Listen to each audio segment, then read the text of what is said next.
Yes.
Our guest of honor,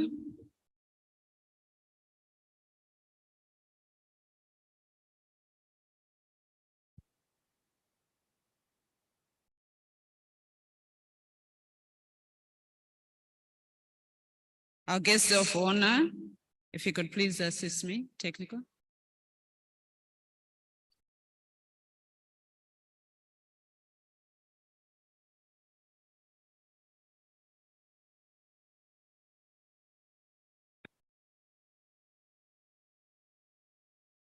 Our guest of honor, Dr. Michael Usi, Minister of Natural Resources and Climate Change. Mr. James Ali, the Principal Secretary for Administration in the Ministry of Natural Resources and Climate Change. Madam Taonga Mbale Luka, Director of the Environmental Affairs Department. Mr. Peter Chimangeni, Director of the Department of Disaster Management Affairs, and all government officials here present. Mr. Julius Ngoma, National Coordinator for Civil Society Network on Climate Change, CESONEC. Dr. Augustine Njashi, Chair, Political and Technical Committee of the Pan-African Climate Justice Alliance. Mr. Kona Kelly, Programs Manager, Trokea, Malawi. Ambassador Seni Nafo, Coordinator for the African Adaptation Initiative. Representatives for all UN agencies here present. Representatives of the academia and research institutions. Representatives of media houses here present. Distinguished guests, ladies and gentlemen, good morning. Guest of honor, my name is Teresa Ndanga, and I will be moderating today's meeting. Welcome to our guests locally, and of course, those that have traveled from various countries to this regional symposium on loss and damage taking place here in Lilongwe, Malawi. Also allow me to welcome those that have joined online. And just to mention that interpretation is available. On the desks, you will find equipment that will assist you. For English, please use channel 1, and for French, please use channel 2. We're here today because we'll be discussing something that is already affecting us. The effects, impacts of climate change, we can already see it amidst us. And for most developing countries, some of the effects that we're seeing are irreversible. And that's why we'll be having this discussion on loss and damage, and of course, looking ahead on what we can do to help countries and communities that are already going through the impact of climate change. We are here today discussing this important topic under the theme Consolidating Evidence and African Voices to Advance a Pan-African Loss and Damage Agenda at all levels. So yes, we'll be discussing it here. This is an international conference, but I know that this discussion already started at local levels, national levels, and of course, we'll be taking it to the global level. Guests of honor, ladies and gentlemen, allow me, without further ado, to appreciate the efforts of the organizers, Civil Society Network on Climate Change, the Pan-African Climate Justice Alliance, the Scottish Catholic International Aid Fund, Trokea, and Christian Aid, and of course, all the other stakeholders that have put a hand to put this together. Our guest of honor, Minister of Natural Resources and Climate Change, allow me now to go into opening remarks. First to speak this morning will be Mr. Gift Numeri, who is the board member for the Civil Society Network on Climate Change. Mr. Numeri, please.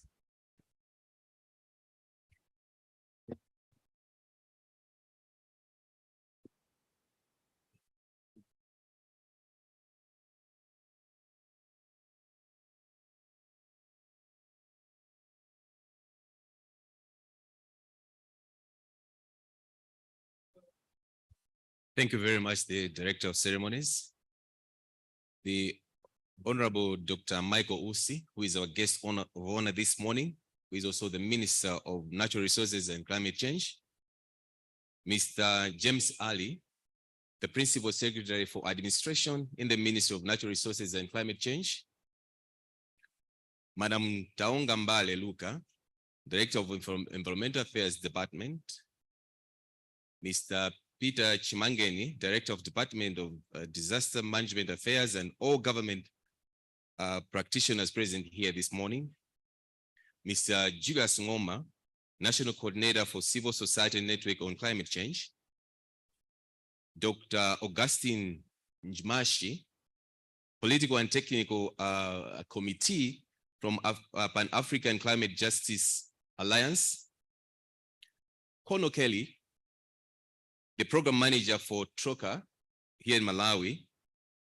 The Ambassador Sen Nafo, Coordinator for the African Adaptation Initiative.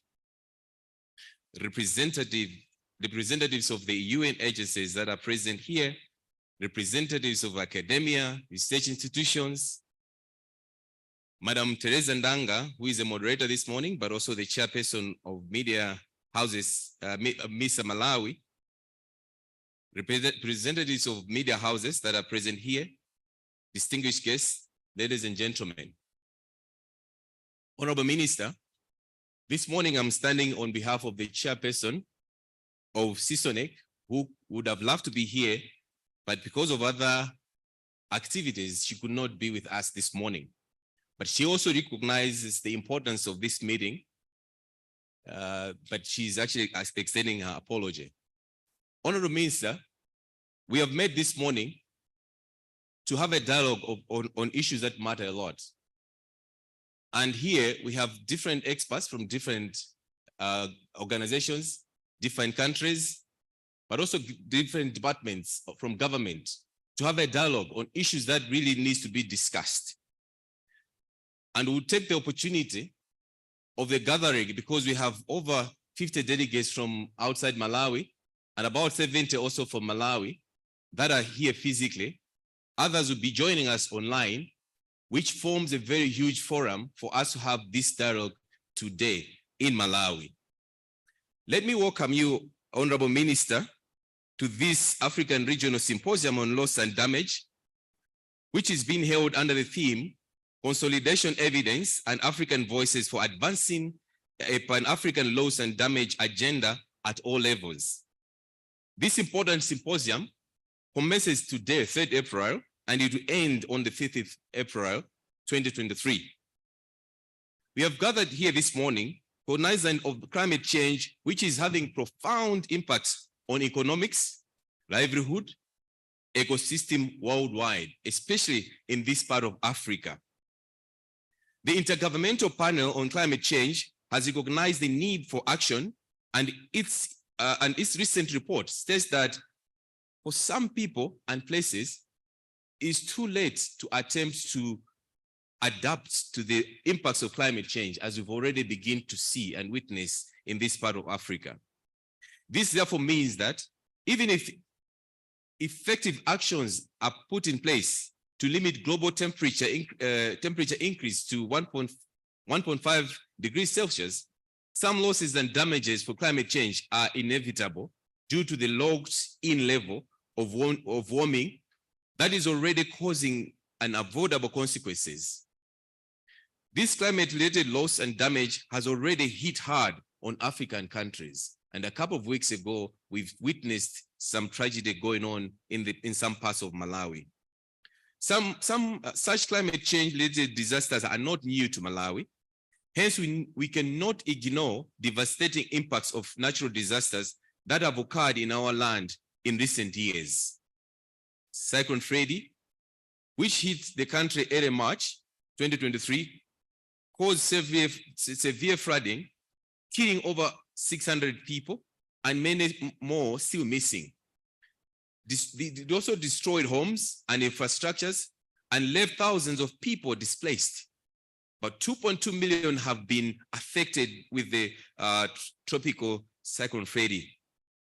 This figure is yet to be confirmed, leading to high likelihood of the number affected to the higher than what I'm just presenting to you this morning, Honorable Minister. The Vulnerability Assessment Committee estimated that 3.82 million people are likely to be food insecure in 2022-2023 lean season. I think that's food for thought. This happened at a time when Malawi is still recovering from the devastating caused by tropical cyclone Idai, Ana, and Gombe. These events have highlighted the urgent need for action on climate change and addressing the danger, addressing the loss and damage. Honorable Minister, the establishment of Loss and Damage Fund at the 27th Conference of Parties, COP, to the United Framework Convention on Climate Change in 2022 was a step in the right direction in addressing the existing financial gaps for addressing losses and damage in development countries, just like Malawi and many other countries as well. However, a lot still needs to be done to ensure that the fund effectively responds to the needs of those that are in the front line of the crisis. As a civil society, we appreciate efforts of the government in increasing and enabling environment for climate action across Africa. This symposium, therefore, provides an opportunity for Africa to consolidate evidence and voices from across the continent to advance the Pan-African loss and damage agenda at all levels. It is also to provide an opportunity for Africans to learn about the influence of the loss and damage agenda through the transitional committee that was set up to oversee the Loss and Damage Fund and at the Glasgow Dialogue on Loss and Damage. Finally, I wish to extend a warm welcome to the warm heart of Africa for all the delegates that are coming outside Malawi, and also express my hope that this symposium will provide an opportunity for us to share knowledge, experience, best practices that can help us to address or avert and minimize induced loss and damage in Africa. Finally, allow me, Honorable Minister, to thank the organizing committee from the Secretariat for putting up together this important symposium. I wish you all the best, and thank you very much for listening. Thank you.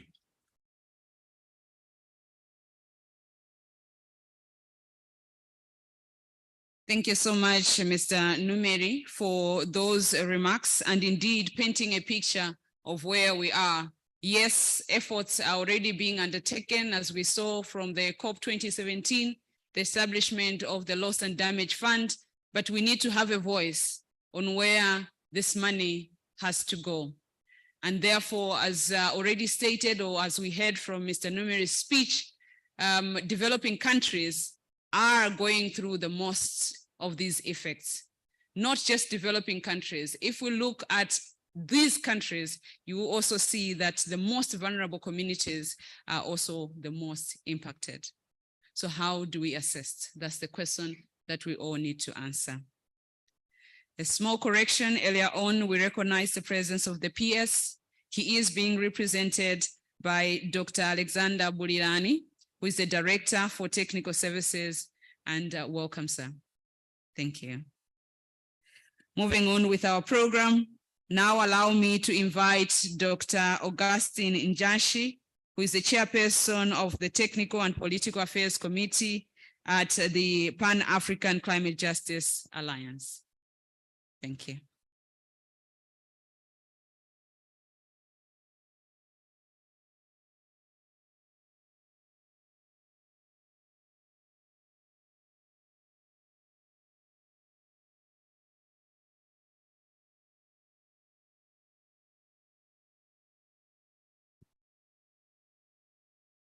Our guest of honor, His Excellency Dr.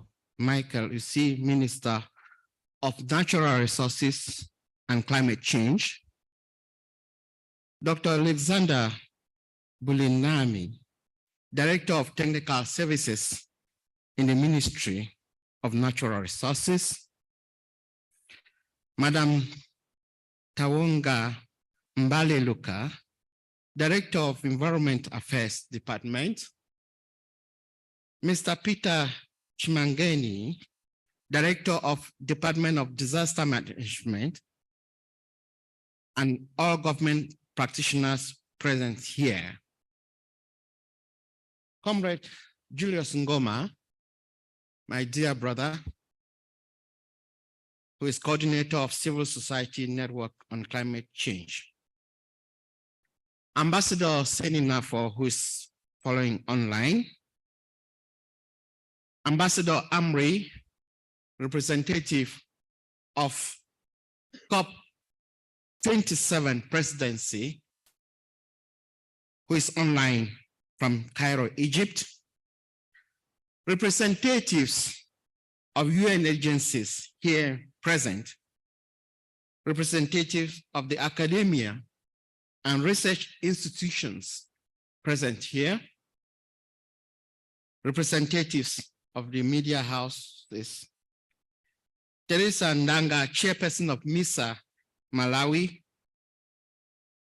distinguished ladies and gentlemen, dear comrades.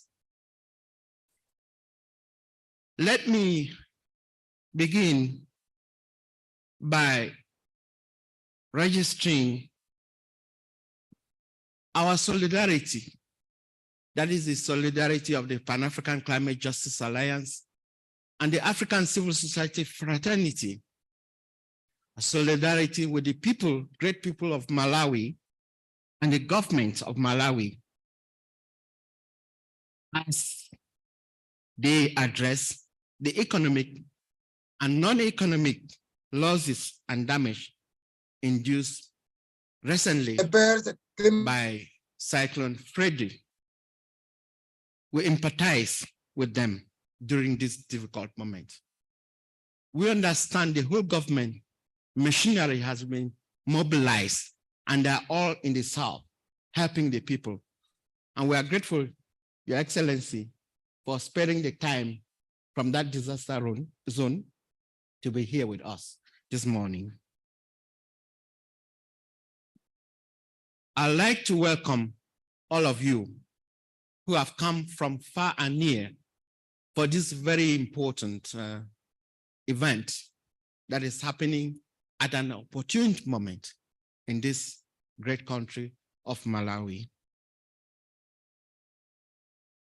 Loss and Damage and Climate Finance Conference held in Golden Peacock Conference Hall last year became the hallmark of Pan-African engagement on climate change and to put loss and damage agenda on the priorities of COP27.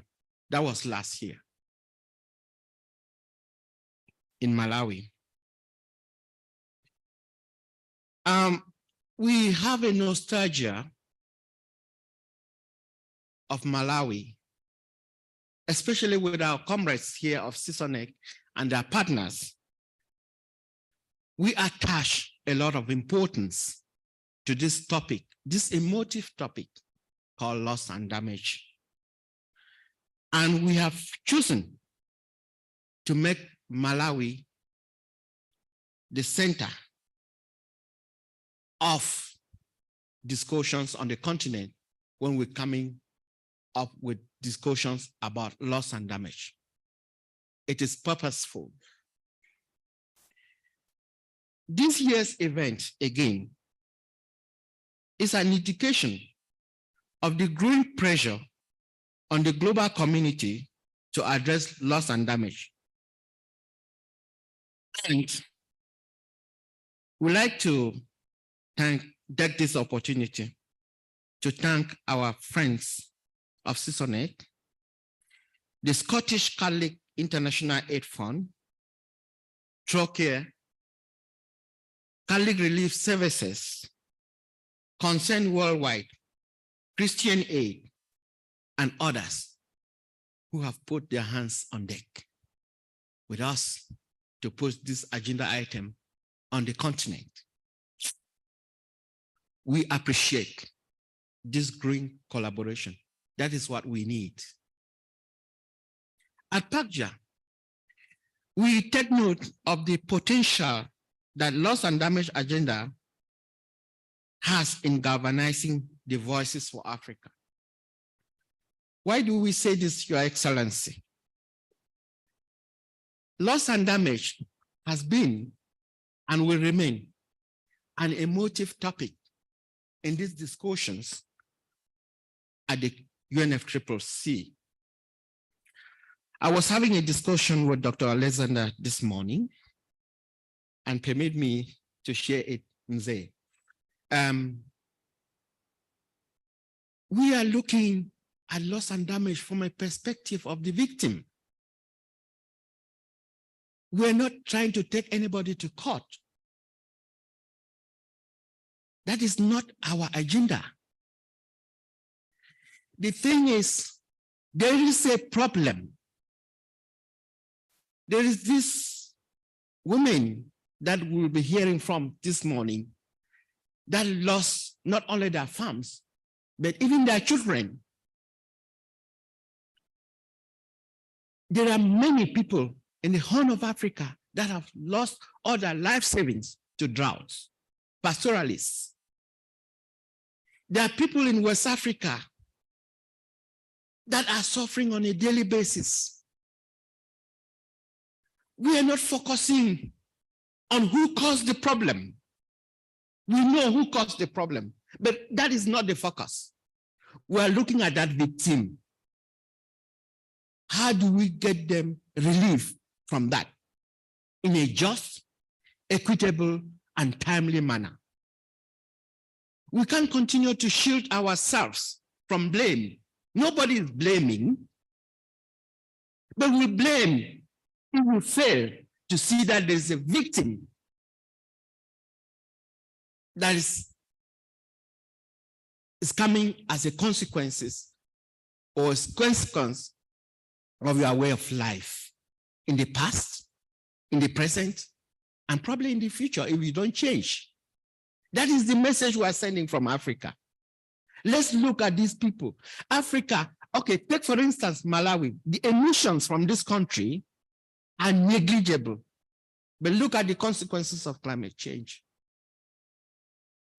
How many more people do want to die in Africa and developing countries to send the message that climate change consequences are already here with us and killing our people? For those who keep denying the causal link between climate change and the consequences we are facing, we say it is unfair if you keep digging your head in the sand that, like the proverbial ostrich, believing that there is no problem. Meanwhile, the continent is burning and flooding at the same time. The IPCC report that just came, the synthesis report that was published 2 weeks ago, is not having any other message other than the fact that these events we are seeing will continue increasing and devastating the continent in a big way. So, up till now, Africa and other developing countries or nations, regions, have been left somehow on their own. I was talking with Dr. Alexander this morning. When we went to Sharm el-Sheikh, and this agenda item on loss and damage was put on the agenda, under it said, this, however, does not encourage any discussions on liability. So you see a global community where people feel so protected, ignoring that someone somewhere is suffering from the consequences of climate change. And it is true. So if you are so protective of yourself, why not think of the other person that is exposed because of your historical emissions? We're not by any way insinuating that somebody should be taken to jail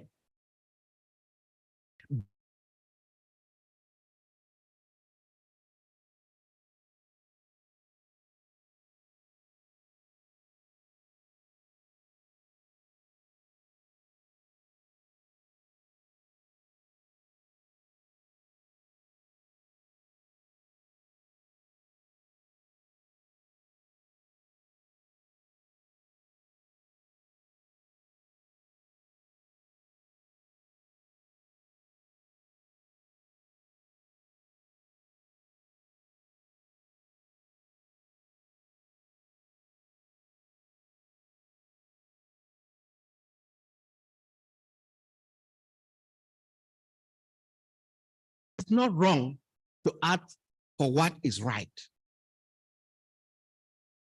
The image we want to create from this conference is a continent that believes that they have rights. It's a continent that knows they have been sacrificing for climate change. TFON in July last year published a report on adaptation. In fact, it is titled Dying to Adapt. It says many sub-Saharan African countries are spending 5 times the budget dedicated to healthcare only for adaptation. That means Africa is paying for adaptation with their lives and their health. Can we look beyond that and say Africa is already making an effort? So, comrades, ladies and gentlemen, we are not here to blame anybody. We are here to ask for justice.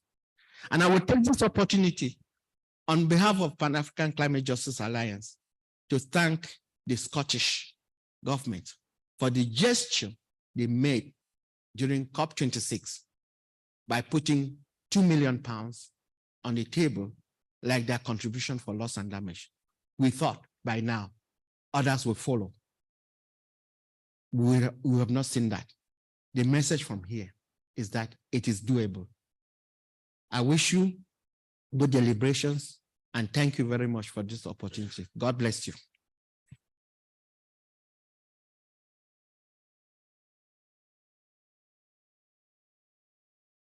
Thank you so much, Dr. Njashi, for that passionate speech. You can indeed see how emotive this issue is.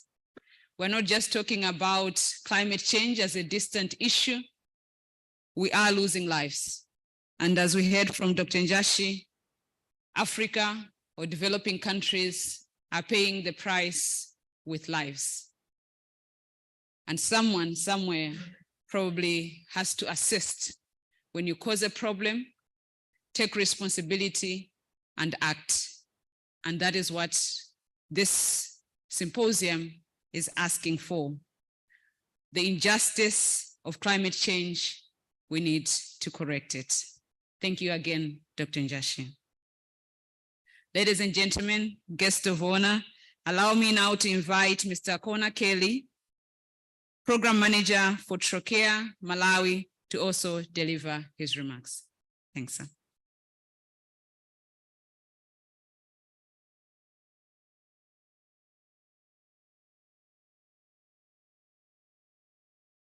Good morning, everybody.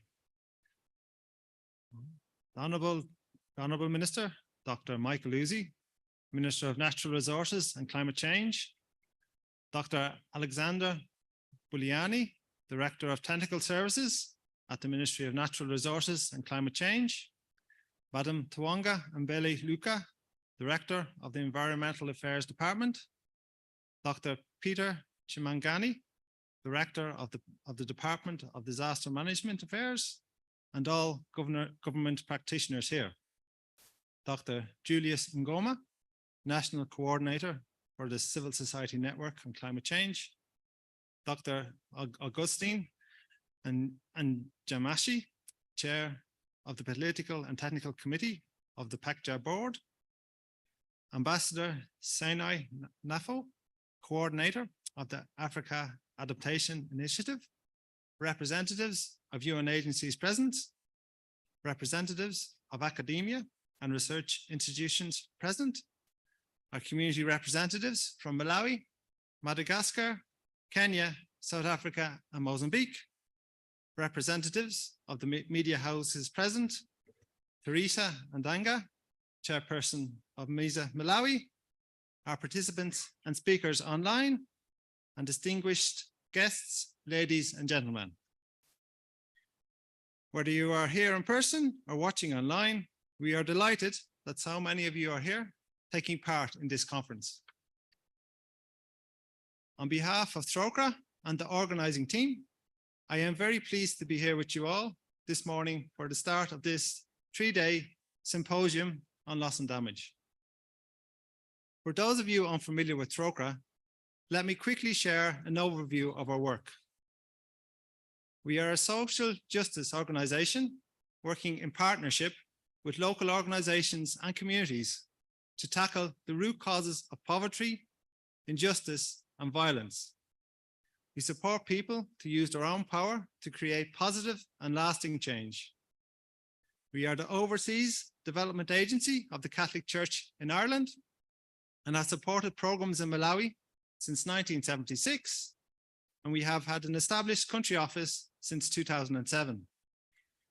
Globally, TROCRA provides humanitarian assistance and long-term development support to communities in 16 countries across Africa, Asia, Latin America, and the Middle East. In Malawi, TROCRA works across 3 thematic areas, namely promoting climate and environmental justice, supporting women's and girls' protection, voice, and leadership, and saving lives and protecting human dignity. For the last 9 months, TROCRA, together with SCIAF and our partner organizations, Churches Action in Relief and Development, CARD, Civil Society Network on Climate Change, CISONEC, and Catacomb Zomba, have been implementing one of the first ever programs directly focusing on loss and damage. This innovative action research project was carried out in Nsanje and Zomba districts, 2 of the districts that are most disaster prone in Malawi. This demonstrates how loss and damage funding can have an immediate and much needed impact in Malawian communities. The project was made possible thanks to the groundbreaking funding on loss and damage that was provided by the Scottish Government at COP26 that my colleague, Dr. Augustine, has previously mentioned. We would like to acknowledge and thank the Scottish Government for their crucial role in driving the loss and damage agenda and for allowing TROCRA, SCIAF, and our partners to carry out some of this work in Malawi. As we all know, climate change continues to cause widespread losses and damages across the globe. But with communities in the global south disproportionately affected. As extreme events become more severe, so too do the losses and damages. With disaster-related events such as floods, cyclones, heat waves, droughts, and landslides leading to the loss of lives, livelihoods, culture, social identity, indigenous knowledge, biodiversity, land, and infrastructure. Climate-induced losses and damage are no longer a stranger to Malawi, unfortunately. As you know, we are currently in the wake of one of the strongest cyclones ever recorded, Cyclone Freddy, and this has caused devastating destruction, including sweeping out entire communities in Malawi, whilst first impacting Madagascar and Mozambique as well. Malawi has just completed a period of 14 days of national mourning. However, here today, we continue to mourn for all those who have lost their lives or loved ones, and we are committed to stand in solidarity to contribute to the response and also to support the future preparedness of these communities. Unfortunately, Cyclone Freddy struck Malawi when the country and communities had not yet recovered from the impacts of Tropical Storm Anna and Cyclone Gome that hit in early 2022. And this only served to exacerbate the impacts on communities. Climate-related loss and damage revealed the severe injustice where those that contribute the least to the causes of climate change receive the brunt of its effects. While there have been efforts for mitigation and adaptation, the communities who are living on the front line of climate impacts, such as the communities in Zambia, who you will be hearing from shortly, are reaching the limits of their adaptation. Our learning from various climate resilience building programs, including this Scottish government-funded loss and damage program, indicate that those efforts supported participating communities to better adapt to the impacts of climate change and enabled them to avoid some of the worst impacts of Cyclone Freddy and Tropical Storm Anna. The increased intensity and frequency of extreme events means that within these communities, hard limits to adaptation are now being reached and breached too. For instance, Tropical Cyclone Freddy has ravaged communities in urban areas that were previously not affected. And as well, a dike that was built in Zomba could not withstand the impacts of the cyclone and broke, flooding the communities surrounding it.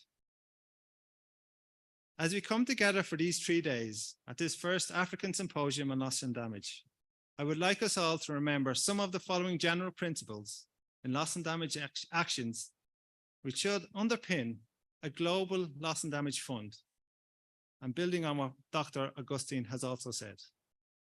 It's important that any fund shows historical responsibility and polluter pays. So when we're establishing the fund, it's important that we bear that in mind. All funding should be grant-based. There should be no loans. There's a need for swift and direct access to funds by affected communities themselves. There needs to be ownership of the funds by recipients themselves. All funding needs to be new and additional, no replacements. All funding needs to be based on genuine needs. It has to be adequate, it has to be predictable, and it has to be precautionary. All funding needs to be gender responsive, and there has to be transparency and accountability for all funds. As we all know, and we'll hear firsthand from today, from the various community members, the impacts of climate change have gendered impacts. Generally, women and girls are disproportionately affected, and protection risks increase during emergencies. As such, it is also very important that any proposed actions around climate justice and loss and damage taken are gender inclusive and gender responsive. It is our hope that this symposium offers a platform to deliberate and contribute to the processes on giving loss and damage the attention it deserves. Loss and damage is a climate justice issue, gender and sustainable development issue as well. We hope the outputs from this conference will inform processes of establishing funding mechanisms fit for purpose to support response efforts towards loss and damage. Once again, on behalf of Stroker, we are looking forward to a great, informative and inspiring symposium. Welcome and Zikomo Kambiri. Thank you.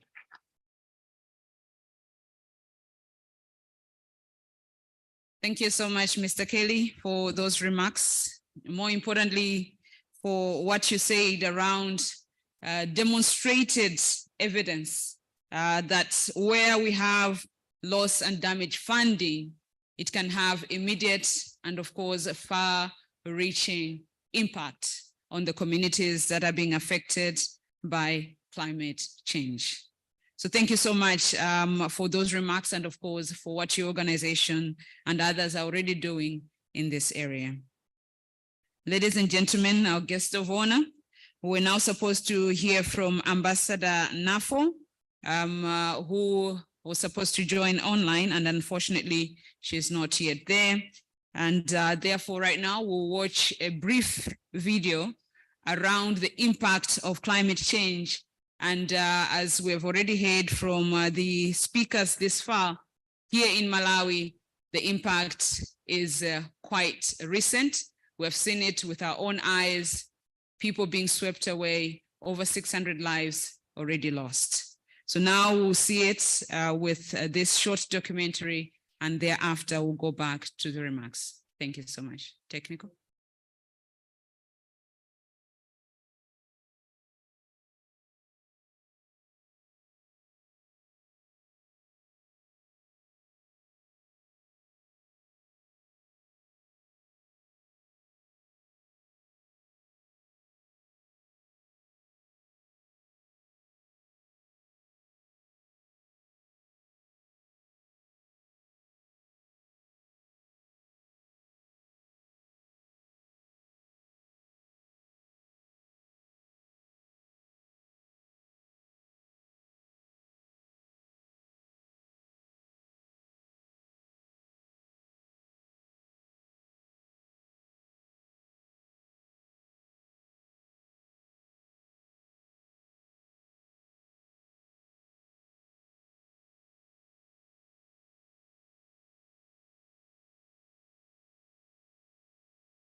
Hello,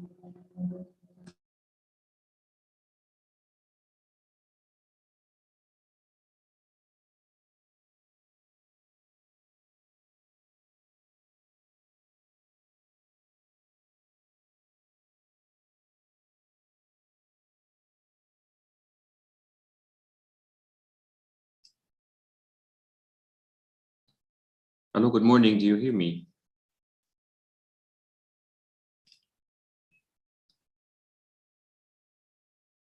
Good morning.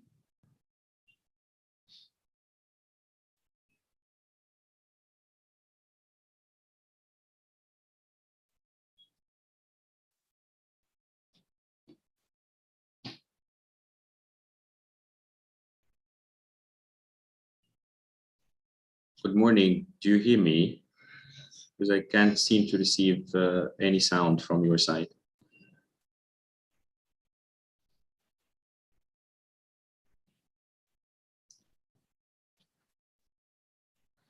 Excellent. Seems that there's a problem with receiving the sound from your side. So, with your permission, I can proceed. Excellency Minister, Excellencies, ladies and gentlemen, and distinguished participants, I have the great pleasure to be with you here today and to deliver these remarks on behalf of the COP27 President, His Excellency Minister Sameh Shoukry, Minister of Foreign Affairs of Egypt, as well as the entire Egyptian and African COP27 presidency team. And allow me at the very beginning to congratulate the government and people of Malawi, as well as the PAGJA and all the other partners, and the African civil society climate movement at large. As COP27 presidency, we are extremely supportive of any effort that amplifies the African voice within the global conversation on loss and damage and the global climate agenda at large. COP27 will be remembered as a watershed moment and a transformative step in relation to responding to loss and damage associated with the adverse effects of climate change. Loss and damage at Sharm el-Sheikh was indeed a renowned victory for multilateralism and contributing to renewing trust in our collective work. COP27 was the ultimate conference where was a climate conference where funding arrangements to respond to loss and damage was included for the very first time on the agenda of the COP after lengthy and delicate consultations. In Sharm el-Sheikh, parties arrived at the historic agreement to establish new funding arrangements to respond to loss and damage, including through a fund. And they also agreed on the necessary institutional arrangements required to operationalize the Santiago network, tasked with catalyzing technical assistance in this area. We congratulate the parties on these achievements and thank the civil society for their invaluable role in this connection. Outside the formal process, the UN Secretary General launched his very timely initiative on early warning for all, and countries and groups announced promising and complementary initiatives such as the G7's Global Climate Protection Shield, as well as financial pledges to fund response to loss and damage. And I recall in this regard, the pioneer step by the government of Scotland at COP26. We met at Sharm el-Sheikh a few weeks after the shocking climate-induced disaster that hit Pakistan, resulting in the loss of thousands of innocent lives, the displacement of 33 million persons, and economic damage that may have exceeded $40 billion, and leaving 1/3 of the country under the water. This moment of devastating pain joined the long thread of tragic extreme weather events and slow onset events witnessed by small islands, African and other developing and least developed countries. Against this backdrop, parties in Sharm el-Sheikh had no other option but to deliver and to affirm the relevance and credibility of the global climate process by heeding to the calls of the victims and responding to the suffering of the frontline communities and the most vulnerable. Excellencies, ladies and gentlemen, on 20 March, IPCC unveiled its AR6 synthesis report, confirming that we are already at 1.1 temperature increase. The report affirms that we are already experiencing economic and non-economic losses and damages by slow onset and extreme weather events, and that we will continue to do so, particularly at developing countries. As we speak, Malawi, Mozambique, and the rest of Southern Africa are mourning the hundreds of victims and drastic damage caused by Cyclone Freddy, the sixth cycle of cyclones hitting the same region in less than 10 years. Our sympathy and prayers go to the fallen ones and their families. Loss and damage is not coming to a foreseen halt. To the contrary, science concluded that it might grow fiercer and more destructive with every fraction of temperature increase. Some estimates indicate that the current economic cost of loss and damage is close to $500 billion, and that this figure might triple by 2050. For these reasons, the COP27 presidency must remind itself and all of you that our work in this area is far from over, and that the historic agreements and breakthroughs secured in Sharm el-Sheikh must be taken forward. At COP28 in the UAE, parties are expected to consider and adopt the recommendations by the Transitional Committee on the operationalization of the new funding arrangements and its associated fund, and to also select the host of the Secretariat of the Santiago Network and constitute its advisory body. I'm pleased to announce that the Transitional Committee convened its first meeting last week in the Egyptian city of Luxor, preceded by a retreat hosted by the COP27 presidency to support its mandate. The Transitional Committee managed to elect its two co-chairs, where actually the co-chair from the developing countries is a representative from Africa, the member from South Africa, Mr. Richard Sherman, and adopted its working arrangements and work plan and undertook an in-depth discussion of the detailed elements of the mandate. On the other hand, let me underline that the financial response to loss and damage is not disconnected from the call for a climate-responsive reform by the MDBs and IFIs, and the new pact to address the debt crisis of developing countries and its deterioration by successive climate shocks. Guided by firm belief in multilateralism, equity, and climate justice, we hope that a solid consensus around these issues be secured on the road to the UAE and during COP28, thus enabling developing countries and the most vulnerable communities to be better prepared and equipped to avert, minimize, and address loss and damage. I thank you very much for your attention, and I wish you very fruitful deliberations.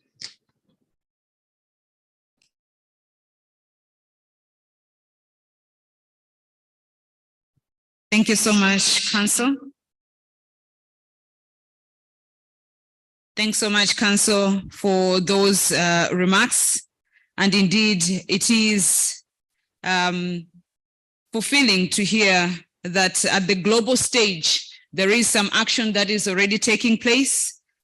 Historic decisions were taken at COP27, but of course, there's still a lot of work that has to be done as we go towards COP28, operationalization of the Loss and Damage Fund being one of those key actions that we need to see. Thank you so much again. As I mentioned earlier on, we will now hear from people that have been directly affected by the impacts of climate change. We will hear from Kenya and of course Malawi. From Kenya, we will hear the experience of pastoralists, and of course from Malawi, we'll hear the experience of some farmers.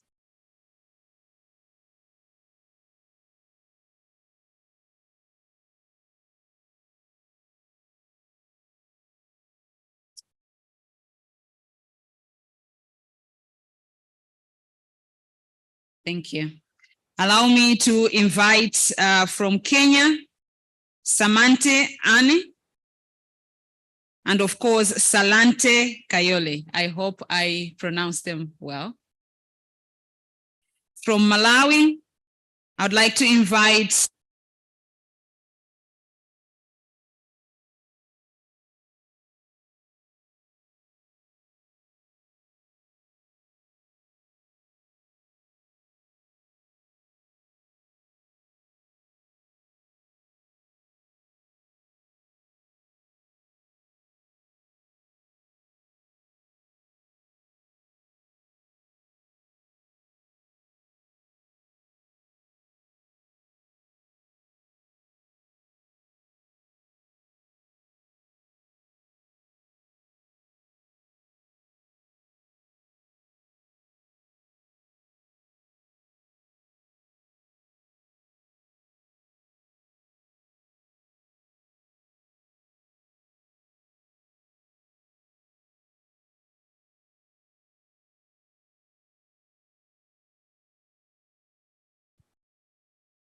I hope you can hear me. All right. Thank you so much. Technical issues sometimes are a bit of a problem.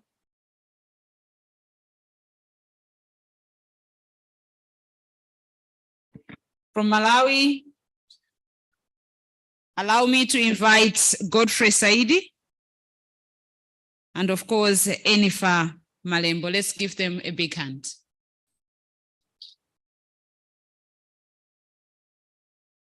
We're also supposed to have representatives from Madagascar. Unfortunately, travel arrangements, logistics, their flight was canceled, and they will join us later in the course of this symposium. But for now, we'll hear from these two countries.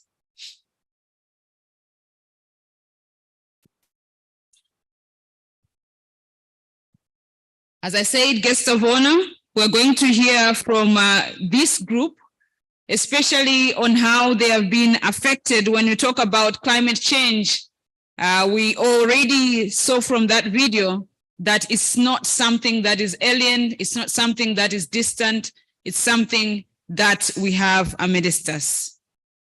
Allow me now to, first of all, hear from the experience from Malawi, how they have specifically been affected, or what is their experience, lived experience on losses and damages from extreme weather events or climate change. If we could please hear from those two colleagues, what are your lived experiences on losses and damages when we talk about extreme weather events?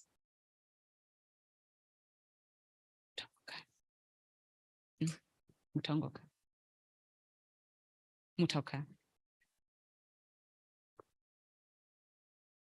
Koze yoyamba tipereke ulemu kwa anduna athu Dr. Michael Utsi amene awona zachilengedwe komanso kusintha kwa nyengo, mamembala amene achokera maofisi osiyana-siyana, nthumwiso zimene zachokera ku maiko osiyana-siyana, antolankhani amene tili nanu chipinda chino, amayi ndi abambo. Ineyo ndi Godfrey Saidi, chokera boma la Dzomba, tiye mwambo mudzi mwa Magawa. All protocols observed. His name is Godfrey Saidi. He's one of the members of VCPC in GVH Magawa in Zomba district, tiye mwambo. Potengera ndi zinthu zimene tikukumana nazo chifukwa cha ngozi zogwa mwazizizi, tasankhapo zinthu zisanu zomwe ndifuna ndilankhule nyumbayi. Based on what they are facing concerning natural disasters that are affecting their community, he is going to present 5 points about the experiences and what the issues that they are experiencing in the areas. Wacha nkhani ya madzi osefukira, takhala tikukumana ndi imfa za anthu amene afa chifukwa cha ngozi monga mwachisazo mu 2023, tatayapo anthu okwana 14. Okay, he's starting with the death of people due to the just recent cyclone Fred, which caused flooding in the area. And in Mwambo, it has resulted into loss of 14 people within traditional authority Mwambo. Anthu awa unfortunately amene atisiyawa wena anakokoloka ndi madzi, ena anapezeka kuti nyumba zinawagwera, komanso ena amakhala kudusa malo amene mwina sanaliwoyenera kuti aduse, kupezeka kuti anakokoloka nkupita nkuluza miyoyo. It says that these losses happened due to some of them were swept by the floods, but some houses collapsed upon them. That's the result of those disasters of the death that caused the loss of these 14 lives. Mfundo yachiwiri timaonanso za kutayika ndi kuonongeka kwa katundu. Secondly, is looking at the losses and damages of the properties in their communities. Nyumba zakhala zikugwa mmene sizimayembekezeka kuti zigwe, komanso minda yakhala ikukokoloka. They have lost their houses as well as their fields, crop fields. Komanso kuphatikizapo ziweto zimene anthu akhala kuweta zakhala zikupita zikokoloka ndi madzi kupita kumalo kumene kukoneka kuti ndi kunyanja. Additionally, they have also lost their livestock into the Lake Chilwa. These people, they live close to Lake Chilwa. They share the boundary with Lake Chilwa. Mfundo yachitatu kusokonekera kwa chikhalidwe. They have lost their cultural beliefs. Monga apapa tikuona kunena kuti anthu amene akutayika mu nthawi imene tikukhala ndi ngozi za madzi satha kuyikidwa mu dongosolo limene limakhala la kumudzi. They said that the way these people that died due to the floods, they have been buried not the way they used to. Nthawi zina anthu amatha kupita kukagula manda kumene kukapempha manda kutali kumene sakanayenera kuyikidwa chifukwa choti kumakhala kuti kuderako kwadzadza madzi pena paliponse. Yeah, some of the dead, they were buried in other areas, not in their homes, because their homes were submerged by water. Komanso takhala tikumaona manda atakokoloka, mwina anthu kapeza mafupa malo ena, kaonanso mabokosi zimene sizimakhala kuti zikuoneka mu nthawi yonse zapita mbuyo. Some graves that have gone, that have been wiped up by the floods. So some of the bones were found in other places from those graves. Palinso mwina zikhalidwe zina zimene timanena kuti sizimayenera kumaonekera chifukwa cha amene umoyo wa munthu umakhalira. Tiyerekeze kunena kuti mwina matoileti osakakhala kuti adzadza madzi, anthu sakwanisanso kulowa m'matoileti. Zotsatira zake anthu amakhala kunena kuti mwina akupita kukazithandizira malo amene sanayenera kuyendera. Ndiye timaoneka kunena kuti chikhalidwenso pamenepo chikusokonekera. People that have stopped due to much water, people that have stopped going in their toilets, for they're afraid of being collapsed together with the toilets.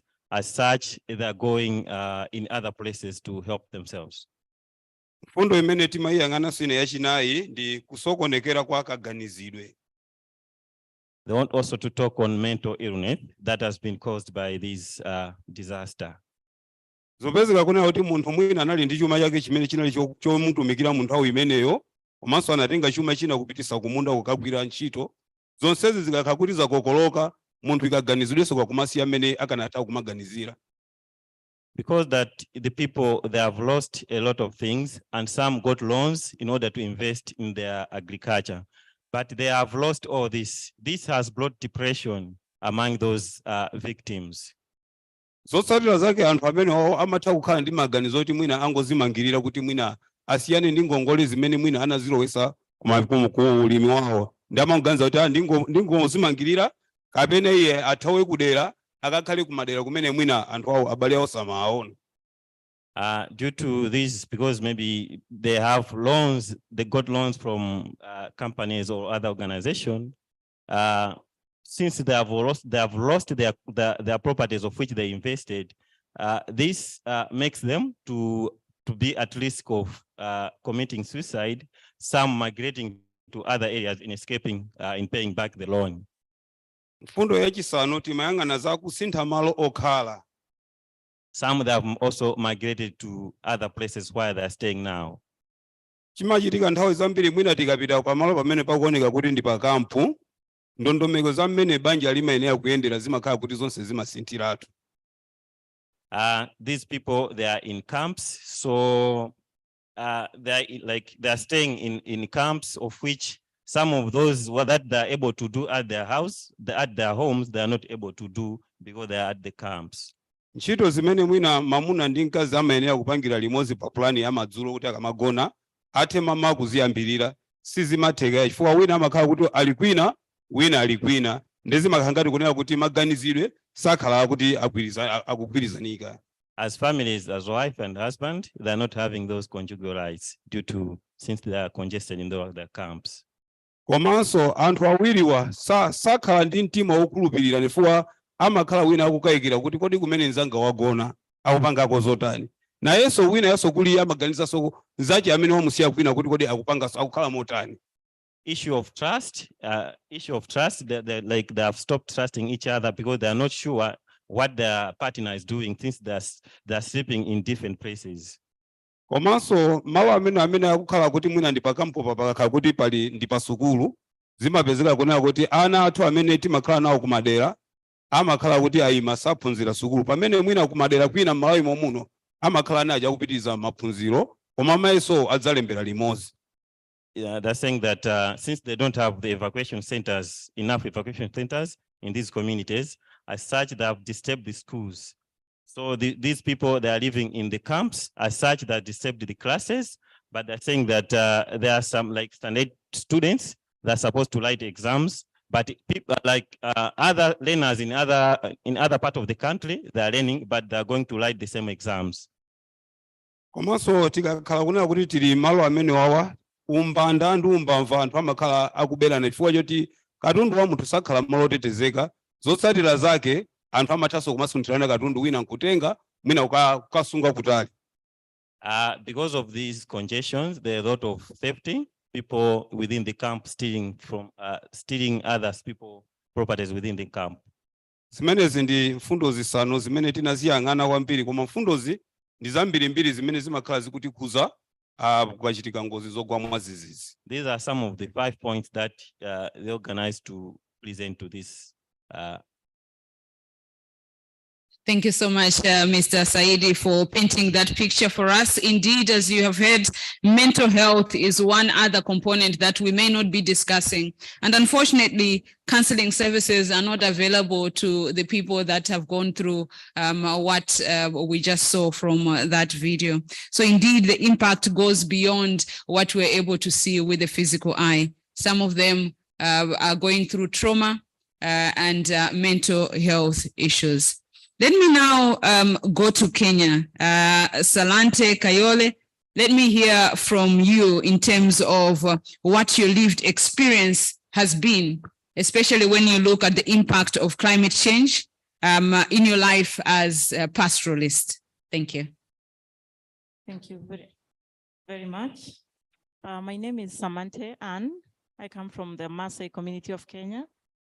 I work for an indigenous peoples organization called Mpido. We work in 7 pastoralist dominated counties in Kenya. With me here is my sister. I'll give her a chance to introduce herself. And that's what I when anana grajo pajangarna isalande naingwa in Maasai le Kenya. Her name is Salante Kayole. She comes from the Maasai community from Kajiado County in Kenya. Hai wodo na nweni we namani Kiswahili namani si Kisungu. She came here, she doesn't understand English, she doesn't understand Swahili, and she was being asked at home, what are you going to do in a 3-day meeting, and yet you don't understand these languages? Najo dogalutua natumo ajo beye ore ntokitin nanu najo kindai neponunui aning ntokitin najo nanu aramani nanu anajoitoi. She said even though she doesn't understand English, in Swahili, and I might not be able to translate to her. He told people at home that, yes, I don't understand those main languages, but I want the world to know what we are going through. And so he's come here to just pass that particular message only. Ore tenkop ang ormaasai nitanyamala yiok olameyu oleng. Ore olameyu neewuo tenkata naado naa nkishu oshi kintumia yiok oleng. Mikiremisho oshi yiok, nkishu oshi endaa nikinya yiok naa ninye kisumie nkera. He said the Maasai are pastoralists, and the current drought has come to shatter the livelihoods of the Maasai community. He said we don't do farming, we don't have any other source of livelihood. It's only the livestock keeping. And right now, our livestock have all died. Nemut olameyu nkishu neeku meetae enkiteng ata pii. Ore nkera nisik nkera apuo ntaoni nkayiok nepuo apuo aing'oru siaitin ata etu idip isukuulini naa kepuo aing'oru esiai erripore nemetum doi ninye naa kepuo ake nepuo apuo aiwushu tinewueji amu kegira alau enetonie tiang' amu mokure etii enkang' imali kabisa. Nipang'utua sii tesukuul etu idip neeku meeta esiai natum. Of many impacts of this drought in Kenya are children dropping out of school. Children are dropping out of school because of two main reasons, especially the girl child. He says this, the drought has bad effect or impact on the girl child specifically, because one, they drop out of school because the parents can no longer pay for their school fees, and then and even the young boys as well, they drop out and go to towns, but girls have nowhere to go. They stay at home, and in that matter, they get married off. Ore ntoyie netupukutuo ntoyie toosukuulini naa keponu aatoni tiang' alau iropiyiani naashukore. Ore irpayiani loormaasai naa kitayu nkera, ore inakata peelauni ntokitin naisumieki nepuo nkera meyami. He says in a Maasai setup, we already had existing problems because it's a patriarchal society, so to speak. And so the girls do not have equal chances. And so when now parents cannot pay for their school fees, it makes now the parents opt to send them to early marriages because they use that as an excuse to get them because they'll say, it's not me it's not that I don't want this child to go to school, but I have nothing. I do not have any livestock anymore. And so the best thing I can do is allow this child to get married or actually forcefully marry, have them married off, and then they'll get 1 or 2 cows as dowry. And that one to them is better than the education. Ore irmareita neeki nyamali mpaka tiatua irmareita. Etumuta naa olameyu nkishu nelotu esumash atua nkang'itie. Nemeetai enkiremore, nemeetai enkai siai nitii, niton naa niata nkera esukuul, nikitoni ompaka nidapash iyiok olameyu tormareita tenkaraki enyamali ele ameyu ng'ole oewuo. She said there is a family breakdown. She says like herself, the fact that there's no food at home, there are no animals, there are no livestock, the families just break down. Men follow the animals because we are nomadic pastoralists, and they go and they don't come back home, and women are left to suffer. Ore piidapash iyiok toonkang'itie, ore dii ninye nanu ena natii enewueji naa atotona neshukunye nkera neponu ang'. Ore orpayian nishooyo nkayiok migeri toonkang'itie natii nkishu. Ore ntoyie nishori nkang'itie orpayiani aishooyo tenkaraki ake enyamali osina. Ore inakata peetiu nejia, naisik nanu alo enkang' naatoiutuo najo kaisikie kuna kuti kera naya enkang' naatoiutuo nikipuo apuo atoni nepuoi aisunguna ore kunda nelusoo duo ikununo nejia. He's giving her own personal experience. She said when the drought became persistent and all their animals were, all of the animals died, he resolved to go back home to her parents because her husband started by, first of all, sending the firstborn son to the city to go and look for a guard job. Yes, and then he forced away her secondborn, who is a girl, marriage. And so she ran away to her family with her other children for fear that all the kids will now be, the husband will now keep sending the rest of the kids to the cities and then marrying off the girls. So she herself is saying, because there was nothing more now at home, she had to go back to her parents' home. Ore apa peyie alotu nanu enkang ang nayewuo naata apa nkera ile naing'uare naishooyioki wenkayioni naishooyie orpayian mehomo siaitin neme siaitin etoki enenkirritare ake nayau nkulie kera ong'uan nalotu apik sukuul naa ore tenkop ormaasai nemeyieuni ntoyie naashukunyie aponu nkang'itie. She says, and at home she was exposed to a lot of humiliation because from my community it is it's very bad to go back to your people. You actually become like an outcast. But he says he preferred that to save her other 4 children because 2 had already been were not with her anymore. So he said he better face the humiliation than have her children not continue with school. And so he took back the children and took them to the school at home. Nalotu ake nanu nalotu aton tine wueji nepuo nkera ainei sukuul naalaaki ilalashera lainei natejo alotu ang nitoki bahati mbaya nitoki oltasat nelo. So she said now the problem, it was the brothers paying her school fees because when he came home, unfortunately, the father died. And so he became a burden to her brothers. Ore peelo oltasat neeku ilalashera lainei aboitare naajokini piilo taata iyie aton openy kando nilo aing'oru orpayian lino oshi ilo alo aton. And so the brothers said, we cannot, your burden is becoming too much. And so you have to look for something to do yourself because we cannot handle our own families and your family as well. You have also an option of going back to your husband. Natonito naisum inkera etii tenakata nena kera sukuul kake eton naa kegira ake aisuma kake enyaaka naa olameyu nelotu nemut inkishu apa natasotutuo nemut neeku maata neeku ore tenakata iltung'anak kumok netiu enaa nanu. So she said the problem is when she started looking for animals again, livestock, now the drought is here again. You start rebuilding you start from scratch, then you get somewhere and they all die and because of the drought. And so there is need, even right now when the rains have started, there's nothing at home. Even the animals are not there. And so there's need to look for a program to rebuild the livelihoods of the pastoralist community. Naa ore oshiake ena project naji ene mpido naa ninye taadii ake kiboitare yiok tiatua nkishu mikiata yiok nkulie projecti kumok naidim aisaidia nkera nai teneshukunye aponu nkang'itie. Okay, he says we normally send Mpido, now us, to come and tell you that we really need support because we need to be supported to come back again to where we were before the drought. Ore ena project ninye nabo ake ninye ake natii atua nkishu nitanyamalita iltung'anak amu etaa naa ninche eurokino olosho pookin amu ninye ake natii inewueji. Okay, he said sometimes they overburden us because so many people are suffering and it's not definitely possible for Mpido to take care of all the people that are needy. Neeku ashe oleng. Okay, thank you. Thank you so much.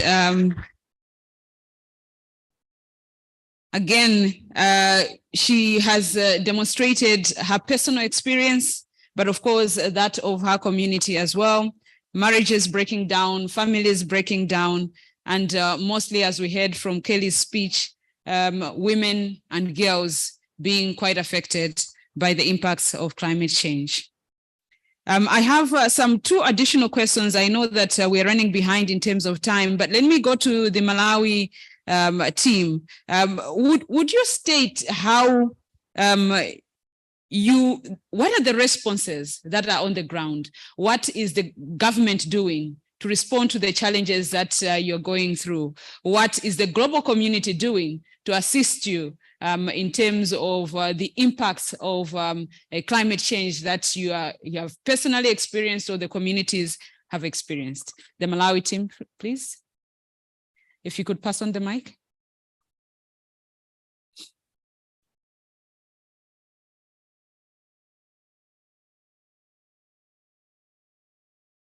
Sister, mafunsa maka zimene ife tikupanga pa ife toka. Kwambiri ndikufuna kumva kuti kodi mukuthandizidwa motani, boma la kuthandizani motani pa mavuto amene mwakumana nawo, komanso kunena kuti mwina kunjako mabungwe akunja kapena global community ninganena kuti mabungwe akunja akuthandizani poni motani kufikira lero lino pa mavuto amene munafotokoza pacha. Chabwino. Kungotengera ndi mmene mavuto akumayendera, tikapereka malipoti kwa ICPC amapitisa pa council, ndipo a council amayamba kutolera katundu kubwera kumadera kumazaona mmene anthu tikukhalira, nde mpaka department ya Dodima ndi mmene imayambapo ndithu kupereka mwina chokudya ngati chimanga, komanso amakhala kusakasaka mabungwe amene ali akufuna kwabwino kubweresa matenti, dera lobe matenti mwina azikumachitika, komanso timaonanso UNDP so dera lomwero linabweranso kudzamangako evacuation center. Onera kunena kuti tilibe ndikufuna kuti anthu azibwerabe azithandiza chifukwa mavuto akumaoneka kuti akumakhala akulu masiku ano. He said that from the communities themselves, they start with the rapid assessments when the disaster occurs, of which they send the reports to ACPC, which is at area level, that the OTA. Then those ACPC chair send the report to the district council, then the district council to the Dodima. Then that's how they start having government responding and also other organizations responding. So he said that I think World Bank, UNDP constructed an evacuation center in GVH Makawa. That the whole TM, but they have only one evacuation center, and also other organizations that have brought tents in their communities. Just in brief. Kuonjezera pamenepo anzathu so atrokea phatikizapo ndakadekomu akwanitsa kuti mangira daiki yomwe mbuyo imatithandizira ma cyclone ang'ono imatetezeka, koma chifukwa cha Fred amene wabwera mwamphamvu yachoka. Komanso akwanitsa kuti mangira nyumba kwa azigogo amene analibe kuthekera nyumba zolimba zokutinso mwina ndi bungwe lokhalo loyamba limene kuzomba makamaka kwa tiye mwambo atipasa nyumba zolimba. Komanso kuonjezera pamenepo mu Fred yemweyo nyumba ziwiri zomwe zimayembekezeka kuti zimangidwe, cement wake waonongeka chifukwa choti wanyowa chifukwa cha mazi osefukira. Komanso anthu amene akhuzidwa akadeko momwe udzera mu trokea atithandizira ku makampu tipasa chakudya, mafuta ophikira, soya pieces, komanso mablanketi omwe apita kwa anthu okhuzidwa. Komanso boma paloka latithandiza chimanga chomwe anthu agwirisa ntchito, chifukwa choti dera limene ndikuchokera ndikonena kuti ngakhale galimoto sizafika koso misewu mabridge tilibe. President athu anatumizira ndege, ina inabwera lachinayi latha, ina yabwera Saturday kuzatula zakudya zimene anthu adera limene ndikuchokera akugwirisa ntchito ziko. So she has been saying that all the support that they've been receiving since Cyclone Freddy.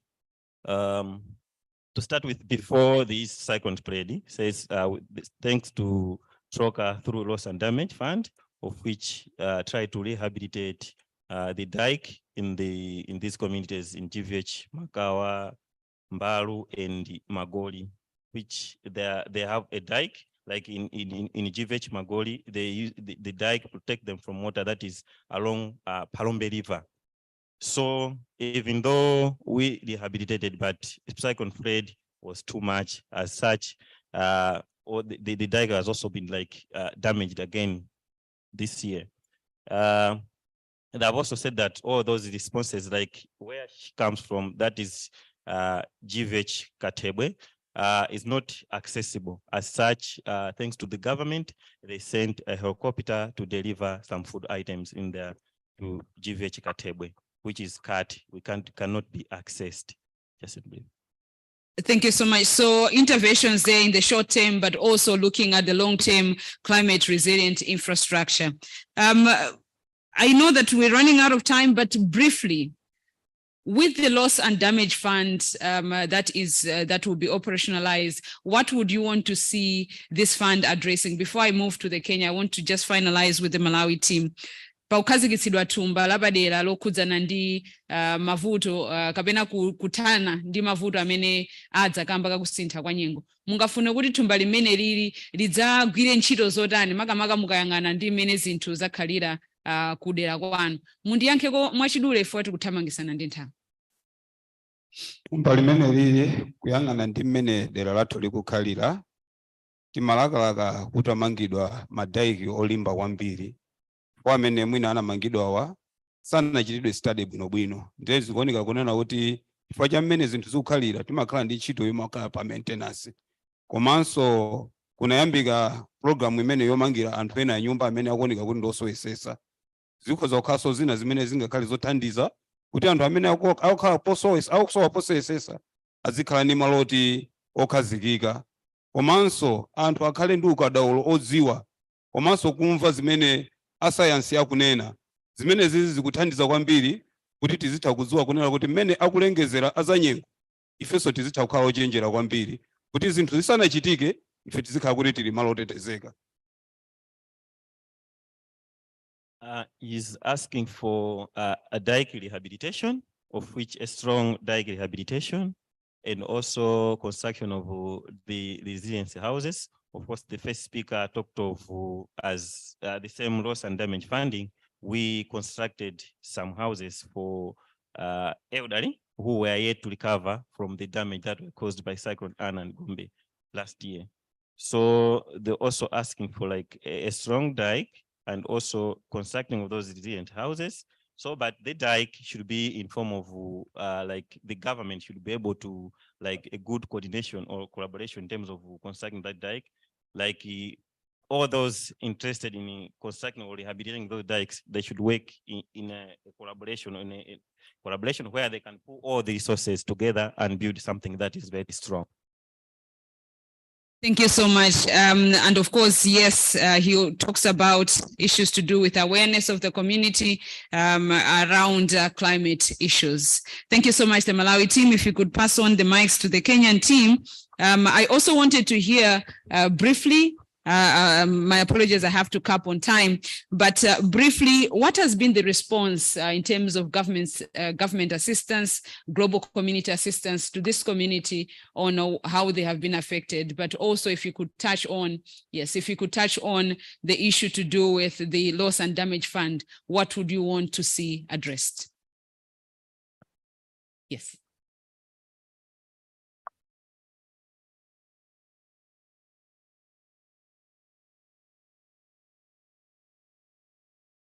Ore taa ninche iyiok kira iltung'anak le Kajiado netu aikata iyiok kitum ake ninye eretoto tiatua ena serkali ang'. Itu iyiok kitum eretoto amu keya ninye neyauni enkurma nai tolapa. Ore enkurma taata nikibayie apa olapa liare. Nebaiki naa embene nabo ibung' oltung'ani enkurma nemetii ai toki natii tidialo ina naishori iyiok. Neeku mikiata iyiok eretoto yoyote tina serkali. Okay, she's saying that at least from the government, we've not received a lot of support from the government, mainly because our people are quite, we are a marginalized community. And so sometimes we do not draw that big attention because, you know, with the politics in our country, sometimes they focus more on the bigger communities, and most of our community, the pastoralists or the Maasai in this matter are very few, and so there's no that political attention to them. So, and she talks about sometimes they give relief, like in the past few days, but she says now what is one packet of maize flour for a family of 6? And again, that is very short term. So there is need for long term. That's what he's trying to say. There's need to have long term interventions. Na ore naaji eretoto nikiyieu iyiok naa tenereti naaji iyiok kira ntomonok naa ketaretoki olosho pookin. Amu ore entomononi naa ninye naibung'ita ormarei tewuei sapuk, ninye naibung'ita nkera, ata dii ninye ilo payian naa yie naibung'ita. She says that she's calling up upon the government and the international community to pay special interest to the women, especially the pastoralist women, because the way it is right now, it's the women who have taken up the roles of men, and they are feeding their children. And he says, if we don't take care of the woman, the girl child suffers, because sometimes the girls, there are things that they cannot tell their fathers, but they will tell the mothers, especially when it comes to sanitary, that reproductive health. And so he says, if you assist a woman, then you've saved a community, because once the girl is, when the woman is saved, the girl is saved as well. And so that they'll break that cycle of poverty. Otherwise, the way it is right now, the cycle of poverty continues. He was telling me that her daughter when the one who's been married off, there's no difference between her and her daughter, who is very young. And so he thinks the cycle of poverty is continuing because the woman has been so much affected. Maybe we need to go to the next point. Okay, I think he's joined them together, but maybe to add on her presentation. Of course, we've not had a lot of political will from governments on issues of climate change and commitment as well. And so I think there's need to call upon government. I know sometimes even the international community is bad by the fact that the governments are not cooperative, because sometimes they have to go through the same government, and when they have to go through the same government that has marginalized other communities, then it becomes a problem. And so when we talk of the loss and damage fund, first of all, it would be, if we need the pastoralists, for example, for our people to get the necessary support, then we call upon for direct financing, direct from up there, and avoid a lot of intermediaries right here. And then again, we need participation in these processes, consultation and participation. If we are not in the decision-making tables, we will mostly lose out. If we do not have information, if we don't have information, then we will most probably not push for the for our rights, even because lack of information is really another problem. And of course, and of course we need to be consulted. And then again, there is need for accountability. I mean, sometimes these funds are there, but when there is no transparency in information and accountability, then we might not get the support at the end of the day. And so those are my few points on that. Thank you. Thank you. A big hand for my panel, please. From Kenya, Samante Ani and Salante Kayole, and from Malawi, Godfrey Saidi and Enifa Malembo. Thank you so much. You may please go ahead and take your seats. Zivo Mwambiri. A big hand again. Thank you. Quite elaborate personal stories in there, telling us how they have been affected, but also what we would want to see. I think what's something that kind of strikes me from there is how, as African governments, we feel that we have been neglected by the global community because they are not committed to the causes or helping support the countries that have been most affected by climate change. And yet in our own countries as well, climate change, if it affects a small community, it might not rank highly on our priorities. So we also need to question ourselves. We also need to answer the difficult questions and see where we are focusing our energies on, and do the lives of the minorities matter. Guest of honor, ladies and gentlemen, we will now have our guest of honor speak to us. But before I invite the Director of Technical Services in the Ministry, Dr. Alexander Bulirani, to come and invite the guest of honor, just allow me to acknowledge the presence of different international delegates to this symposium. We have delegates from Ethiopia. Can I hear you, Ethiopia? Ethiopia? Yes. Kenya? Yes. Zambia? Awesome. Mozambique? Awesome. South Africa? Brilliant. Rwanda? Rwanda not yet in. Ghana? Angola? Botswana? Awesome. Uganda? Awesome. Tanzania. Good. Namibia. Awesome. Lesotho. Brilliant. Madagascar. Oh, I earlier on mentioned that Madagascar's flight, it has been cancelled, but they will join us in the course of the symposium. Cameroon. They're not yet in. Oh, awesome. Sorry, Doc. My apologies, Doc. And Zimbabwe. Awesome. And of course, the host, Malawi. Come on, Malawi, let me see hands.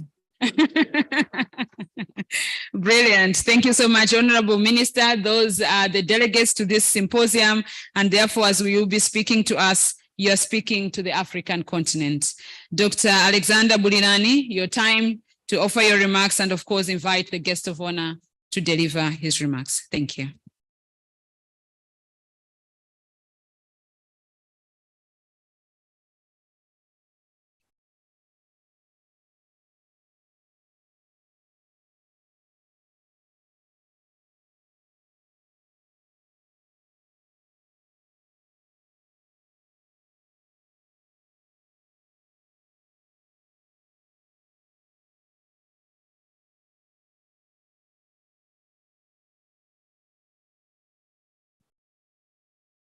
Thank you very much, Teresa Ndanga, the coordinator for the session. The Honorable Minister, Dr. Michael Usi, Minister of Natural Resources and Climate Change, Dr. Augustine Njamshi, Chair, Political and Technical Committee of the Pan-African Climate Justice Alliance Board. The Ambassador, Said Nafo, coordinator of the Africa Adaptation Initiative, attending online. Mr. Gift Numeri, representing the board chair for CISONET in Malawi. Senior government officials are present here. Representatives of the United Nations agencies, so FAO, UNEP, UNDP. Mr. Julius Ngoma, the National Coordinator for Civil Society Network on Climate Change. Representative from Troker, Mr. Kono Kelly, representatives from academia and research institutions present here, representative of the media houses, distinguished guests, ladies and gentlemen. I feel very greatly honored to stand here to welcome you and also to make some remarks on behalf of the Principal Secretary for the Ministry of Natural Resources and Climate Change during this very important symposium of the African region on loss and damage. Looking at the recent events in Malawi and also in the region, Mozambique, Madagascar, following the passage of Cyclone Freddy, the occasion of this symposium is momentous, as it has a significant bearing to the future of this region. The Honorable Minister will in a moment make his statement to officially open the symposium. But I would like to mention one or two things before the Honorable Minister comes in.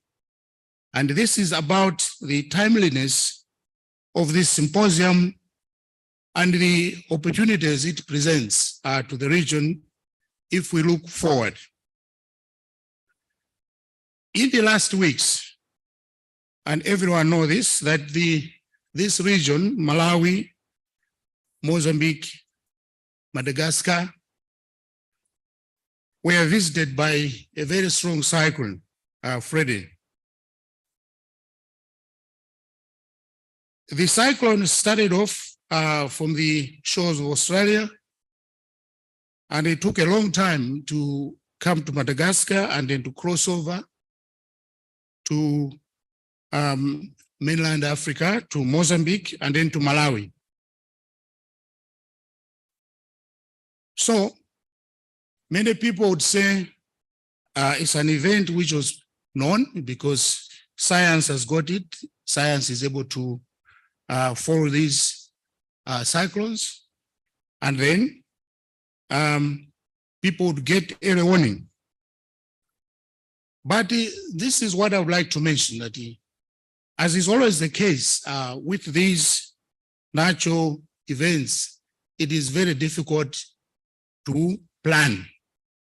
It is very difficult to exactly know what's going to happen, where, when. It is very easy now with hindsight to be talking that, oh, maybe there should have been a fleet of choppers, vehicles should have been serviced in advance, there should have been a budget for this and that. In hindsight, with hindsight, it's easy to do that. But when these things happen, it is very difficult. I can give you an example.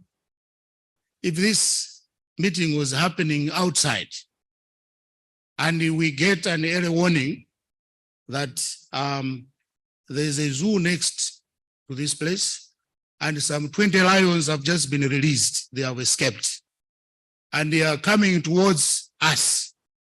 Let's run away. I think no one would run because you would not know the direction to take. You would wait up until you see the lion coming. That's when now you would know which direction to take. So the example I've given you is exactly, this is the problem of planning facing those people who are planning for disasters. It's very difficult. You wouldn't know where to run. Do I take this direction? Maybe I'm running straight into the lion. So there is always an element of trying to see the starting events of the disaster, and often it's very difficult to plan and then follow the events. So following this, I would like to mention the second thing, which is now coming in from what I said, that it's very difficult to predict. So I want to mention two things about the loss and damage fund. I have seen in the concept that a technical committee, a transitional committee has been set up to look at the technicality of how this fund could be set up. To me, it is one of the solutions because, as I said, no one would be able to play. Even if they consult the gods, it's very difficult to really know what's going to happen. So this initiative, which is coming in from the United Nations Framework Convention on Climate Change, is one of the solutions we should be looking at. And as I mentioned, this meeting today presents wonderful opportunities for us to contribute in passing on what this fund could do.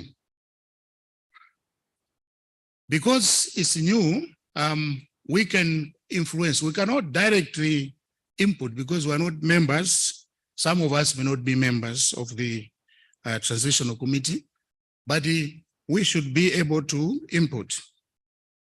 One important thing about this is that the discussion on the fund for loss and damage should happen without prejudice.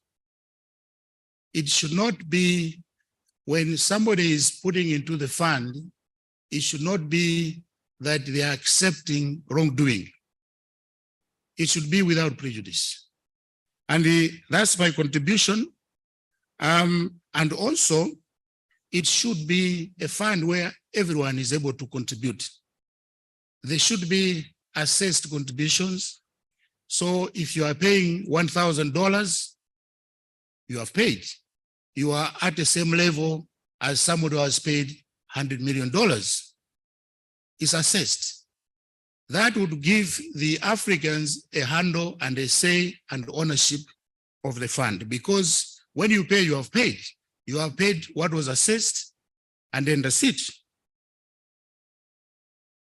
So I would like to, at this point, invite you to make sure that when the opportunities are there, we should try to make our contributions to how the fund should be, what it should fund. We have heard from the panel, some of the people saying what they would like the fund to do.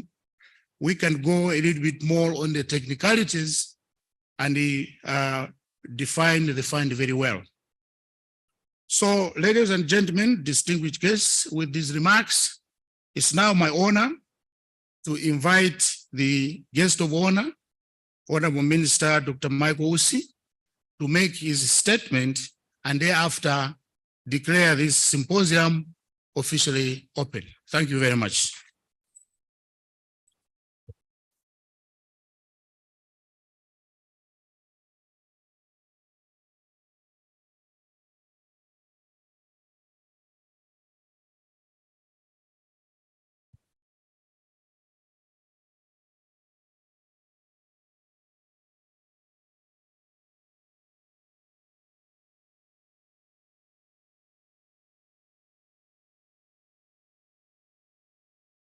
Dr. Alexander Buligani, Director of Technical Services in the Ministry of Natural Resources and Climate Change. Dr. Augustine Njamushi, the Political and Technical Committee Board Chair.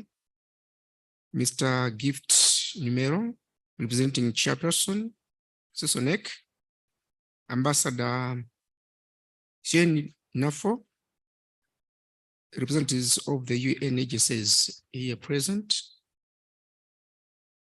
Mr. Julius Ngoma, National Coordinator for Civil Society Network on Climate Change, Sysonec. Representatives of the academics and research institutions here present. Representatives of the media houses. Madam Teresa Nanga, Chairperson of MISA Malawi. Distinguished ladies and gentlemen, on behalf of the President of the Republic of Malawi, Dr. Lazarus Magathie Chakwera, it is my honor to present over the 2023 African Regional Symposium on Loss and Damage. Let me, at the outset, thank everyone for joining this symposium. Let me also extend my special welcome to international delegates from Comoros, Kenya, Rwanda, Mozambique, Cameroon, Ghana, Ethiopia, South Africa, Mali, Tanzania, Zambia, Botswana, Uganda, Burundi, Madagascar, and Zimbabwe. I know that some have not arrived yet, but they will be arriving later today. Maybe before I go further in my speech, let me comment on what my sister from Kenya said, from Maasai land.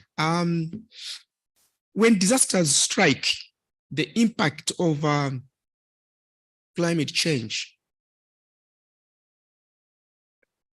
they don't come in English. So English or not English, you have a story to tell. French or no French, you have a story to tell. It is very important that I should say this, because sometimes we think we are not qualified to tell our story because we don't know English. When you cry in your motherland. Mother language, that's how we cry. So whether you don't know English or you don't know French, but you have a voice, you have something to say. just tell your story. And this takes me to the issue of research. I'll comment more on research because research comes out of curiosity. You are curious, then you go into research. Research is not about settling a piece of a puzzle whose answer you know. It is not. So we'll look at research because here we are consolidating, I say research and also voice. What research, what angle are we focusing on? The symposium is timely as it comes in the wake of one of the worst tropical cyclones on record for Malawi that has led to loss of lives and damages to infrastructure, crops, and property. The extent of the damages is still being assessed by the Department of Disaster Management Affairs. At this point in time, I would like to have a minute of silence in honor of the hundreds of people we have lost due to Cyclone Freddy impact in March 2023. May I humbly ask all of us to stand and observe that 1 minute.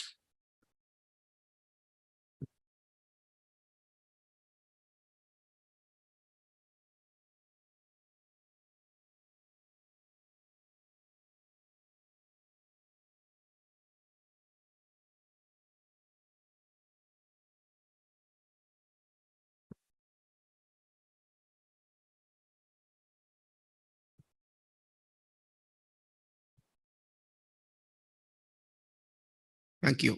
Thank you, Exeter. Thank you very much. Distinguished ladies and gentlemen, the theme of this symposium is consolidating evidence and African voices for advancing a Pan-African loss and damage agenda at all levels. This theme is relevant, and for many African countries, just like Malawi, the issue of loss and damage is no longer a far-fetched reality. As we have noted, millions of people across Malawi are already suffering due to extreme weather events that occurred. Now, I did talk about research that it rises out of curiosity.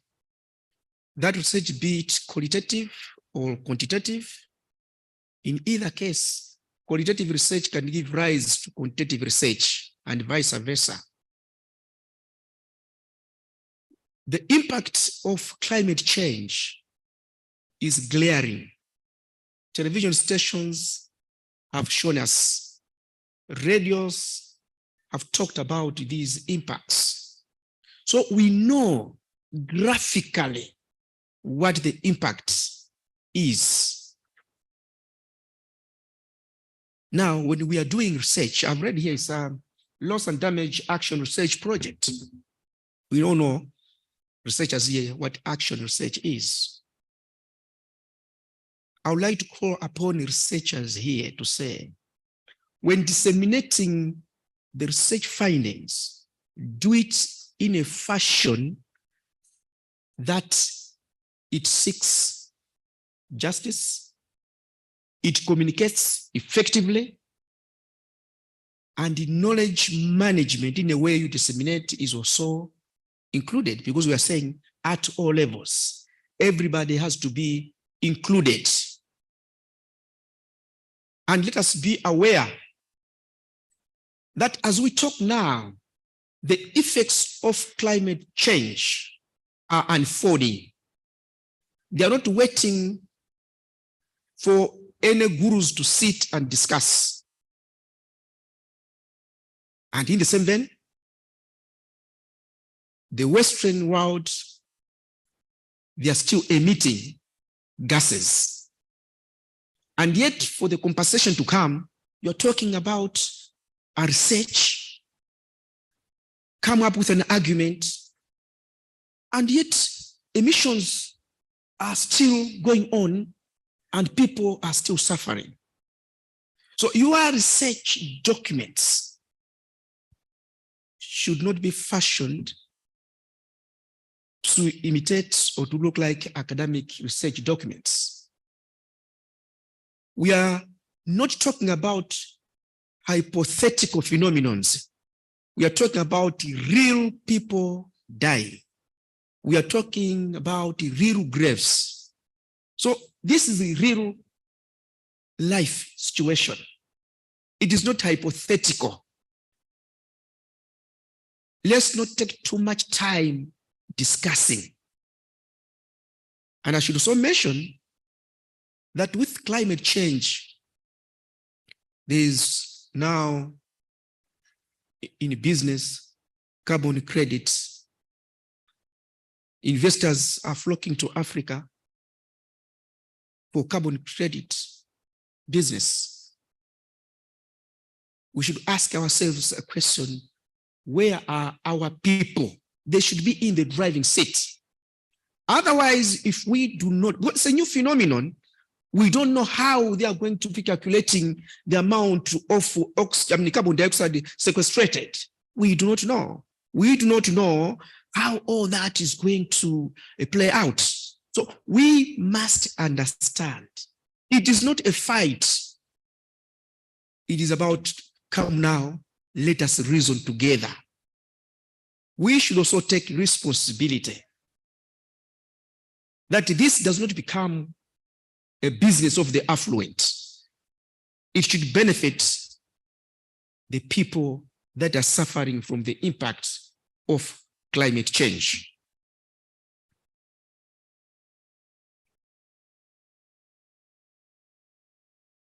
And I've been informed that the objectives of this 2023 African Regional Symposium on Loss and Damage is to provide a platform for African stakeholders and other global citizens to dialogue and express their analysis on how to move loss and damage forward in the sphere of international solidarity.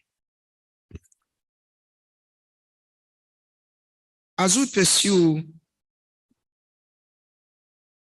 this agenda, let us leave no one behind. Let us make sure that we work as Africa, as a team.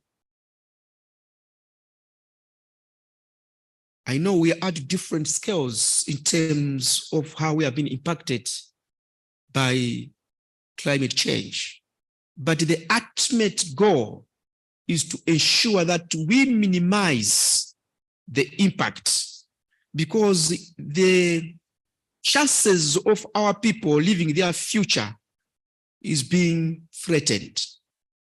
So our goal is to make sure that the chances of our citizens to live their preferred future is widened, is enhanced, is supported. It is also important that as we talk to our Australian counterparts, we too in Africa should make sure that we do the needful to avoid aggravating the problem. Cutting down of trees necessarily, we know charcoal is one factor.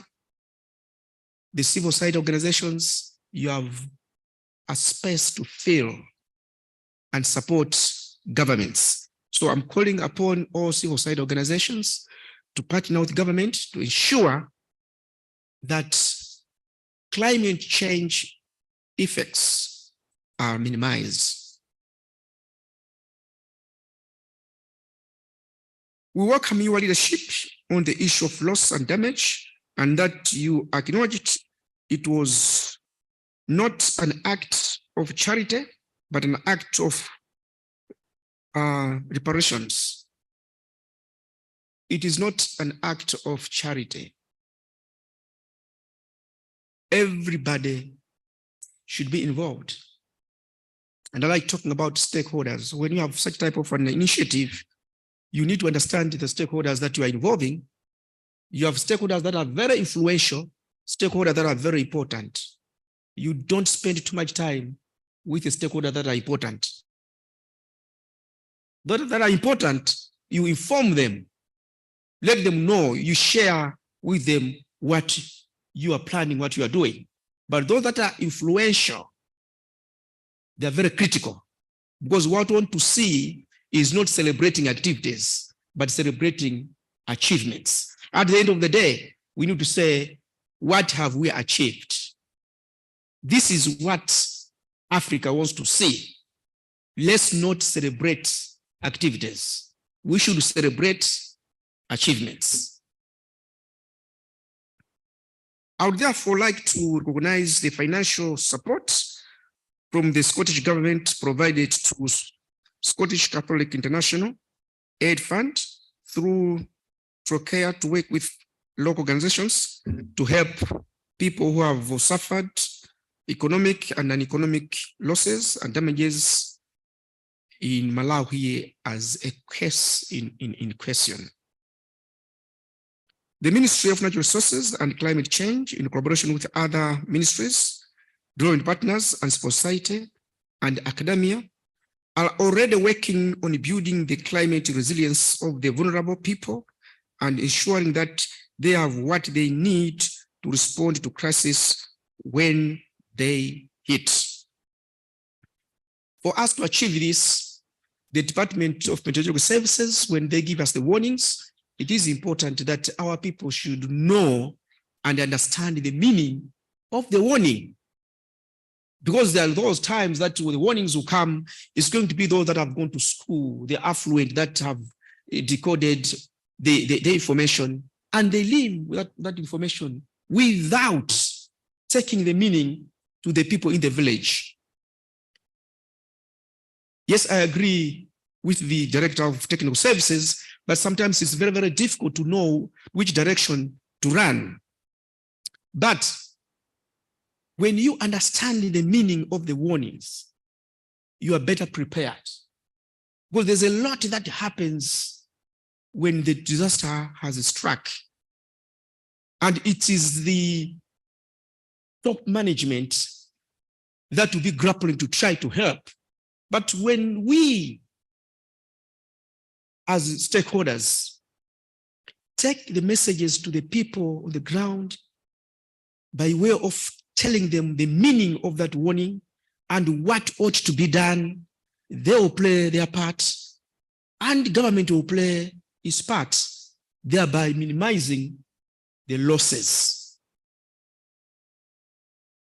So meteorological services has had no meaning to many people in Malawi, but now, and in Africa, let's listen to the warnings and make meaning, not only to us, but to everybody, so that everybody takes part.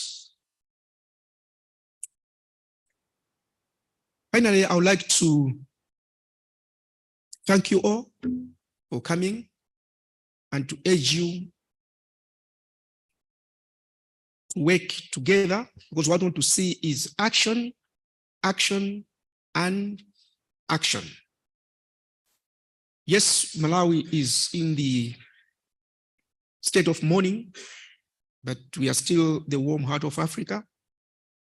So do take time, our colleagues from other countries, to see what Malawi has to offer.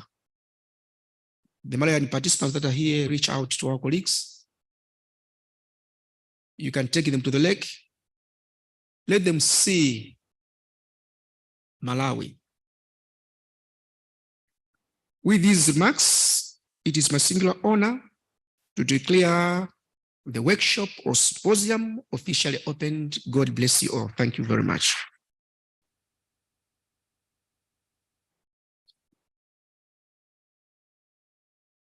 Thank you so much, Honorable Minister, for those remarks and of course, for officially opening this symposium. A word of encouragement there, need for collaboration for us to address all the challenges that we have had this morning, and of course, to look ahead to get the action that the minister has called for. Thank you so much again, guest of honor.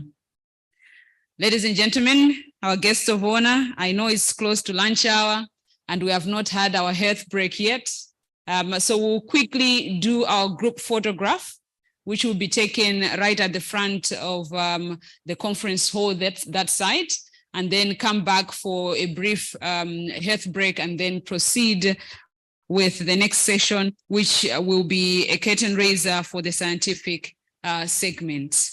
Our guest of honor will shortly be going outside, led by our host, Sisanet, to take us outside. But a quick announcement, Delegate Tanaka Ndungere from Zimbabwe, kindly see Lumbani at the registration desk.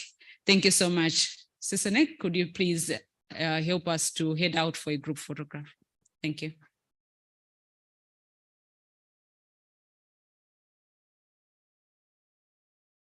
Mr. Numeri, please help us out. Thank you.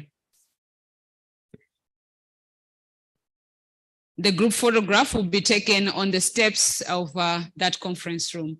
And then let's come back. We only have a few minutes. We have a maximum of 20 minutes to cater for both the group photograph and the health break. This is, let's just say, let's meet here at 12 o'clock sharp. Thank you.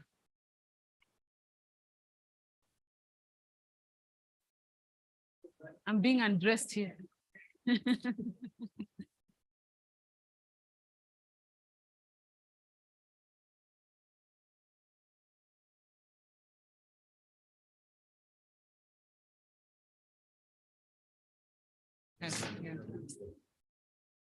Ladies and gentlemen, let's quickly walk outside to save time. The minister has already started walking to that side, and we don't want to keep the minister waiting for us. So please, let's quickly walk. The minister is already out. Let's encourage the neighbor who is still seated to please stand up. Let's quickly walk to that side for the group photograph, please.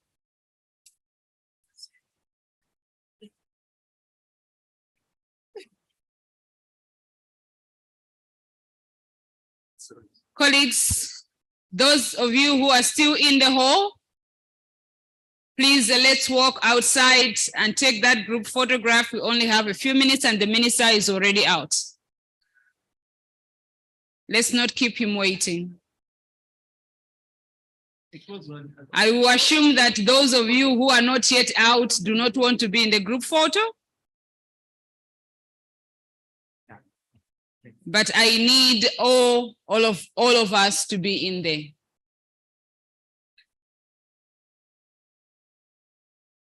Thank you.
I will allow us to get our coffee, tea, cold drinks.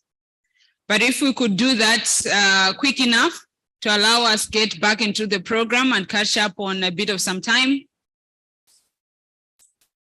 We're still a bit on course. I just want us to keep it that way. So if we could please get our coffees and get back to our seats so that maybe we can have a waking health break, so to say, and listen to the next presentation while we're having our tea.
I see that most of us have gotten our teas, coffee. Let's get back to our seats and remind colleagues who are still outside to please get back in.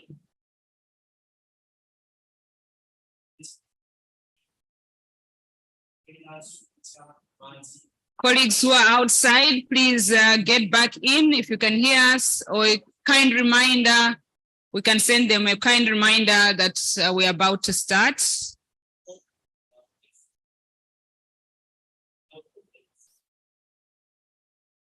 So please, let's get back to our seats.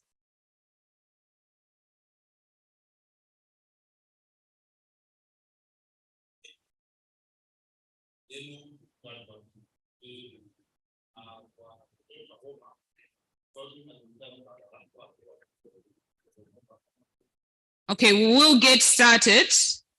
Those that are outside will find us and will join from whatever point that they find us. Thank you so much. Welcome back. We will continue with our symposium. I hope we feel a bit refreshed after taking our coffees. We'll now proceed with the scientific segment, and we'll have a presentation that will kind of introduce us to this segment. The presentation will be done by Dr. Simon Anderson. He's a senior fellow, strategy and learning at the International Institute for Environment and Development. And he'll be presenting on exploring strategies for generating evidence and data to advance a Pan-African loss and damage agenda. Dr. Anderson is online. Can I get a thumbs up if he's already present? Oh yeah, yes. I hope you can hear me, Doctor. Yes, I can hear you. Can you say Thank you. something so that I also know if we can hear you properly? Hello, good morning or good afternoon. Can you hear me? Thank you so much. Welcome. It's good afternoon in Malawi. So welcome to this symposium, and we're eager to hear from you on the strategies for generating evidence and data to advance a Pan-African loss and damage agenda. Over to you, Dr. Simon. Thank you very much, Teresa. I've had the privilege of listening in from here in Scotland to the previous sessions that you've had already, and been shocked to see the level of devastation that the recent cyclone hitting Malawi has caused. And I think that those video images really need us to, as the Minister Uzi said, to get on and do things and action. And I think that action needs to be focused in on addressing loss and damage, because we're now in the position whereby the urgency is upon all of us. I'm going to, if I can, I'm going to share my screen so you can see some of the references that I'm making. Can you confirm that you can see that screen, please? Yes, we can. Okay, thank you very much. So firstly, thank you to Sysonec and to SCIAF and to Pachja for the invite to speak to you this afternoon. As you've said already, I work at the International Institute for Environment and Development, where I'm a senior fellow. I focus my research on gender inequalities of climate impacts, and particularly loss and damage, but also just transitions. And I want to speak to you today based upon some research that I've been part of over the last few months that we'll get to in a minute. But the key thing is to if we are going to act quickly to do the research necessary for loss and damage, we really need to focus it on the gaps. And that is the main focus of this presentation, to discuss with you where are the gaps in knowledge and data that we need to fill to be able to address as quickly as possible the increasing losses and damage that are happening. Countries need evidence, and they need knowledge and data to be able to design national mechanisms to address loss and damage. That's the key thing from my perspective, that research should be at the service of those people who are developing national mechanisms to address loss and damage. The knowledge and the data will be needed to make efficient use of the scarce resources that are available. We're hoping, of course, that the financial resources will increase through the Global Fund for Loss and Damage. But we've been waiting a long time for that Global Fund to be established. It's now been agreed at COP27. But countries need to be preparing both to be able to draw down resources from a global fund and to use the resources available at national levels to address the increasing impacts of climate change. There are two recent reports that I want to refer to. One from the Scottish Government. The link is on this slide. Loss and Damage, Practical Action. This is available from the Scottish Government's website. It is essentially a report of a conference that happened last year and synthesis of case studies, which I hope you'll find interesting if you can access it. There's also a report by the Zurich Flood Resilience Alliance entitled Falling Through the Gaps, How Global Failures to Address Climate Crisis Are Leading to Increased Losses and Damages.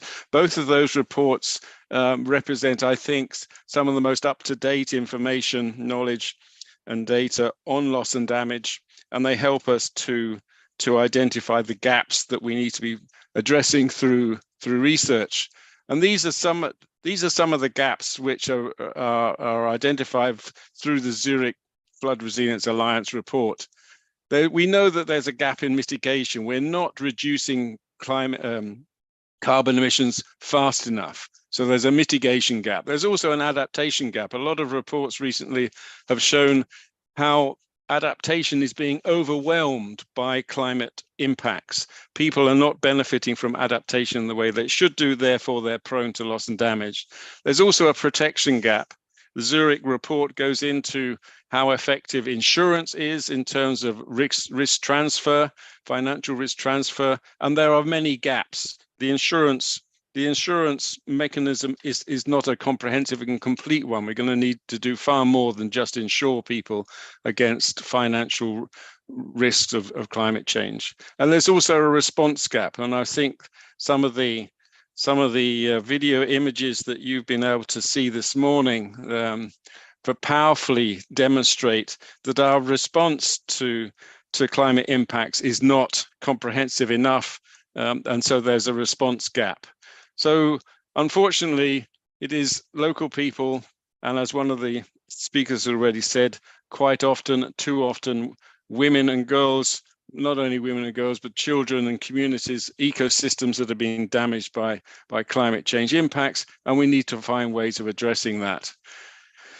As the Minister Uzi referred to, there is, under the Framework Convention for Climate Change, there is now a transitional committee. This transitional committee is working on issues related to funding of loss and damage, funding ways to address loss and damage. But the issues they're working on are largely higher level global issues. So institutional arrangements, elements of the new funding, the new funding mechanism, identifying and expanding the sources of funding, and ensuring coordination, complementarity with existing funding arrangements. So this is very much at a top, at the top of the global level, and this will be the work of the Transition Committee over this year. We hope that the recommendations from the Transitional Committee will be taken forward at COP28 later this year. But I think the point here to recognize is if yes, there's the need to inform the transitional committee on all of these elements that are operating at a global level, but there's also a need for research to inform governments and local governments and those acting at local levels as well. We need these things to be going ahead in parallel and not one waiting for the other. Meanwhile, Vanuatu has set a precedent in the Vanuatu's revised NDC that was published last year. There are estimates of the costs of acting on climate. There's costs involved in increasing the mitigation, increasing the reduction in greenhouse gases that Vanuatu is responsible for. There's also costs of adaptation, and there's estimated costs of addressing losses and damages.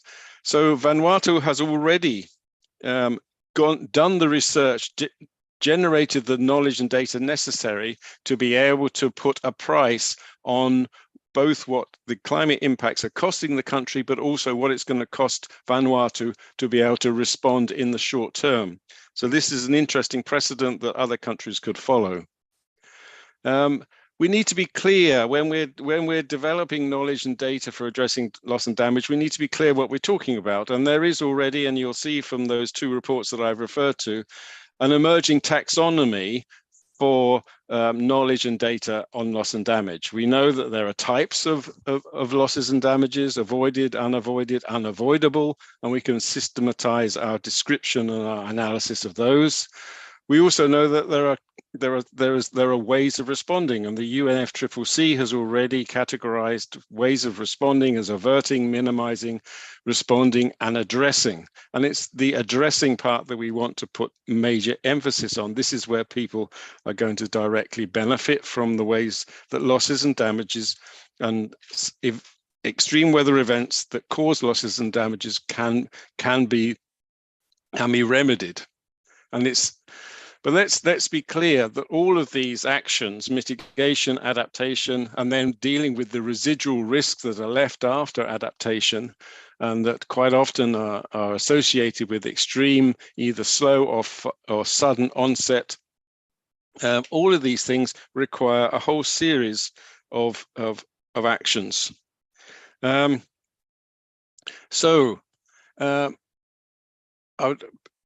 I think it's important, and when we're generating knowledge and data on loss and damage, that firstly we realize that we're looking at actions that are in addition to adaptation.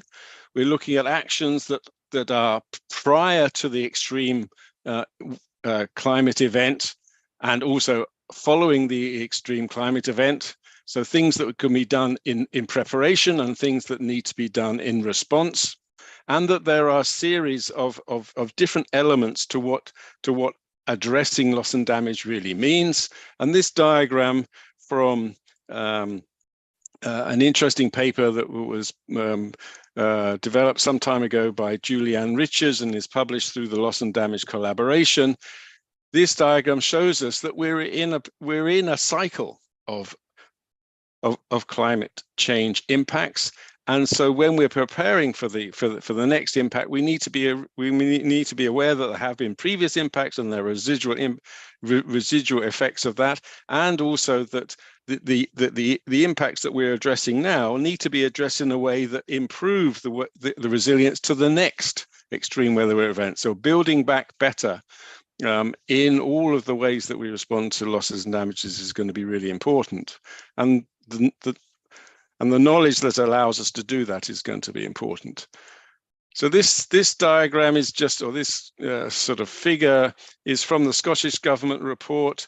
It basically shows how we can, through research, how we can develop the characterization of the different types of hazards, climate hazards, different types of losses and damages, economic, human, territorial, ecological, societal, different governance mechanisms that are going to be supporting the ways that the loss and damage is addressed. So top-down, government-led, market-driven, and bottom-up, locally-led collective action.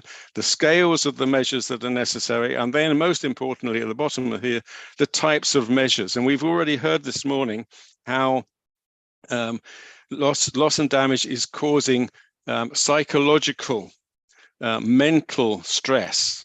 There is very little in terms of the ways that losses and damages are addressed at the moment that enable people to recover from those psychological and mental impacts. So looking at measures that are curative, looking at measures that are focused in on recovery and rehabilitation is going to be absolutely key, and it's a major gap in our knowledge at the current time. Evidence from African countries: there is the least developed countries university collaborative on climate change, LUC, and their members of LUC have developed initial loss and damage reviews in Malawi, Zambia, Burkina Faso, Mozambique, Sudan, and Tanzania. From those national level case studies, we can see that there are increasing and widening impacts of climate change and these are having wider and more detrimental impacts due to increases in vulnerability, and this in part is to do to residual impacts and increasing cycles of climate hazards. We know very, very little about the economics of climate change impacts to the most vulnerable, and we know even less about the non-economic, what's called non-economic loss and damage. And here is a major gap for research to consider. What is happening to the livelihoods, to the well-being, to the ecosystems that the most marginalized and most vulnerable people depend upon, and how can those people be centered in processes of addressing loss and damage? There's also the institutional infrastructure that will be necessary, bringing agencies of government together to respond in a coordinated way to loss and damage, both in preparation and in recovery. The case I know best is Mozambique, where the ministry responsible for social protection, the agency responsible for disaster response, and local governments are coming together to coordinate responses to floods, cyclones, and to droughts at local levels, with coordination, as I've mentioned, with the social protection provision that's going to be so important for people recovering from climate impacts. So looking at the interinstitutional frameworks that can be established to enable loss and damage responses in the different national contexts is going to be an important part of the research that we do next. And we also, on the basis of that research, are going to be able to, we need to identify the gaps in the policy and regulatory frameworks. How is it that governmental agencies can work together? What are the rules? What are the regulations? What are the laws that need to be in place for that to happen? I understand that there will be a bill going to the Malawi Parliament on disaster risk management quite soon. That is a key opportunity to introduce institutional frameworks necessary for addressing loss and damage. So strategic areas where we need knowledge and data: risk assessment methods, risk reduction and management methods, reconstruction, how to build back better, the different infrastructure that's necessary, how to assist planned relocation and migration, looking at mechanisms for transferring, sharing, and pooling financial risks at different levels, looking at social protection and safety nets, how do we make those climate smart, looking at ecosystem conservation and how restoration and management of ecosystems will enable people and ecosystems to be less vulnerable to climate extreme events, looking at resiliency in livelihoods, how does rehabilitation and recovery enable people to be more resilient in the future to extreme weather events, looking at issues, as we've mentioned, in terms of curative remedies, truth-seeking, apologies, remembrance, remedial action and counseling, all of these things that we know that the most vulnerable affected by climate impacts are going to need and that currently is not in place, and looking at the way that individuals, households and groups are already responding to losses and damages, and seeing whether the way that they respond to risks and impacts, how can that be built upon into a more collective local action? This diagram taken from the Scottish report, the areas in red show that where we have very little evidence on those measures. And so as we can see, there is very little evidence on non-economic losses and damages. There's very little evidence in terms of being able to respond through social protection, ecosystem conservation, resiliency of livelihoods.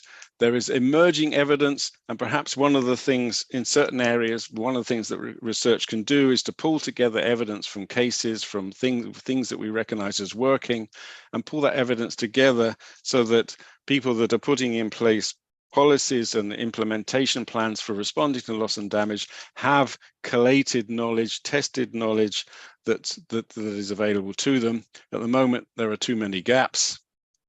And this last table just shows where, if we look at measures to address losses and damages, and we look at the governance processes that are necessary to support those, where do we have experience so far? And it's only in those areas marked in green where we have some experience, some knowledge developed in terms of the way that loss and damage can be responded to through different processes of governance. And we need far greater emphasis on what can be done at subnational levels and what can be done across that range of measures to significantly or positively address loss and damage.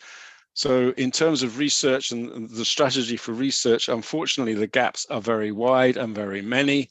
We need to be collating evidence of success across all of those measures to learn how they are best managed by whom. This diagram tries to summarize what I've said, that the research needs to be looking at types of loss and damage. We need to be looking at finance, new finance, and how to make that accessible. We need to be understanding how loss and damage needs are going to be determined, looking at the best ways for local voice to be listened to, and we need to do this in a way that maximizes delivery, as the minister said, action on delivery at scale in timely ways, and flexible enough to be responses to be flexible enough to be relevant to all of the local circumstances that loss and damage is impacting upon. So the research agenda is a very wide one, but we've also got to take things forward as fast as we can. In conclusion, I just want to say, where there are opportunities for countries to collate evidence that enables robust design of national mechanisms for addressing loss and damage to be put in place, that I think is the highest priority. And in doing that, we need to be mindful that major gaps in terms of addressing loss and damage are in terms of the curative, the remedial, the counseling, the psychological impacts. And we also need to maintain a very strong vulnerability focus. So looking at gender differences, intersectionality, and the way that influences people's ability to react and recover from loss and damage, that will be absolutely crucial and should be a major focus of the research that happens going forward. Thank you very much.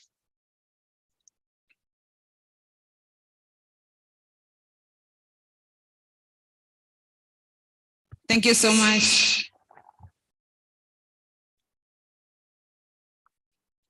Thank you so much, Dr. Simon Anderson, for that elaborate presentation on loss and damage, and of course, the Pan-African agenda, what we can do, the opportunities that are there for us. Now I'll open up the floor for questions or comments. If you have any, already there's a hand here. Please, if you will, introduce yourself so that Dr. Simon also knows who he is responding to. Use the mics on the desks.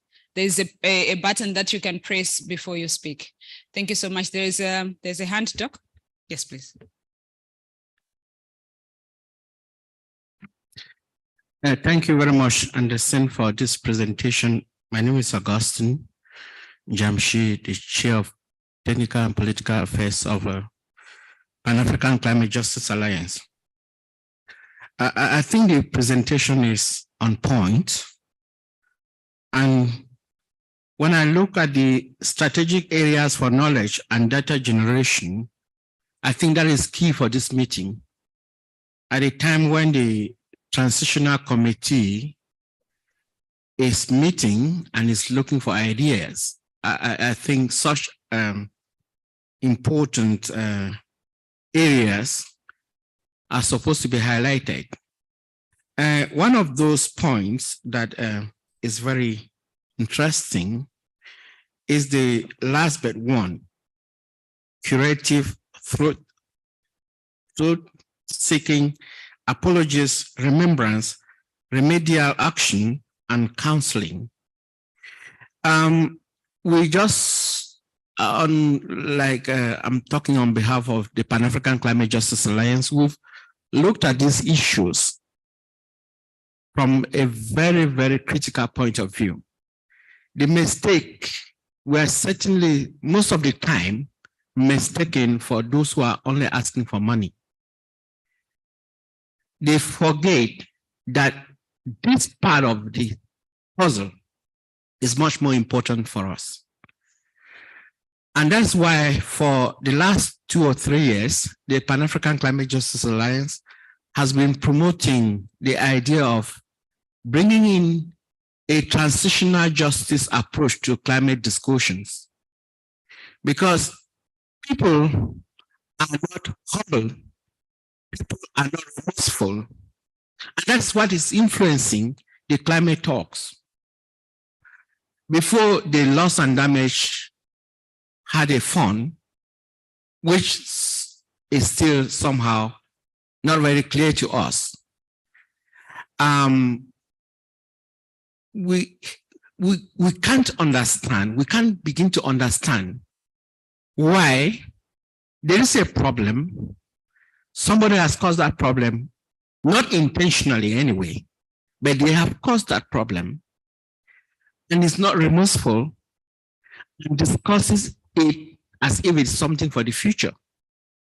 So if we bring this puzzle or this part, this approach of transitional justice, that's where we can have truth-seeking, that's where we can have remembrance, that's where we can have reconciliation, and that's where we can have other things.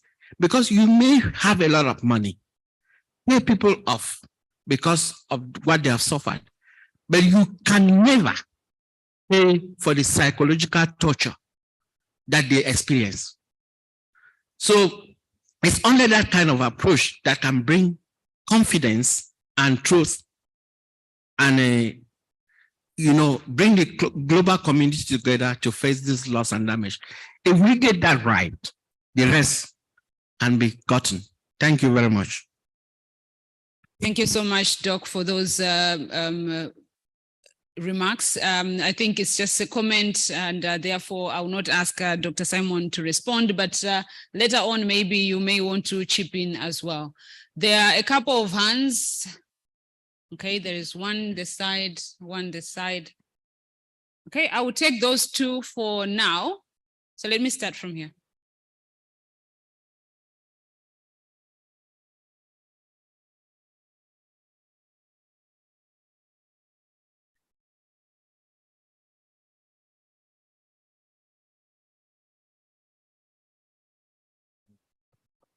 Right, I think the mics on this side. I think the mics on this side are dead, so I will proceed with this mobile one. But as I proceed, I'll also appreciate, I think, the broad view within which you've stated the element of research, evidence generation, particularly within the broad context of mitigation, adaptation, and also issues of loss and damage. And I think that to me is quite great.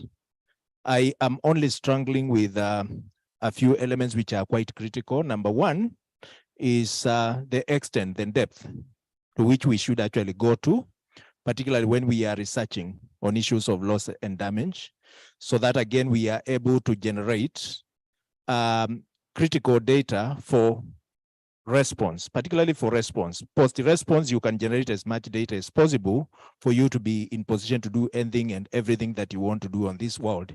But for purposes of really positioning the response, how much data would be desirous? And therefore, as we then begin to engage with the transitional committee on this conversation, I think what we need, and probably what we would like to hear from your end, is what is the basic minimum in terms of data, in terms of information that we are looking for, and that should be assembled for a country to substantiate its case and be able probably to tap on resources that are meant to facilitate action. I think that's something that we would like to hear quite quickly. I know the spectrum is broad, but we need to ensure that we are able to formulate something that is working for us. We've seen before, particularly because this question has a background, we've seen before, particularly when it comes to formulation of programs and a GCF, the whole process is complex. The amount of data, the amount of information is quite complex. So are we going for the same, or are we going for slightly different form of data? And then finally, what methodologies would be quite ideal to generate that data? And that data passes the test of assessment that probably we are proposing be put in place. It's important we also speak to that bit of element. Thanks. Thank you so much. I'll keep that question and go to this side. Please wait for the mic. It seems like we're having a bit of a challenge with the ones that we have on the tables. My name is Andrew Mazuru, an emeritus chief strategic communications person. My input is essentially a comment. I think it's a comment, a question, perhaps a question too, and for reflection on loss and damage. I see climate justice being delayed, and therefore climate justice not being delivered. The establishment for this, for the loss and damage facility, happened some time ago. Is it 2 years in Glasgow? In Glasgow, and then Egypt. That's at least 2 years ago.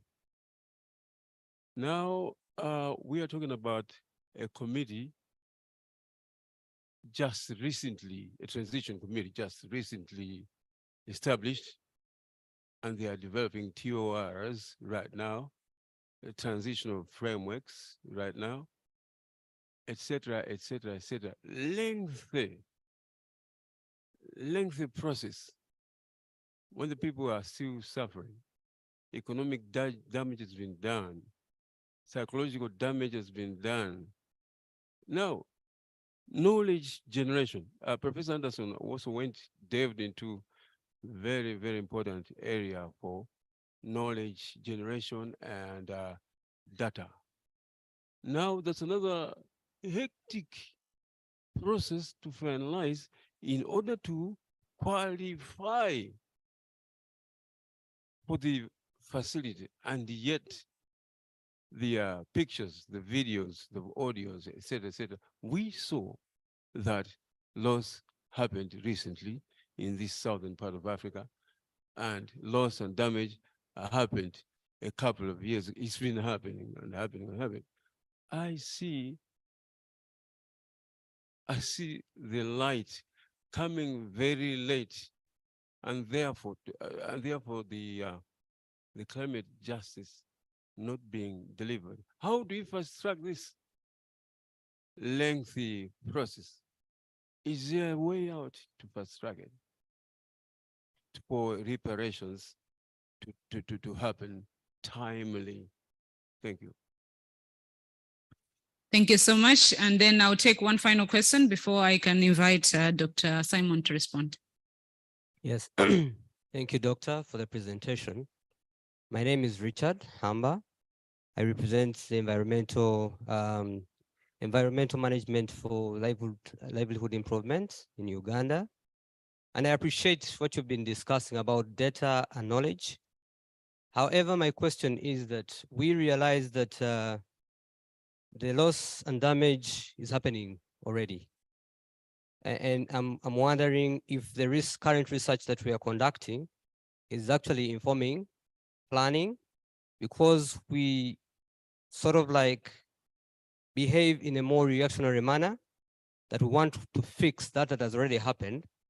And so it does not inform planning so that we can allocate resources. I know it is a natural disaster, but in most cases, when you must plan for eventualities at some point, maybe at country level application, because we know the affected zones.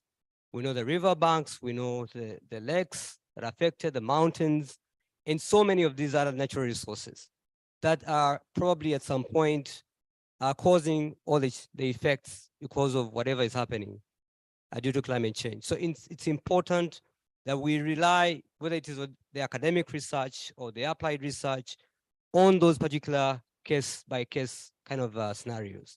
So how are we doing the data collection and knowledge management in those areas, specifically to address those issues at country level application?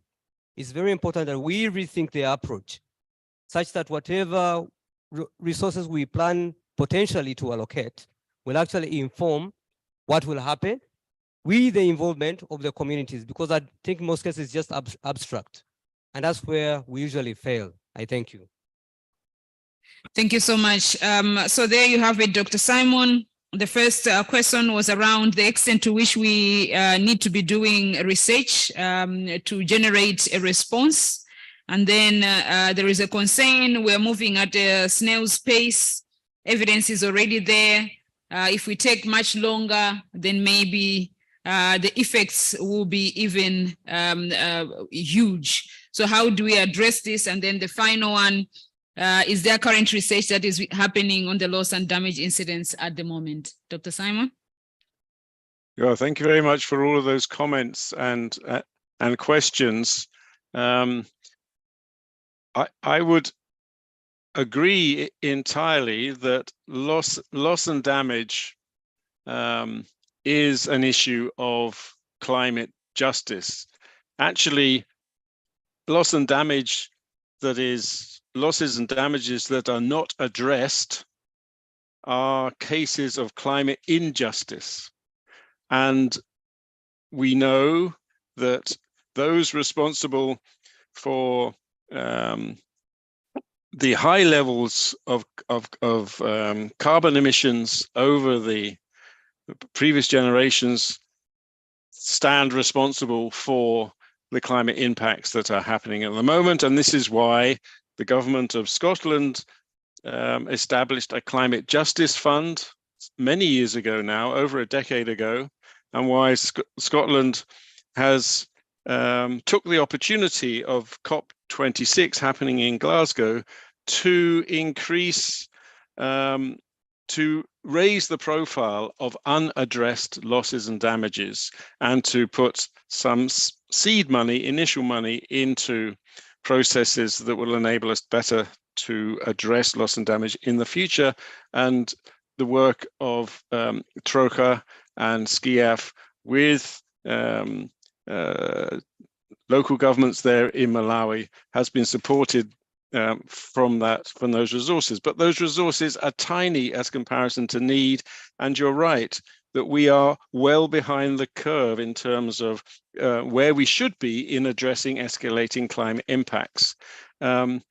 We can do research to work out why we're in the position that we're in, and that's the sort of the elements of justice and political economy, but that's not going to help those people who are facing flooding and droughts. What's going to help them is the pooling of information and experience that we already have on ways that these extreme weather events happen and the best ways that they can be recovered from. And there is a lot of existing knowledge that can be systematized and put and can be applied today. And that process, that I see as one of the key elements of the applied research that needs to be done. We need to be working out where the good practice is, where things, processes of rehabilitation, recovery, etc., have been successful, and learning those lessons and learning them in a very applied sense, providing lessons to government agencies that are going to be responsible for responding to loss and damage in the future. So that's one sort of direct and most urgent need. There is another need that I've identified already, which is the need for this understanding the institutional frameworks at a national through to local level.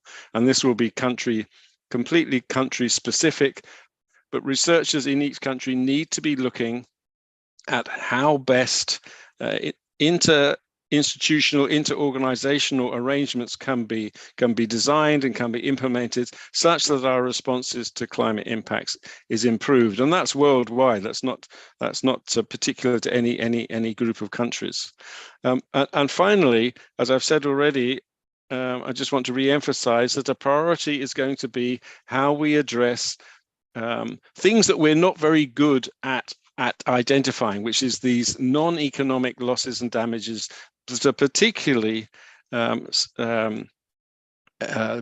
are affecting the most vulnerable and the most marginalized in our societies. And that I think is an area, a real gap in knowledge, also a gap in data. We don't know enough about those non-economic losses and damages, and we certainly don't have much experience in addressing them. So that I think is going to be a priority going forward. I'll leave it there, but thank you very much for those questions.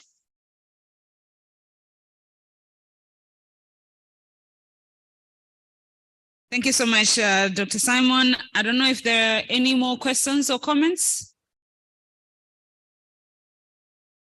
There's one. Yes, please. You can go ahead. Yeah, thank you for the presentation. Was just wondering, you've talked about research and then the gaps that are there. I wonder what local communities, the part they have to play in infusing traditional knowledge and those indigenous knowledge systems, in infusing that research and also communicating that. I'm taking an example from the lady who spoke, Salante, who spoke that she doesn't understand English or Swahili. She speaks in a local mother tongue. So I'm wondering, how does research, in your view, really piece all this together to really build on citizen science and the knowledge at local level, and not just the the high level type of research that we are used to? I like that you've addressed it in terms of what you're not good at, and this could be one possibility of what you're not good at. So how would you, sort of look at it from that aspect? Thank you. Thank you. Online, do we have questions online? Yes. How are we going to, are you going to read them out? Can you? Can we get a mic to him if he doesn't have one? And someone please read out the questions we have online.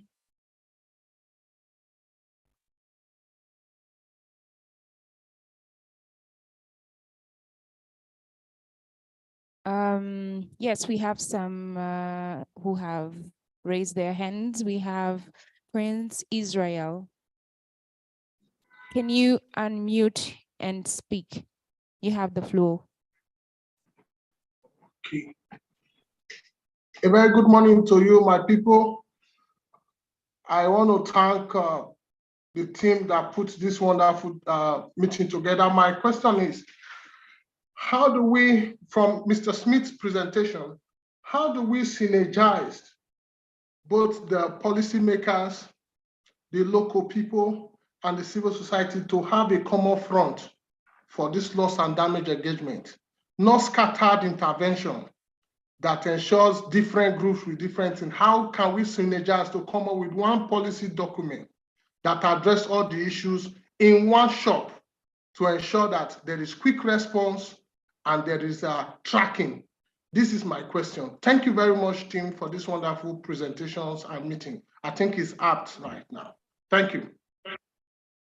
Thank you so much. We also have Rashid Mohammed, who wants to comment or ask a question. You have the floor. Yes, Hello. Rashid, we can hear you. You can go on, Yes, Rashid. my name is Rashid, and I would like to pose my question to Mr. Simon. I work with a local pastoralist organization in the arid region of northern Kenya, and a fact on file is that we have lost close to over 5 million livestock to drought, recurrent droughts, and it is just recently where we started getting rains, and it has also resulted to floods, and so many people have also lost. Within the context of loss and damage, what is the dichotomy of this to this aspect of mitigation and adaptation? For me, as a pastoralist from the arid region of northern Kenya, I don't see adaptation for me. I don't see mitigation for me. What do I adapt to? I've already lost my livestock. What do I mitigate? I've already lost my livestock. That is my question.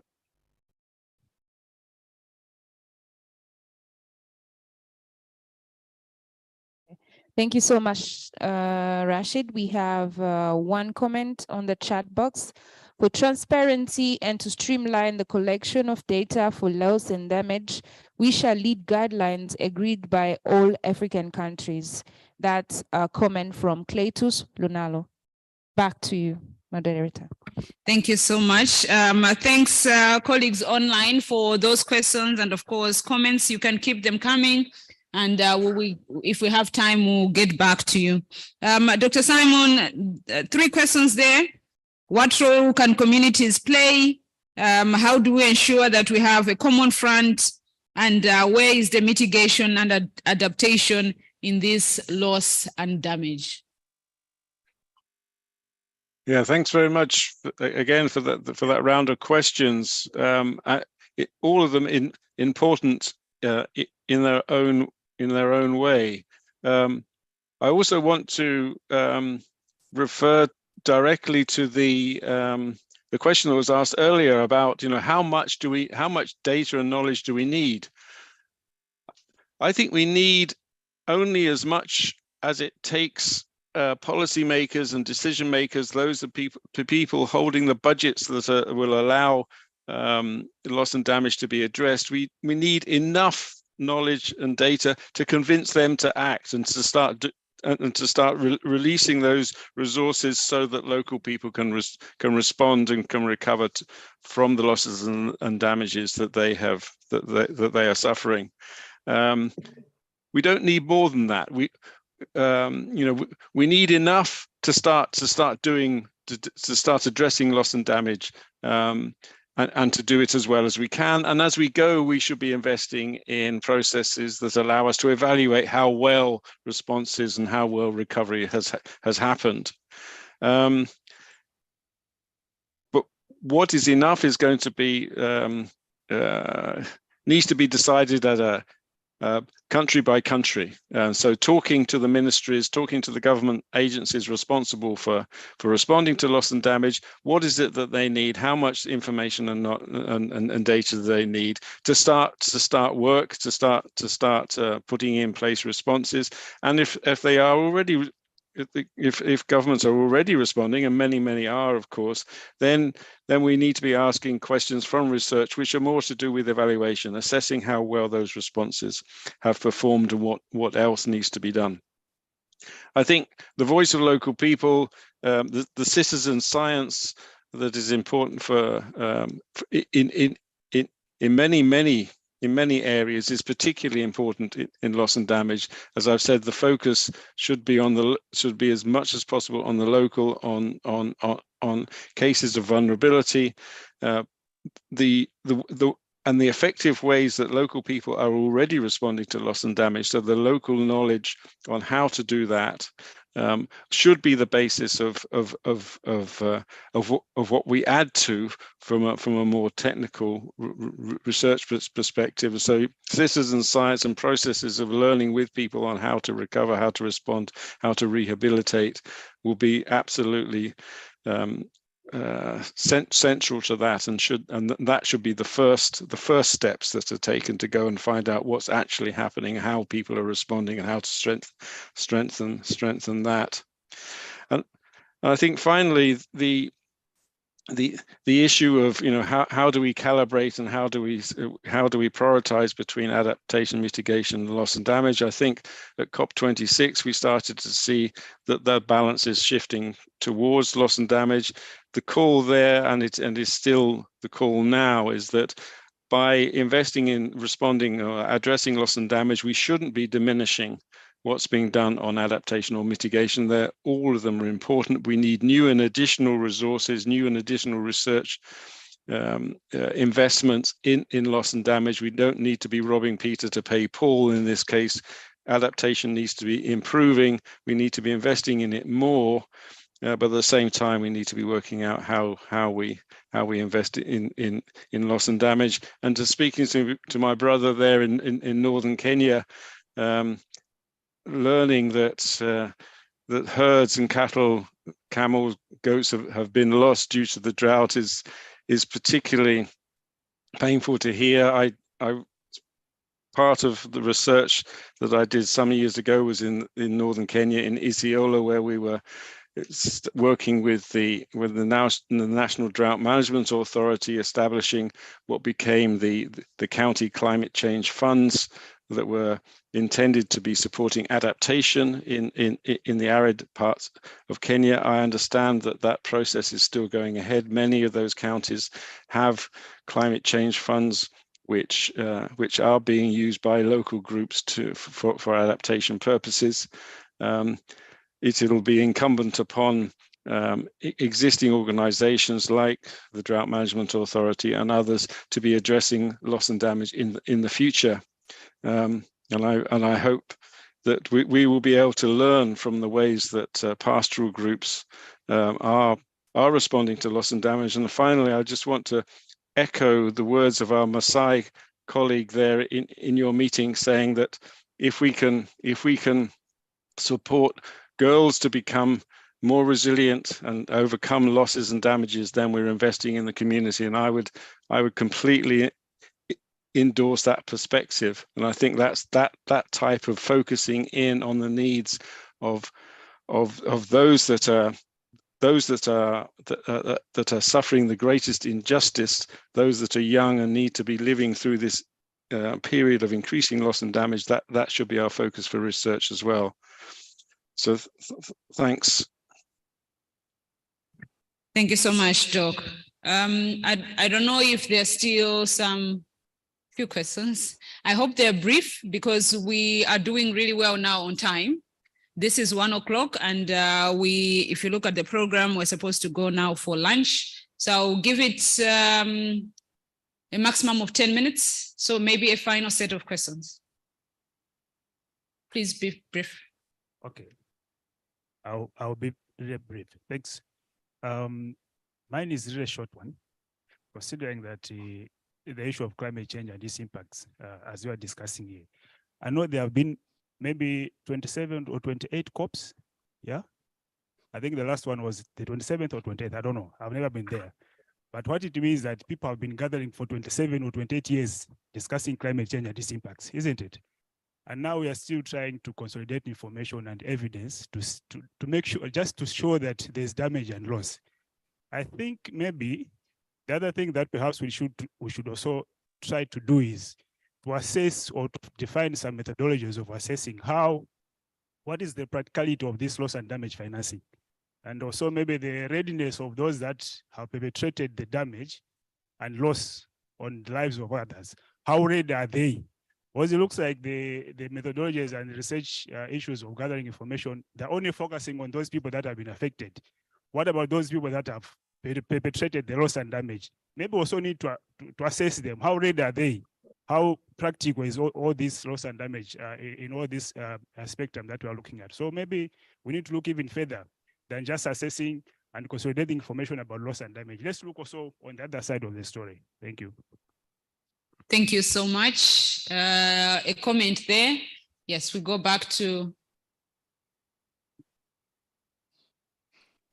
just a minute. Just a minute. I'll take that first and then come to you. Andrew Mazur again. On investing the loss and damage facility in psychosocial support.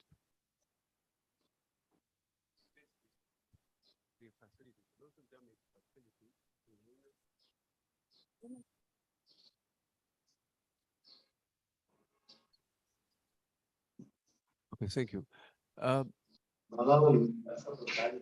May any consideration be made that the facility also cover an investment into psychosocial support, capacity building, capacitating institutions that will coach would produce manpower, human power, or person power into psychosocial support, like higher learning institutions, psychology field, and then production of the actual counselors and long-term counseling, psychosocial support to those that are in trauma. Trauma can be short-term, medium-term, and long-term.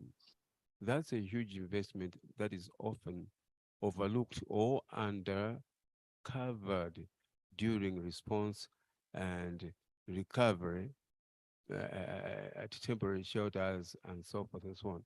It's just about, oftentimes it's just about physical needs, food, perhaps spiritual support, and so forth. The psychological aspect is often undercovered, or perhaps academia into this field are not included in the disaster risk management, recovery, and so forth and so on. And also mainstreaming of the same. Those that are already on the ground, army, police, medics, etc., should also mainstream psychosocial issues as they do the mainstream issues. They should also include those things as they address the physical and other needs for people, for the persons that have that are psychologically affected. I think I'm making myself clear. Thank you. Let me stop there. Thank you so much. And then a final question or comment. Yeah, I think mine is just following up on the frustrations around research, the questions that have actually been used.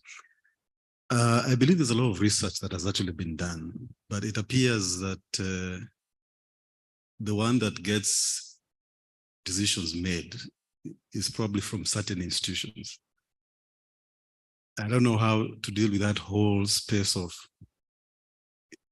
acceptability of research by different actors and how it can actually get through the pipeline of decision making, because like someone said, we've met for the last 27 years. I'm sure there's a lot of material that has actually been generated, but it seems like there's been inaction. Is it that decisions are based on research done by certain specific institutions? I mean, what's the process? Because we'll just be talking around this subject matter, but maybe they feel that research by farmers is very basic. It can't get to the table in terms of decision making, that probably they have to listen to IIED. Are there institutions that have that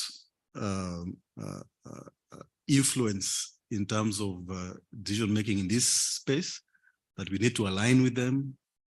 Maybe you can just take us through that particular process. Thank you. Okay, thank you so much. So Dr. Simon, that's one question that you need to respond to, acceptability of research. But of course, you may also touch on the two comments that came earlier, feasibility of loss and damage and psychosocial support for those affected. Thank you. Thanks again for those questions and comments. I would like to agree very much with the earlier questioner when which was, do we need to spend time characterizing loss and damage from a scientific perspective? I would say not. I'd say that our highest priority is to be looking at ways of addressing loss and damage. That people that are facing losses and damages and recovering from them, they know what those losses and damages are. They know how they're trying to respond, and they know what are the limitations in their recovery process. And so it's that we need to be researching, and then we need to put the emphasis not on characterizing loss and damage, but on ways of addressing it. So that's the highest priority. And I would agree with the last question of the last speaker there on, as I've said already, the emphasis, a gap that is apparent from looking at the information that's available on ways to address loss and damage. We have very little on this psychosocial measures that need to be put in place. So I agree with the emphasis there. And finally, please let's not afflict research on loss and damage with previous research paradigms whereby research to get listened to, you have to be publishing in scientific journals. You have to be associated with some northern research partner. Let's move away from that.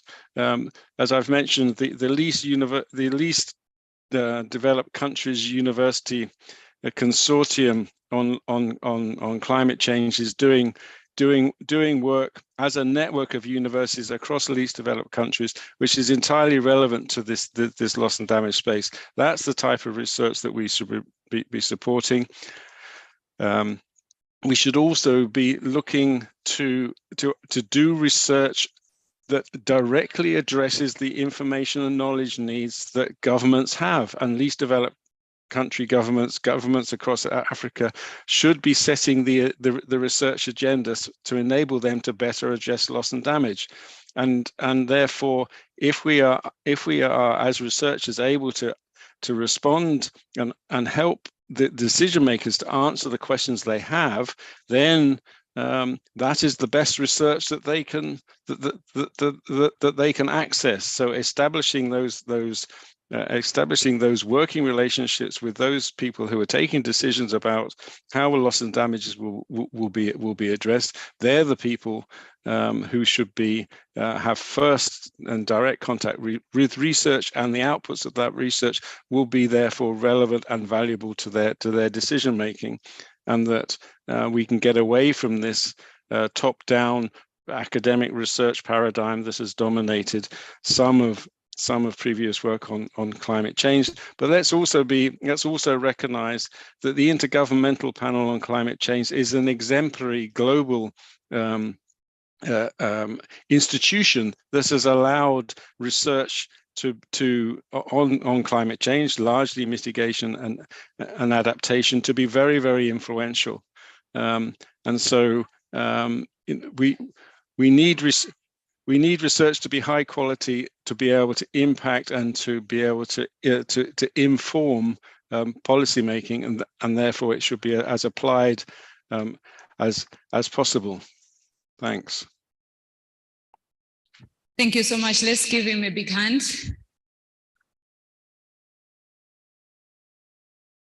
Thank you so much, Dr. Simon. And unfortunately, due to time, we will leave it here.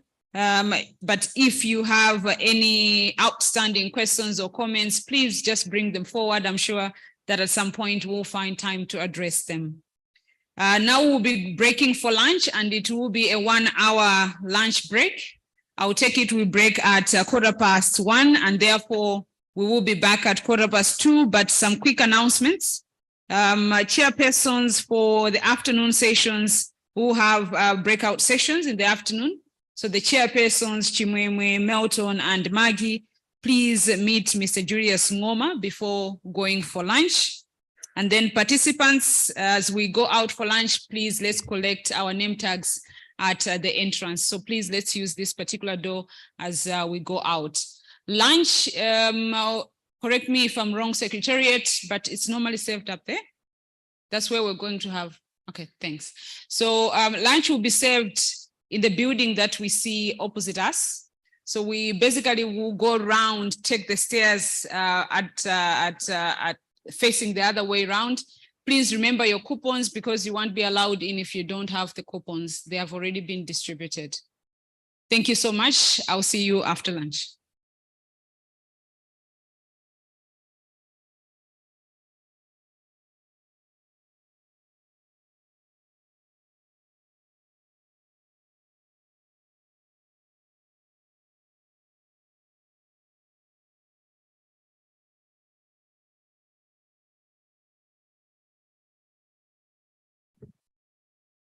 Yeah, excuse me, in addition to meeting the three that were mentioned, I also need to have a representative from the Environmental Affairs. They should find me on the desk.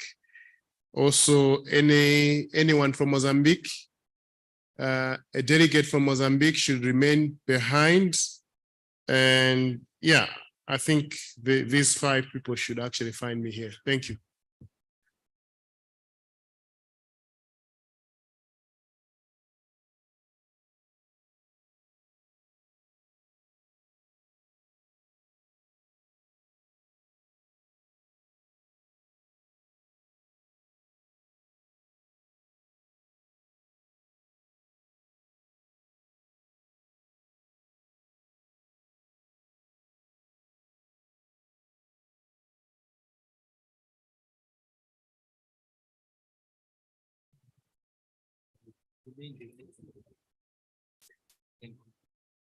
The session chairs, please find me here so that we can also go for lunch. We need to have a very quick discussion. Yeah, today. Yeah. Please. Session chairs, please, we want to go for lunch.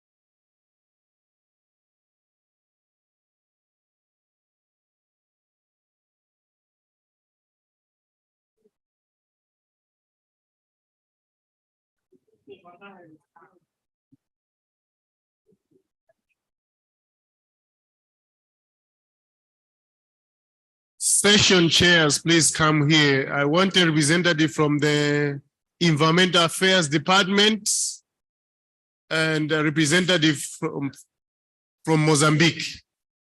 Mozambique and Environmental Affairs Department. Jarvis, please organize. We need one from Environmental Affairs Department. Our colleague from Mozambique, please get to this table. Yes. Okay. Come here.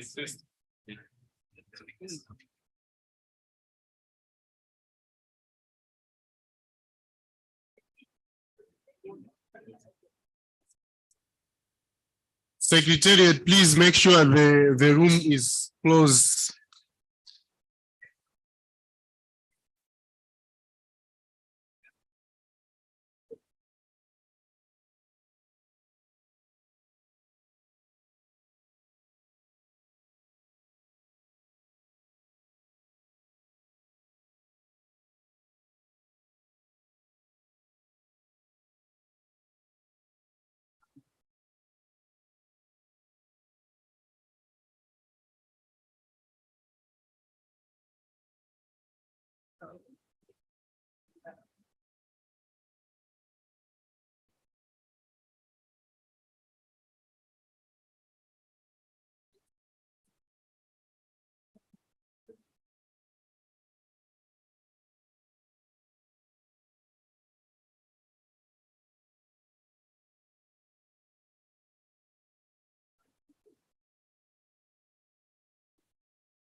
My dad is a year white, 7 months.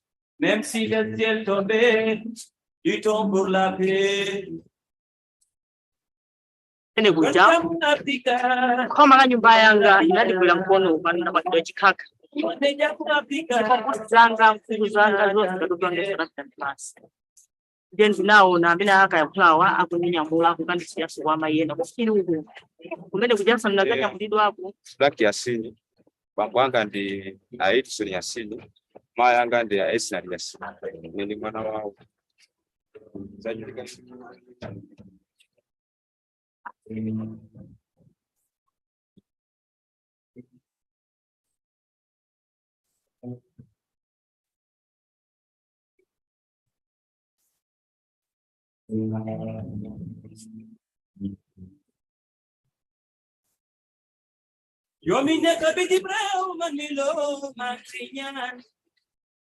Ine ndi white kapita.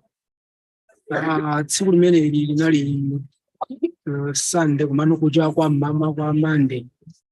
Nalija mafolo kumetsu inesi nali kumeneko ndinali ndi mpanganyo ndiye anthu anala kugona nyumba anabwera napolo ndikugwetsa manyumba ndikuapsinja amayiwo ndikunena pano anavulala kwambiri anapititsidwa chipatala tsiku lomwelo kubwizi kupeza kuti ana atatu onse ndi madzi mwana mmodzi wang'ono kupezeka komano ali kufa ana awiriwo ndikunena pano sadabiseke adapita ndithu ana sinandu kwa utabati feti ni matalo sina zole kwa uti dana ni moyo wanga ni makali kwa maana chifaja chimungwe namenda kutichanizana nawa umakani moyo wampavu sadwala wakala kuti zokufuna za uti moyo ndi ana babandi makala sana mabene niko bipa kuti mungwe ati silabe ndi basa mpavu chinde kujana wabe chidawa sana mano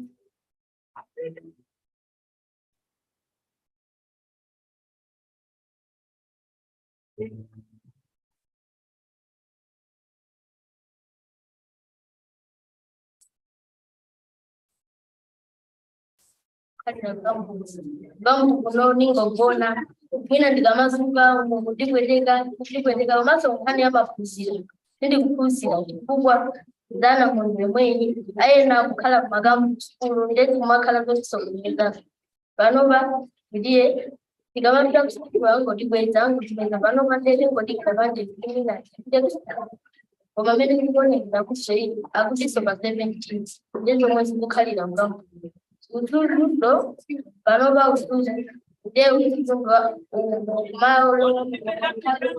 maneti tilibe maneti anakwera nyumba zote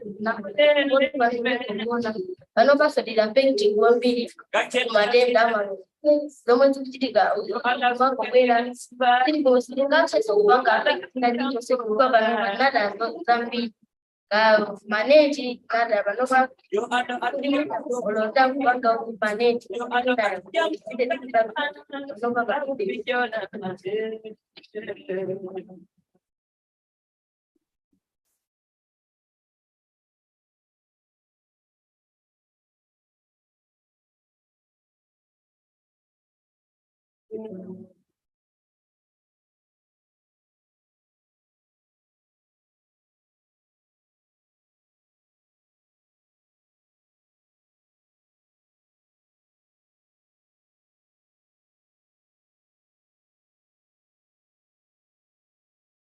Milo mantinyan aglo komanda aglo komantimen pate Afrika ici ou ailleurs la paix lui du bonheur même si le ciel pleurait.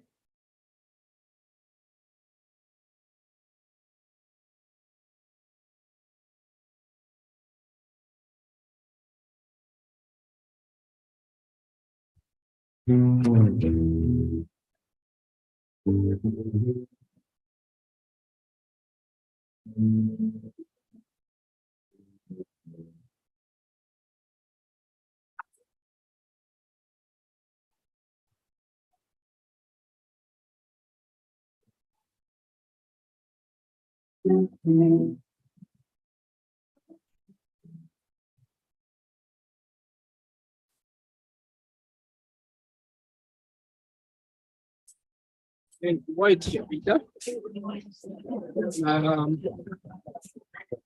Zaka zanga ndi 39. Mkazi wanga ni Marita White, 8 years. Mwamba Tawonga White, 7 years. Wajiwiri Joshua White, 7 years. White is here White, 7 months. Même si le ciel tombait, du temps pour la paix. Ene kuja koma la nyumba yanga inadikwera mkono panona pakidwa chikaka zanga mkulu zanga zote zikatugwangesera mtanimasi ndiye ndinaona amene akayankhulawa akuninyamula kukandisiyaso kwa mayena kufiri uku kumene kujasa mnakanyamulidwa ako Black Yasini bambwanga ndi Edison Yasini maya anga ndi Esna Yasini ni mwana wao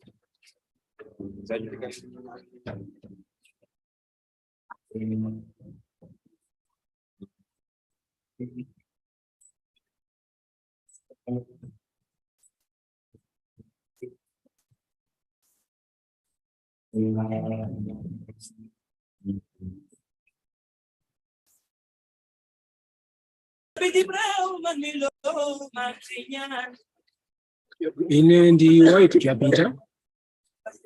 Tsiku limene linali Sunday kumano kuja kwa mama kwa Monday. Inali cha mafolokolo kuma ine sinali kumeneko ndinali ndi kupaganyu ndiye anthu anala kugona nyumba anabwera napolo ndikugwetsa manyumba ndikuapsinja amayiwo ndikunena pano anavulala kwambiri anapititsidwa chipatala tsiku lomwelo kubwizi kupeza kuti ana atatu onse apita ndi madzi mwana mmodzi wang'ono kupezeka kumano ali kufa ana awiriwo ndikunena pano sadapezeke adapita ndithu Ana sinandu kwa utabati pete. Kini matalo sina zole kwa uti. Yana ni moyo wanga ni makali. Kwa maana chifaja iti Mungu wetu na mimi kutichanizana nawa. Kumakani moyo wampavu sadwala. Wankala kuti zokufuna za uti moyo wondi ana babandi makana sana. Mabene niko bipa kwa Mungu. Ati tukisilabe ndi basa mpavu. Kichite kujana wabe ndio sabaha. Maana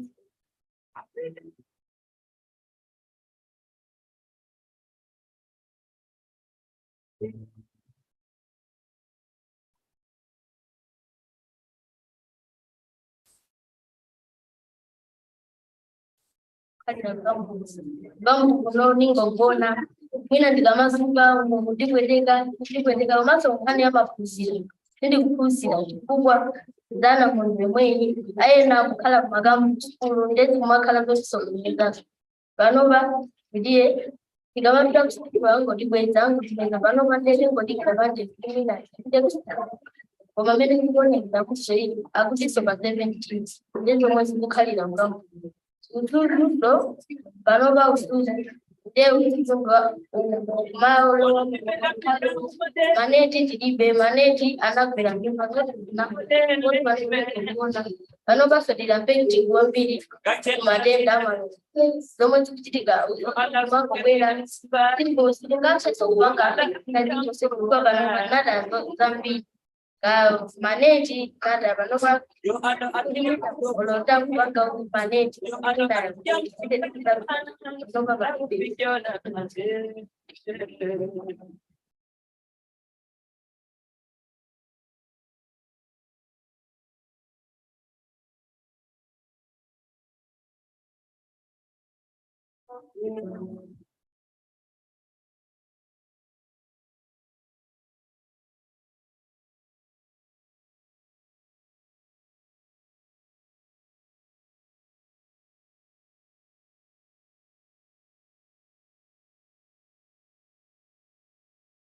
Milo mansinyan aglo komanda aglo komantimen pate Afrika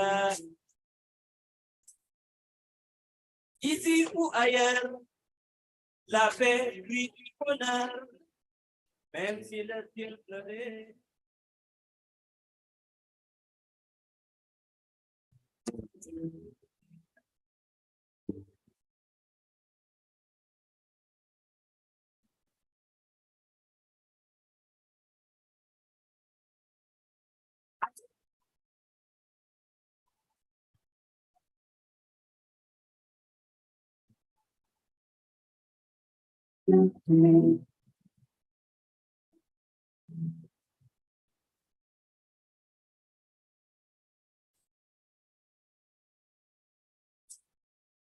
White Chapita.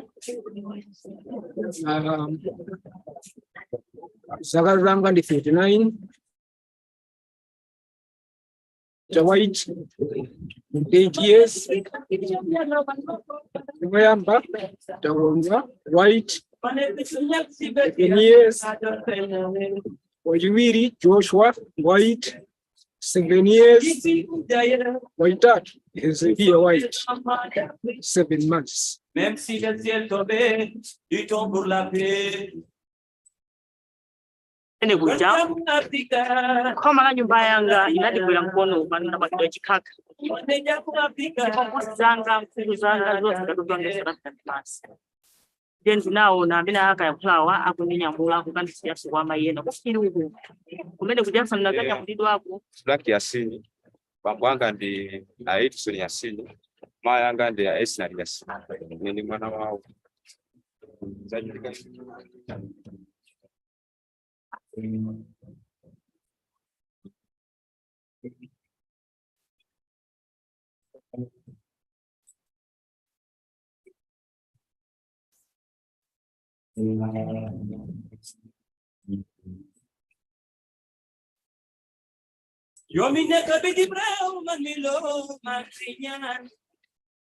Ine ndi White Chapita.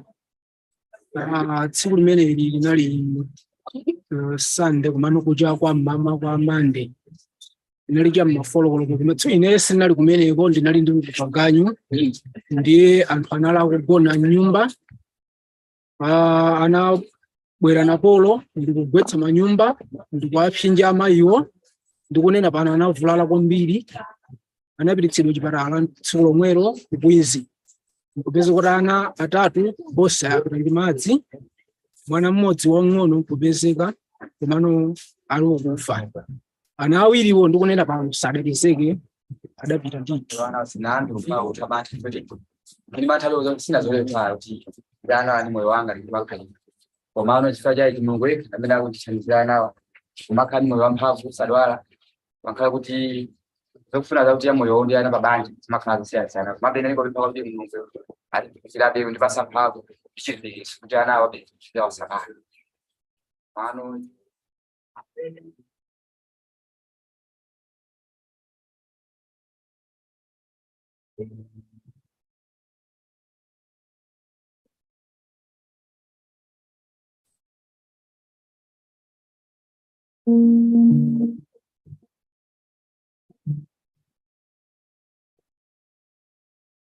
kuyambira pa 10 mpaka pa 15 March namondo okhalitsa mu mbiri ya dziko lonse lapansi adamenya dziko la Malawi mosalekeza. Nyumba, mbewu, misewu, sukulu, zipatala komanso miyoyo ya anthu mazana zidawonongeka ndinso kutayika kumwera kwa dziko la Malawi. Izi zimachitika pamenenso dziko la Malawi likadali pa nkhondo yolimbana ndi mliri wa kolera. Gogo Neli Omara wa zaka 82 wa mmodzi mwa Malinga Group Village Headman Magoli kwa mfumu yaikulu Mwambo boma la Zomba wakhala akulera zidzukulu zake zitatu komanso zidzukulu tubzi zisanu ndi mmodzi. Kamba kakukula komanso ukalamba, Gogo Neli amavutika kuyenda komanso kudzigwirira okha.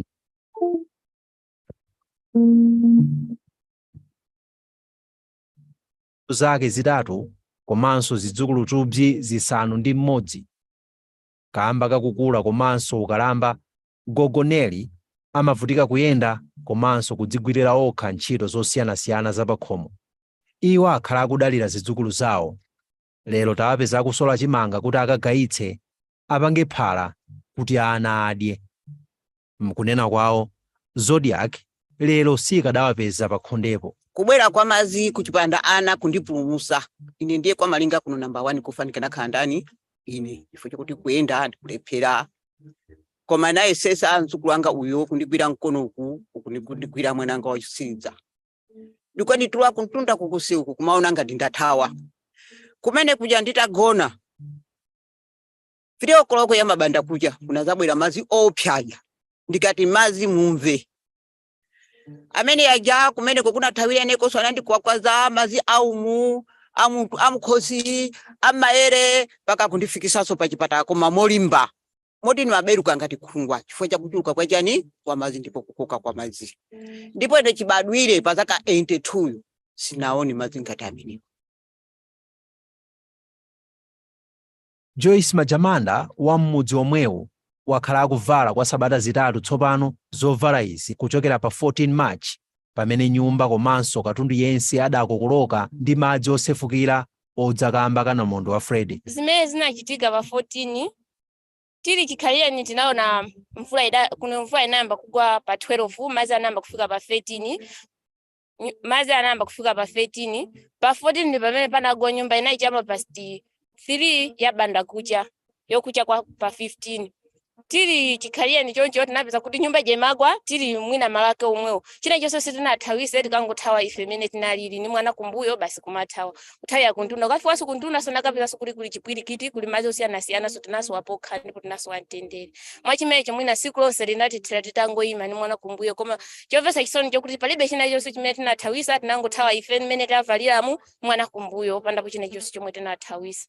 Nayenso ane mpezeni wa m'mudzi mwa Chinkhwangwa nyakwa wakathebwe kwatiye mwambo boma la Zomba lomwelo akusimba za tsiku la pa 14 March pamene mvula ya namondwe idasakaza ndi kusokoneza miyoyo yawo. Akumabwera mazi achabe timaona zoti mazi amabwera ndi chani amabwera ndi mphamvu motiso panalibenso kuchitira mwina kuti kodi kapena tikwanisa kuti titenge zinthu tithawise kapena titenge ana tithawise zinangokhabe zinthu zoti zodesa nkhawa ndekenako basi mazi aja anayamba kumafika nomwe mphamvu kumalowa manyumba kenako anthu bena ndiyena timakwanisa kumathawira chibuloko chimene chili pa school pa Chinkhwangwa zitafika povuta kenako tinapasidwa boti limene lili la afumu a Chinkhwangwa kuamba kumathawisa anthu ena timakwanisa kukwera mtengo monga ngati ifeyo kwathu nyumba itagwa katundu anagwera nyumbayo kungovindikira kenako ife tinakwanisa kukwera mtengo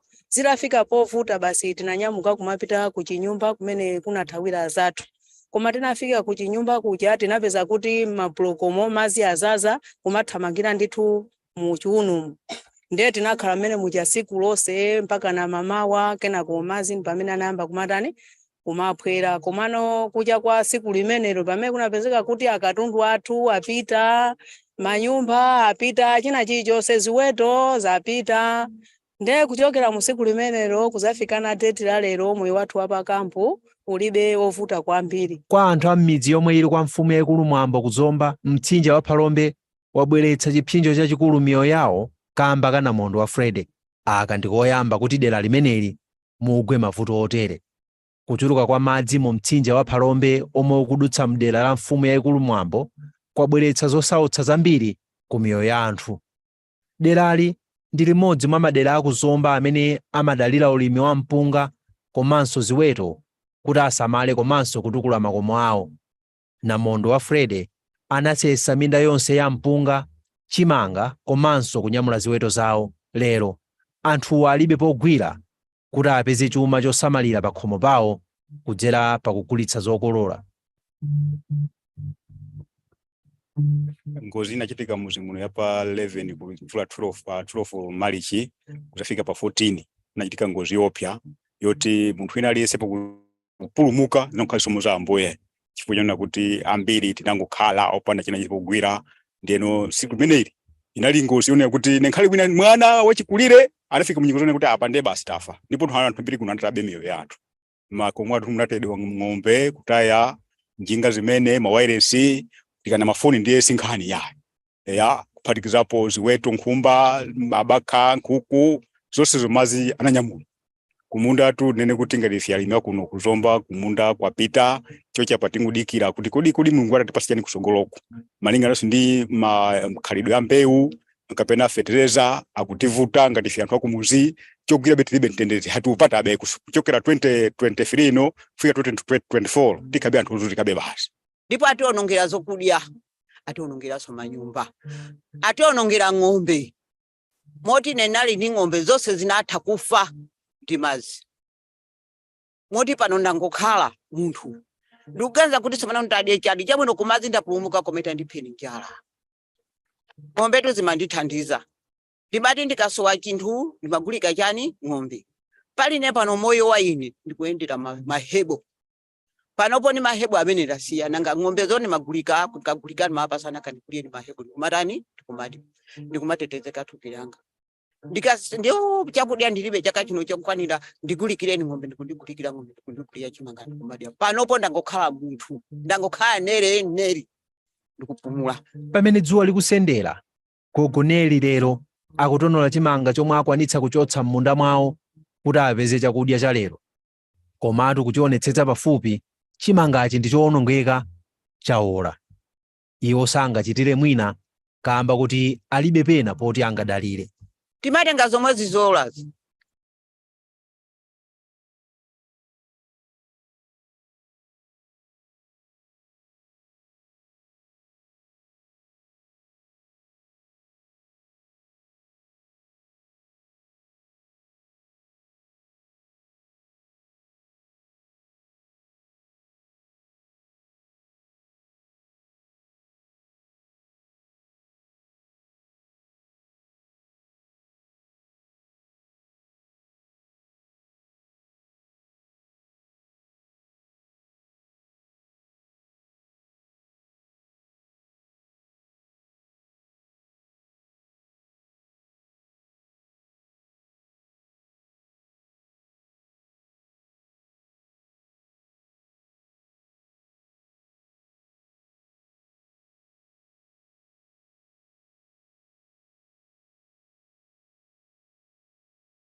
Do we have friends online? It's okay. So most welcome, even those online, to this afternoon session.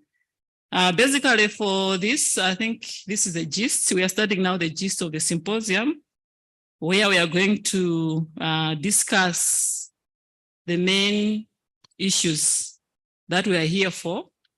So we're gonna do this in breakaway sessions. We are having breakaway sessions, 4 of them this afternoon, but we'll start with the first set. Breakaway session on loss and damage financing. Then we have the local and global mechanism for addressing loss and damage as a first set of the breakaway session. Then thereafter, I think we'll proceed with the other 2 sets of the breakaway session this afternoon.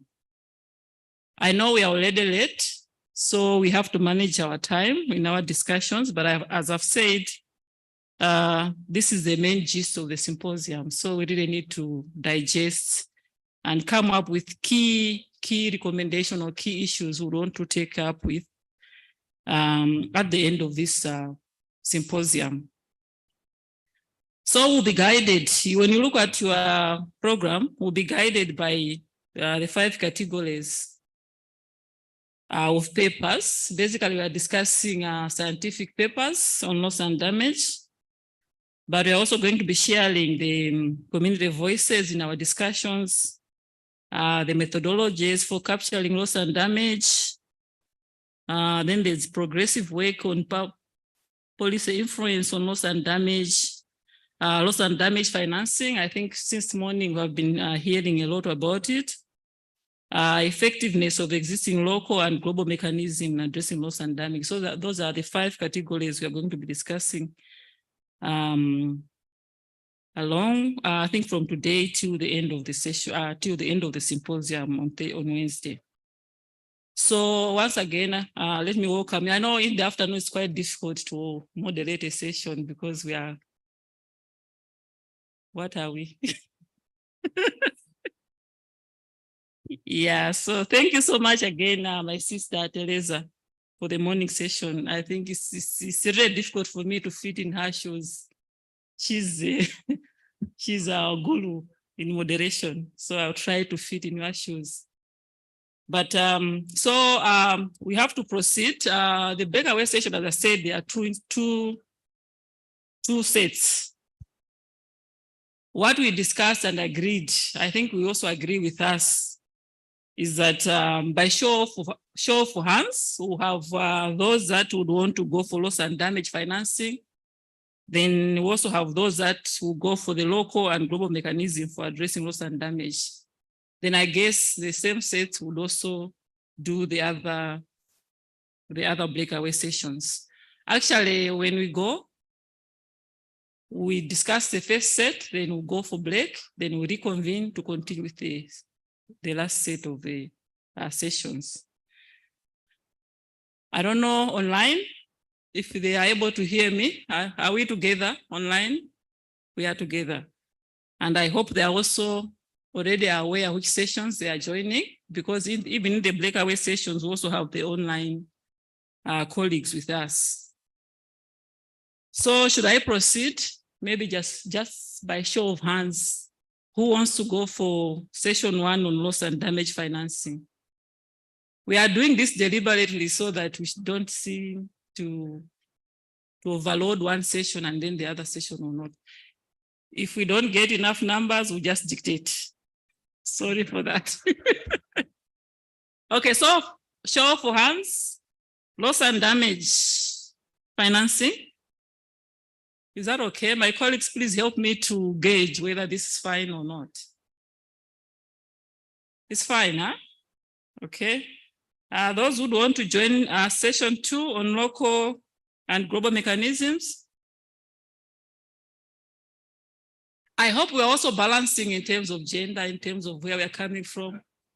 Huh? Okay. So for the group 1s, you stay here, and then the group 2s will go to Mpasa room. It's just in the next building, not where we had lunch, but we go through this entrance. Then there are steps to your left, you go up, you find the Mpasa room.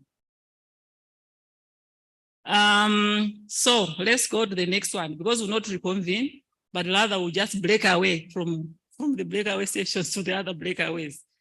Those who don't want to join community-led evidence generation and loss and damage, by show of hands again. This one has very few people. Are we together? Are we together? Or is it fair to say those who are going for loss and damage financing should also take the community-led evidence? Is that okay?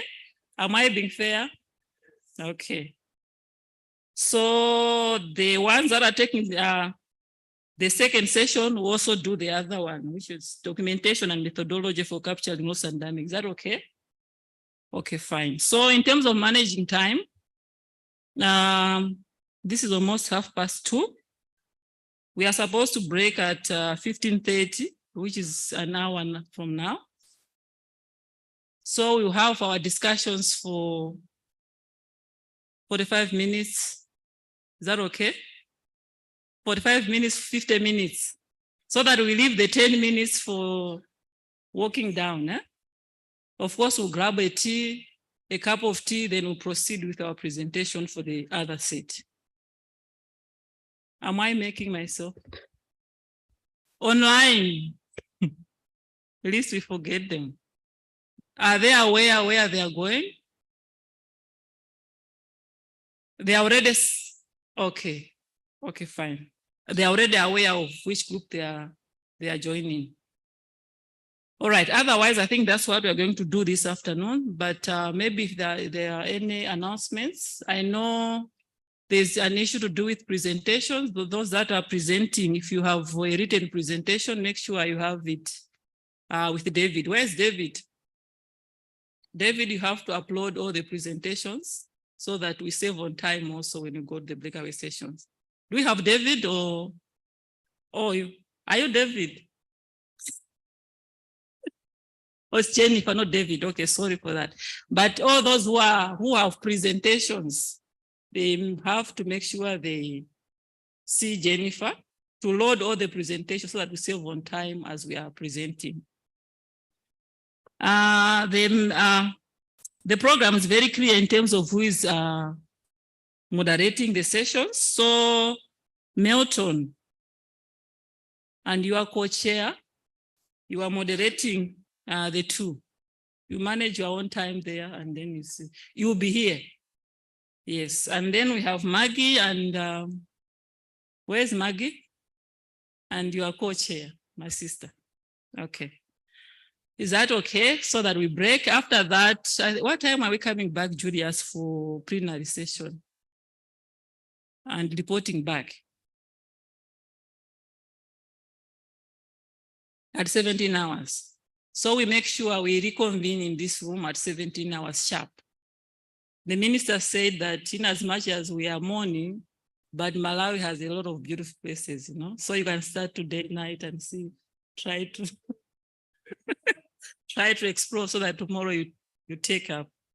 Otherwise, that's okay. I think then we can break. The other room is staying here. I mean, the other session is staying here and the other one is going where I say. So let's manage time. We're already late. We should follow the leaders. Thank you. We are reconvening at 5.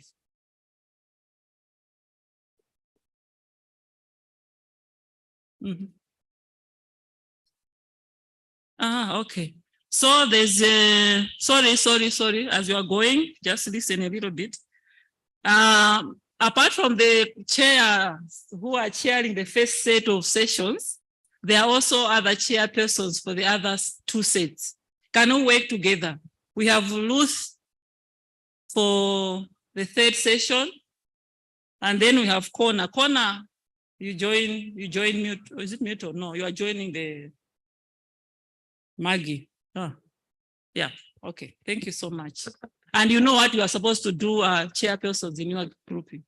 We need someone to report back. Yeah. Okay, thank you.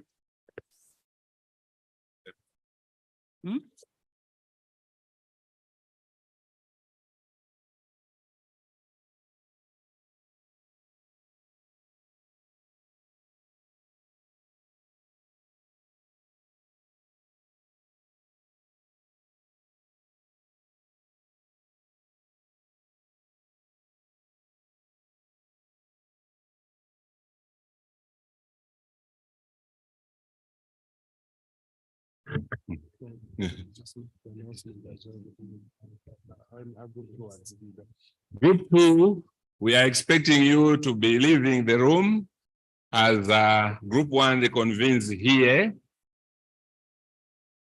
so that we start our agenda indeed.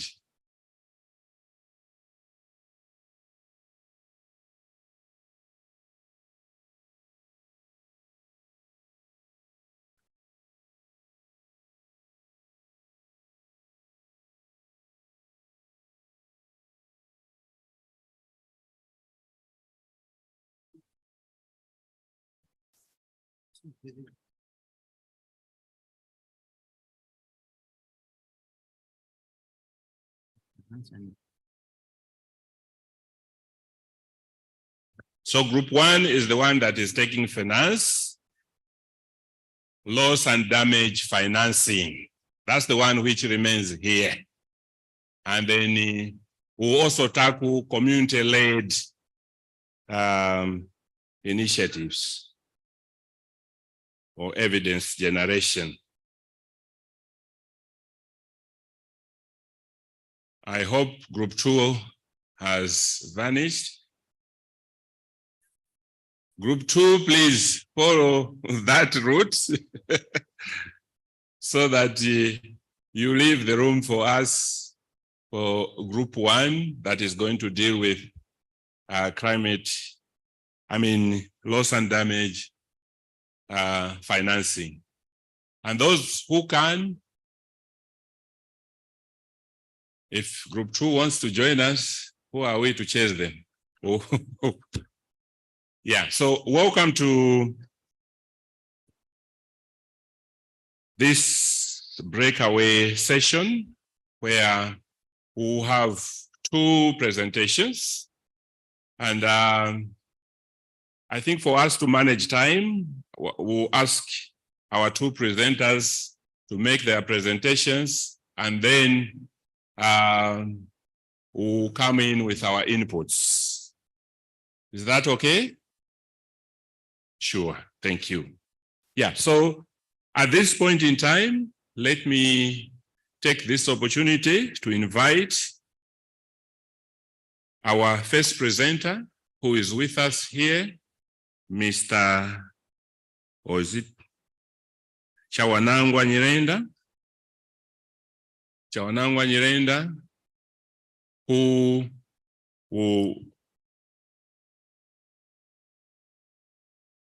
works as a communications and partnership lead at and Global Health Center Africa. Is going to give us some of the hints that are coming out on climate financing. You are welcome, Chawanang. Yeah, we use this one. Big hand for Chawanang.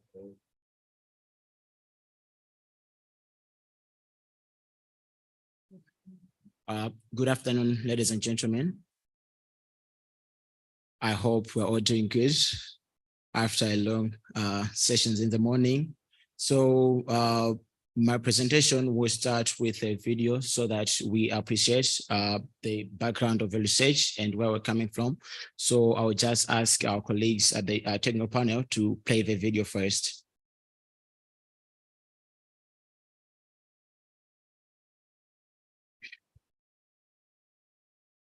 Please play the video.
Okay. Yeah, I think we can just go to the presentation. All right, so while we're doing that, I think I can go ahead with the presentation and then we can show the video at the end of the presentation.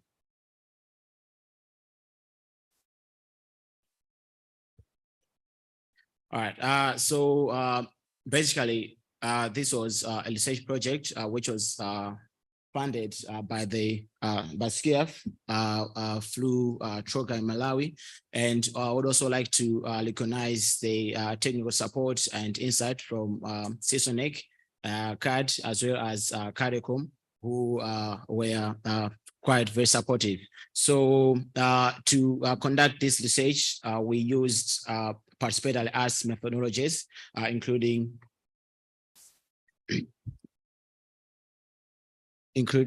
so we used different sort of methodologies, including photojournalism, Ubuntu circles, participatory arts, CFD, which is theater for development, as well as PCR. So this is just some sort of introduction and background to the research to say there's been, I think, quite a number of discussion around the definition of what loss and damage is.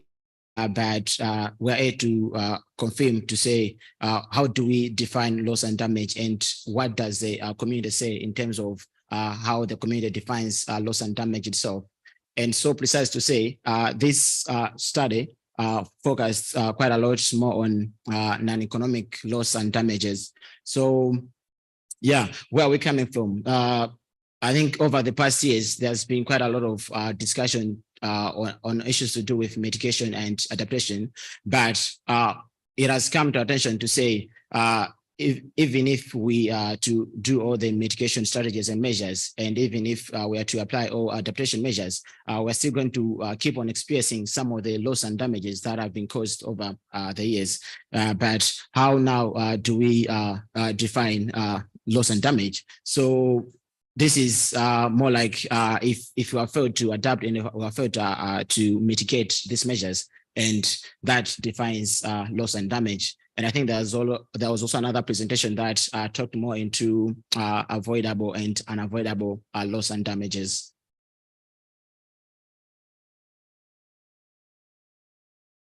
So basically, the research focused on those key areas to amplify and document community voices on non-economic loss and damages. So to understand this, we also had to take it into the context of the community. So it is a community that defined for us to say, for them, what does it mean to when we talk about loss and damages? So the definition that was coming out clear is when we talk about loss, they're talking about things that they cannot be replaced or measured, and but are caused by the climate change.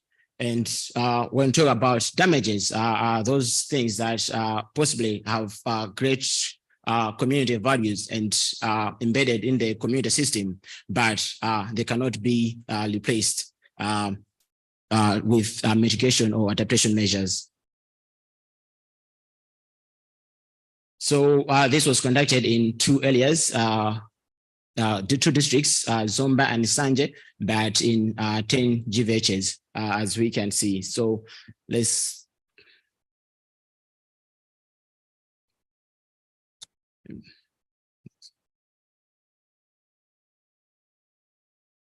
To get the understanding of the community, I think I had highlighted the methodologies, but who do we really engage? So mainly we worked with close to 135 community members through Ubuntu circles. So maybe I've mentioned the Ubuntu circle, but what do we mean by Ubuntu circle? So these are some sort of discussion forums that embrace the Ubuntu philosophy, you are because we are, and bringing out different sort of people with lived experience So we designed the Ubuntu Circle as more like an eco-grief space where people who has experience were sharing more about their fears, anger, stress, and also hope about loss and damage, more specifically looking into the non-economic loss and damages.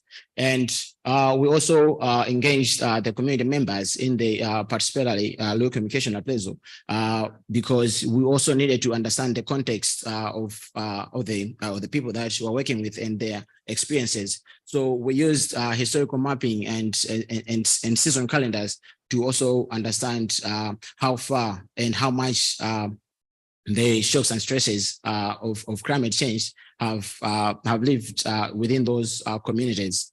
So we engaged 19 young men and strengthen their capacity to capture the realities of the community, because strongly believe that if we are to change the narrative and we are to tell the real stories, the people that live in the community should be in a better position to tell those stories and amplify the community of other members and share the real experience themselves, rather than someone come and document about their lived experiences. So that was used to indeed capture the emotions, the values of the community, which was done by the 19 young participants.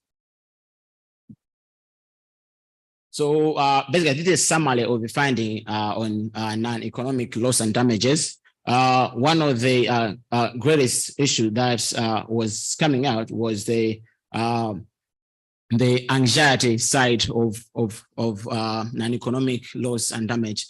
So we learned through the Ubuntu circles and through the participatory arts, which was fear for development, that quite a lot of people are living with anxiety because of the recurring floods. So the fear that they might lose their household, they might lose their livestock, and they might lose their children and loved ones in the process is something that keeps them awake at night.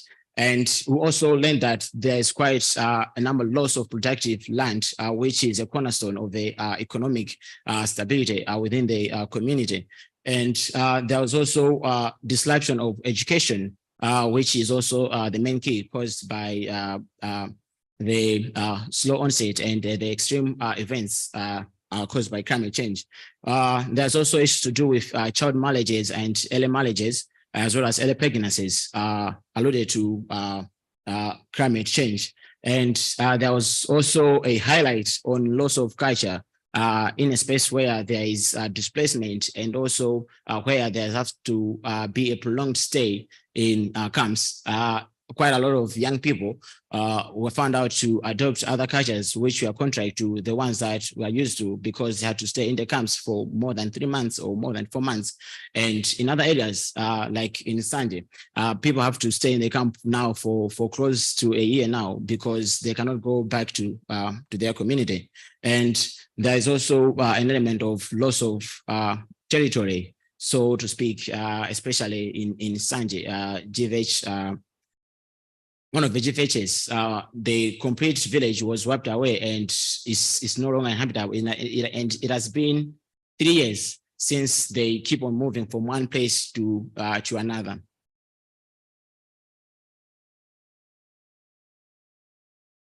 Yeah, so just now to talk more into the actual finding itself, to say loss of life. So this is one of the non-economic loss, because there is no way, I think someone also mentioned, to say no matter how much money we can pay to loss and damage fund, but we can never really replace life. So this is, but it turns out to be one of the key issues that is really happening and is real in the community. And I think Cyclone Fred has shown us that this is happening, and the numbers are just alarming. So this research was actually conducted before the Cyclone Fred. So this also just confirms to say what we found then is as relevant as what the statistics are saying to date. And also to talk about health, there is key health issues that are coming out, except from the usual one, to say talking about maybe cholera and malaria that are normally spread during flood and the like. So what we learned during the process is that because whenever we have floods, the main linkage of services, loads system are broken down. And looking into the communities, that picture is an example of how bad the load conditions get. And this affects people commuting from one community to access different relevant services, which includes medical care. And it's sad to say that women are disproportionately affected because pregnant women, most of the time, they have had to deliver along the way to the hospital because the hospital itself is quite far away. And the fact that the government made a direction that no traditional midwives should be involved in the process, and it also puts the women and the children at risk of losing their life. But like enough, we still have some women in the communities that are still trying to help them, but they have to do it selectively because they are afraid that they might be arrested to support women during the pregnancy. So it's not only about those issues, but we also learned that I think there's been quite a number of diseases, especially that aligns with that comes with mental health or stress. Heart diseases have increased in the communities that are most affected with floods and other major human-induced disasters. We also learned around the loss of biodiversity in the communities. So to say, like in Zomba, there were some species that are no longer in existence, and to also mention to say that quite a number of people in Zomba depends, especially in the TM where this research was conducted, depend on fishing as a major livelihood. And if we are losing biodiversity, what also means is that people are losing their source of livelihood, which has a great impact in terms of young people staying in the community. And it has also contributed to people now moving out of the community to search for other opportunities in Mozambique and other areas within Malawi, which has also its own repercussion in terms of keeping and sustaining the productive population within the community, which would have helped to make sure that there is economic growth and social growth in that community. There's also an element of cultural identity. So to give an example, in Sanje, I think I mentioned to do with TA Mambundungu, which was completely wiped away, and now no one no longer lives in that space because it's year in, year out. There's floods and there's water everywhere. So after they are moved to camp, that was in 2015. They experienced that they shared that there has been a number of traditional dances that they can no longer practice because they are now living in a new space and in that space, they also have their own ways of living. And this is a huge outcry because now the young people and the ones that are coming now, they will never know and learn about what used to be and what used to keep the community together, especially when it comes to traditional dancing. And I think there was also another element around how people in Sanje strongly believes in Mbona and loss of trees. And when they and due to floods, there's been quite a number of variable trees that have been lost that are trusted to be critical in terms of giving sacrifices to Mbona, and who is also sort of the land god to the people. And this is knowledge and that seems to be more valuable to the community. But now it's on the verge of, they are on the verge of losing that identity because of the climate change. So that is also a depiction of what I was talking about in terms of loss of territory. And GVH Mambununga has been on move since 2015. And with this second flood, they have even moved from their previous stay, which means they are like people without identity. They're always on the land, because they said even the new space was even more vulnerable to cyclones and other extreme events, which makes them to be people without any sort of settlement or any territorial value.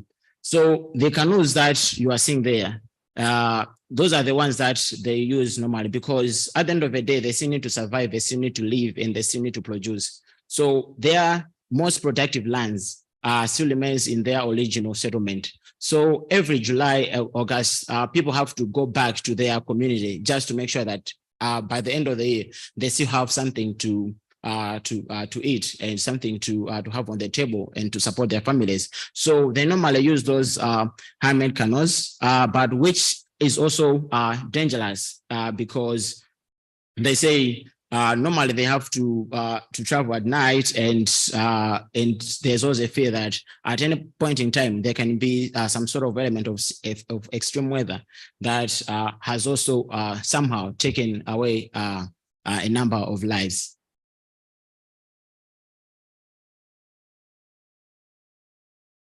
Yeah, so another key element was the loss of historical sites and artifacts.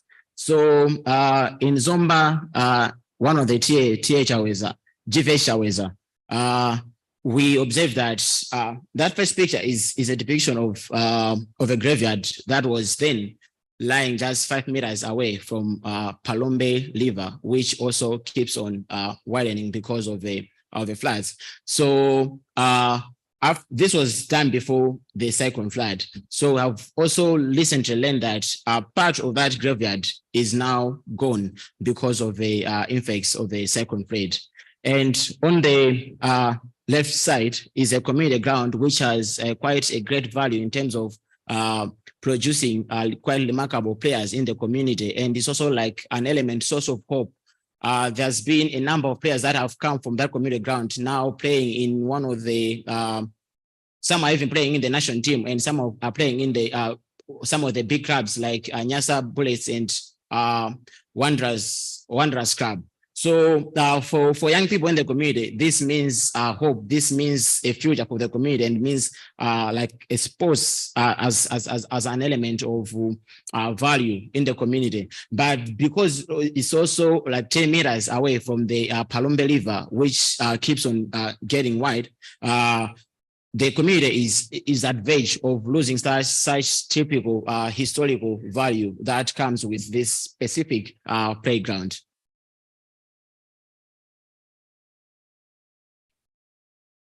Another key issue that we found out was an element to do with dignity. So having a house to live, having livestock, having a productive land is a sign of dignity. And when the community lose all those things at once, it stripes them away. The only thing that they are proud of as a person, as a human, and as household. So they say that they feel like that dignity is lost, contributing to climate change. And another issue was also to do with how people live in the camp, because it is so crowded, and normally one of the challenges is to do with the healthy facilities or sanitation facilities, especially for women. That was an element that also came out so strong. Talk of social disruption, losing of social ties. So because people have to be displaced, and some have to find their way out to survive. There's been quite a number of people that have lost social ties with their family, with their friends, and this has an impact on the mental health of the people, and just a disruption of the relationship that people have and what caused them together as a community. So that is also another critical element around non-economic loss and damage on this one. I think I mentioned about anxiety and all that comes with the fear of losing everything, and not having everything at the end. So at the end of the day, now most people are giving up on farming. Most people have given up on building new homes because they're always on the line. So how do you go ahead and do farming when you know that eventually something might happen? So this is a disaster. This is a human disaster that is now happening in the community, and how do they now survive? So you can see that this is a cycle of mental health issues, because if they have given up on farming, it means come the following year they may not even have food, and if they don't have food, it definitely have quite a lot of impact on how they work with their family, and also contributing to broken homes and families. And there's been quite a lot of loss of productive land, as we can see that. So I think the argument is, why do people keep on farming maybe along the river banks and the like? Previously, it hasn't been like this, but with every year, the channel and the course of river keeps on changing. And as much as it changes, the more the land, productive land that it takes. So this has have a huge impact on the productive land, and being a community that solely depends on agriculture for food and as well as for income. This is quite a huge loss to the community. So what is the conclusion, and what does this research recommend? So first of all, I'll say that non-economic loss and damages are real, and all the funding and financing should take into the contextualized element of all the issues that are coming out from the community. During our discussions, one of the key elements that came out strong in terms of coping mechanism was an element to do with one-stop centers across the communities. And these one-stop centers are supposed to serve as a psychological support, and also as vocational training centers, where now communities have to build their capacity in different technical staffs, since agriculture seems like there's still quite a lot of challenges that they face. But if they can learn other crafts that it can also help them to build their capacity to generate income, that one-stop center should be the key thing to invest in. And another element is that the community believes that having a community emergency fund and structures in place should be one of the priorities. Why do they need the community emergency fund? When disaster happens, it is a community that are first respondent. There is a community that they first help each other to do it through mobilizing of resources. So this community funding in this community structure that it aims at having a community emergency funding should be set up so that the community itself should be key and on top of responding to any sort of disaster and that happens in the community. And there was also an element of strengthening the community structures. So we have the community forums, we have the village civil committees that are normally in forefront in terms of supporting people. So I think there was an element to do with training quite a number of people in the psychosocial support. And these are the right structures that needs to be strengthened, whether it's formal or informally, but we should trust them to say that this is something that they can do because they live in the community and they experience it and they know their people.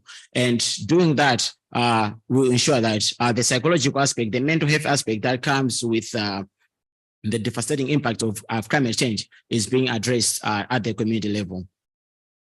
And it was also recommended that I think education in emergencies should put special consideration on the psychosocial aspect, because sometimes we like the student to go back to class and maybe some of the communities that are even offering camp-based education, especially for early childhood development. But what that does not take into account is the psychological aspect of the student to be receptive of that education during the period, because they have experienced loss, they have seen dead bodies, they have seen people being flooded away. How do we expect that person to continue learning effectively and even after the cyclone has gone? So that should have also a key period, and there should be quite a lot of investment in making sure that these students that are also more vulnerable are not left more behind. And there need to be a great emphasis and support to the traditional midwives that are already doing that. We are already doing good work. So now the question is, how do we merge local or indigenous knowledge with science so that the community is still protected and the community is still being saved? Because these are some of the things that have been working over a long period of time, and the community still trusts that these are the right methodologies. So now, how do we make sure that there's that sort of bridge in terms of knowledge? And also just recommend to say, how is a climate-induced migration also affecting the use of natural resources? Because if people are moving from one community to another, it means there have to be space, there needs to be land. So how do we ensure that we still maintain some of this productive land while we're doing the displacement and everything? It means we need to look into terms of protecting some of the biodiversity in those new spaces, and also making sure that natural resources are kept safe and sound. And the exploration of indigenous knowledge and science to make sure that we mitigate and avoid future loss and damage. All right, thank you.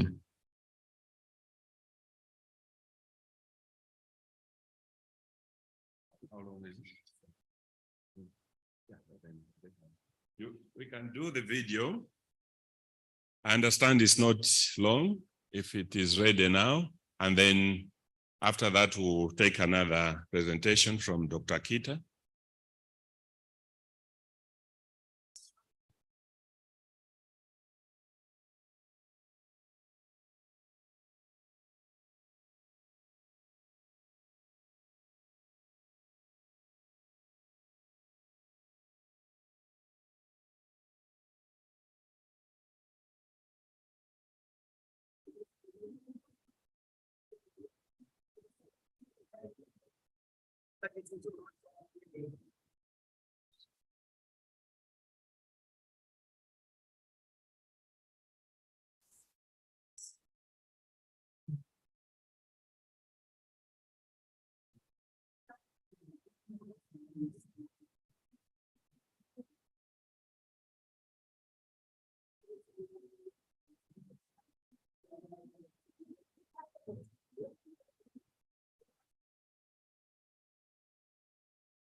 Big hand for that.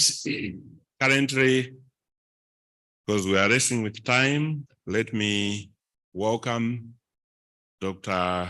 Sten Kita. Dr. Sten Kita works with UN Habitat, and I hope he's ready because he's online. Our friend is on the tech desk. Give me a sign that everything is okay. Okay, so welcome, Sten, and please make your presentation, and then thereafter we'll receive observations from the group. Thank you. Thank you. Thank you so much, Chair, and good afternoon, colleagues. I'll be making a presentation on the financing flows to loss and damage, mainly sharing experiences in the context of Malawi. I don't know if the presentation can be beamed from that side. I don't seem to have the option of sharing my presentation. Yeah, is it possible from here? Beam the presentation.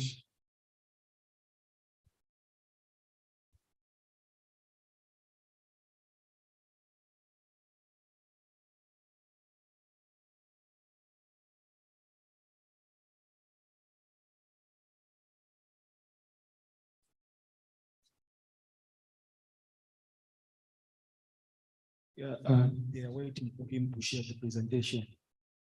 Okay. Doctor, can you share the presentation?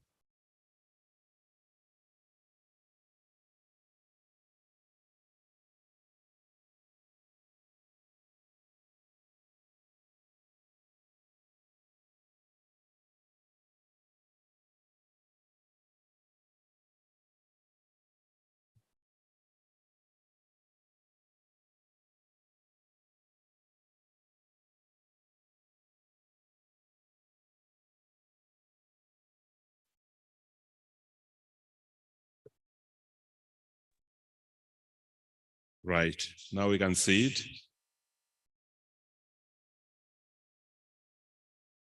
Go ahead, Stein. All right, no, thank you so much. Yeah, so apologies, Chair, that I'm presenting virtually. I was supposed to be part of the training, but I joined the PDNA exercise in Blantyre, and I'll talk also a bit about that in relation to the paper that I'm presenting on. So basically, I'll give a brief background in terms of what this study was all about, and then also what climate loss and damage means for Malawi, and then also on the financing aspect, and then I'll provide recommendations.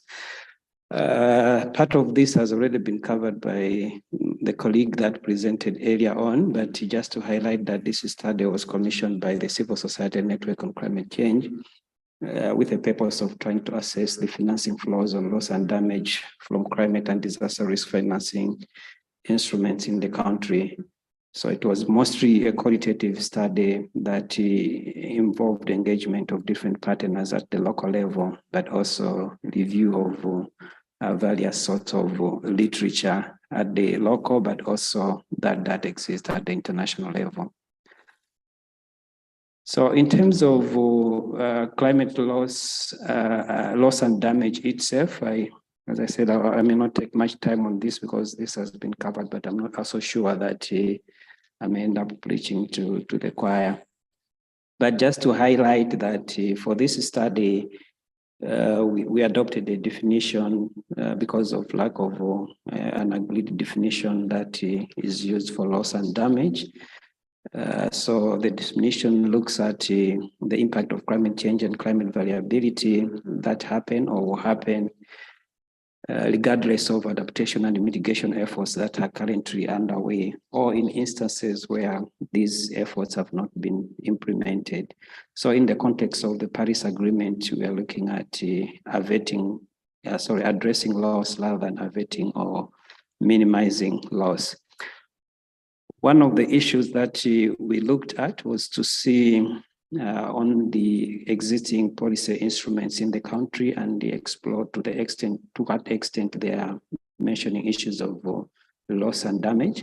What we noted was that out of the key instruments that we looked at, there was none that explicitly had a mention of loss and damage. There was one mention in one of the policy instruments, but this was just in passing in the context of the NDC. But then when we look at the existing policies in Malawi, you'd find that almost all of them have got activities or strategies or policy statements that are geared towards addressing loss and damage in the context that we're discussing here. So the way this is presented is also from different perspective. In some cases, it's very clear, but then in most of the contexts, it's either from a response orientation or from a recovery orientation. And then if you look at studies, there isn't much that has been done in Malawi in terms of loss and damage. One of the challenges, which also speaks to the challenges in financing, is that we don't have a system in Malawi for capturing loss and damage that could be reliable. Quite often, when we talk of loss and damage in Malawi, and maybe this is also the perception across the board, there's a tendency to link loss and damage to humanitarian action. And that's why you find that in the majority of cases, we tend to rely on data from disaster management in terms of population that has been affected by disasters. And particularly for Malawi, much of the data on loss and damage has depended on a post-disaster needs assessment, which is conducted usually when there's a major disaster that has occurred. We noted also several challenges with the approach that is used for capturing loss and damage, apart from the challenge that it's only conducted when the major disasters have occurred. Like right now, as I mentioned, we are undertaking the PDNA process, but this is as a result of the recent cyclone. So under normal years where you don't have major disasters, or in some instances like last year, there was Cyclone Anna and Gombe that affected Malawi, but the PDNA was not conducted. So we don't actually have as a country data in terms of loss and damage for the previous disasters that we faced. So that also speaks to the challenges in terms of how do we finance loss and damages that we don't have a clear understanding in terms of how they have affected us. But again, the processes that we have predominantly rely on donor funding. So I mentioned there's a PDNA that is happening. If you ask around, you find that maybe it's World Bank or UNDP or the EU that are providing the resources for us to conduct this assessment. So it's not a cheap exercise. It's a very expensive exercise, and quite often maybe governments may not be that willing to finance such kind of processes for them to be able to capture adequate data on the loss and damages. And then also, if you look at the databases that are used, we don't have a comprehensive database that we can use in terms of capturing, but also as a repository for data on the loss and damages.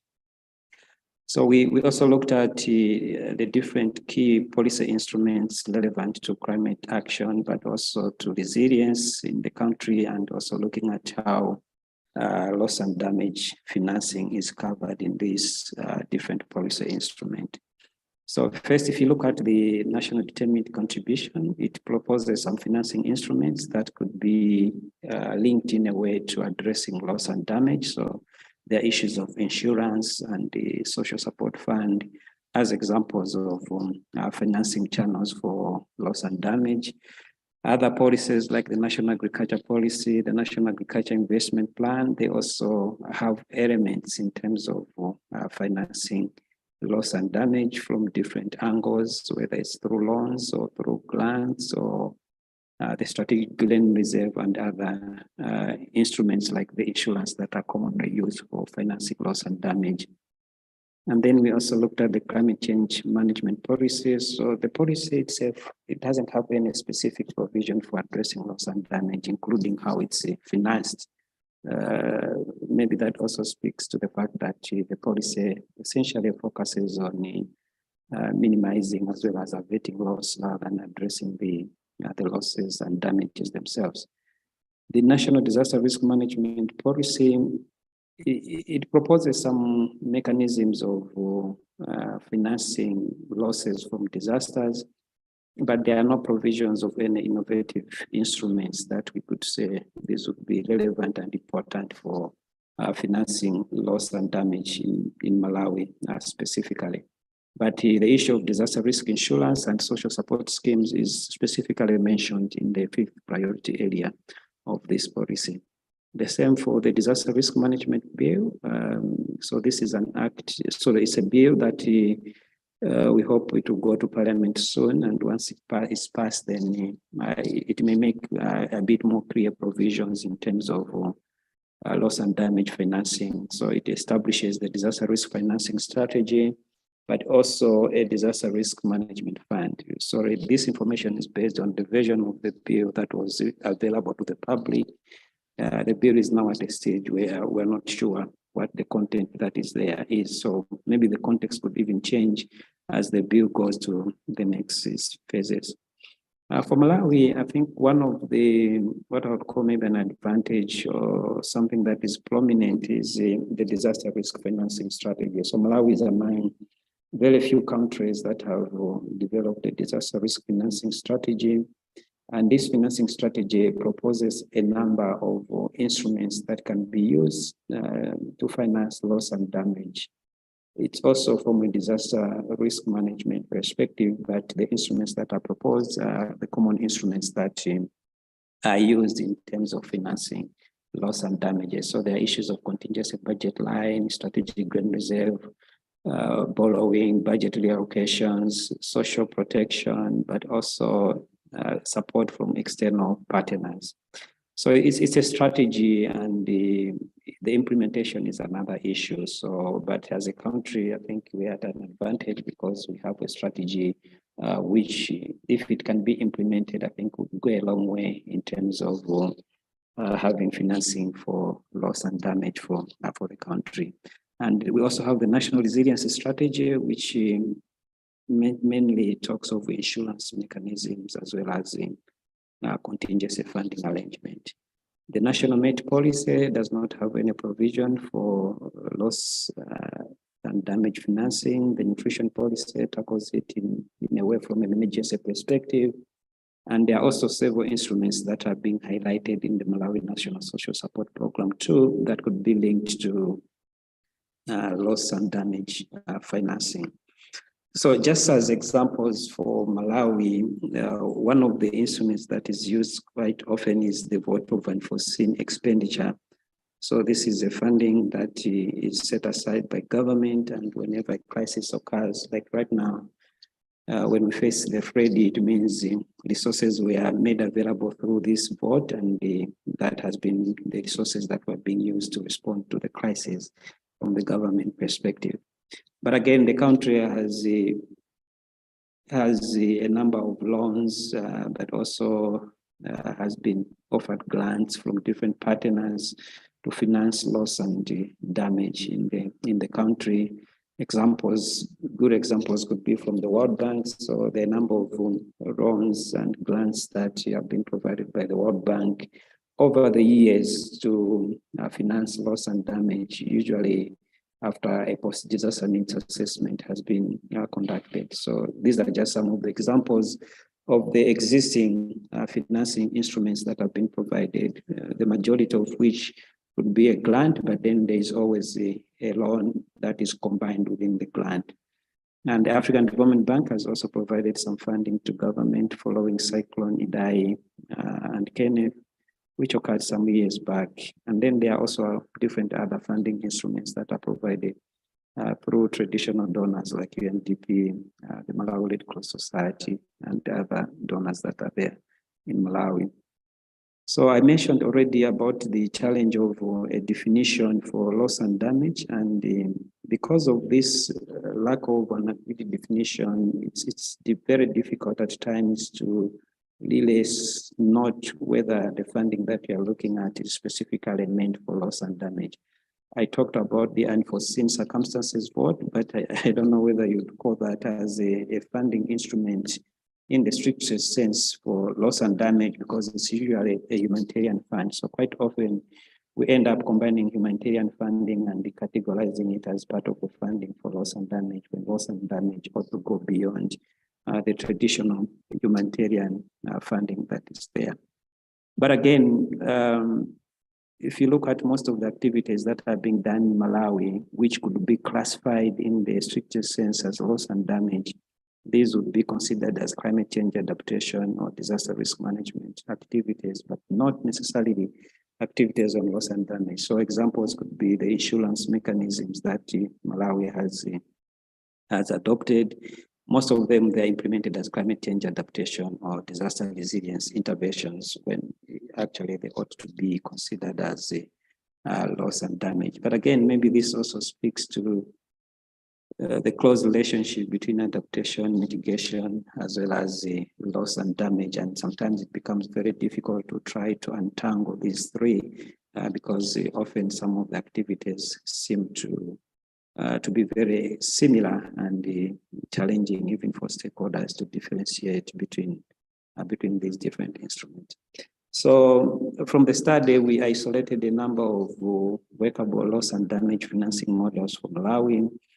It was clear from the discussions, but also from the literature, that we cannot really talk about just a single financing instrument for loss and damage. Insurance is quite often mentioned, but insurance on its own cannot really address all the critical needs. Quite often in Malawi, the insurance has been used for humanitarian response post a disaster event, but loss and damage financing ought to go beyond that so that you are able to recover and also address the primary cause of the loss and damages that were there, so that at the end of the day, you don't face similar challenges.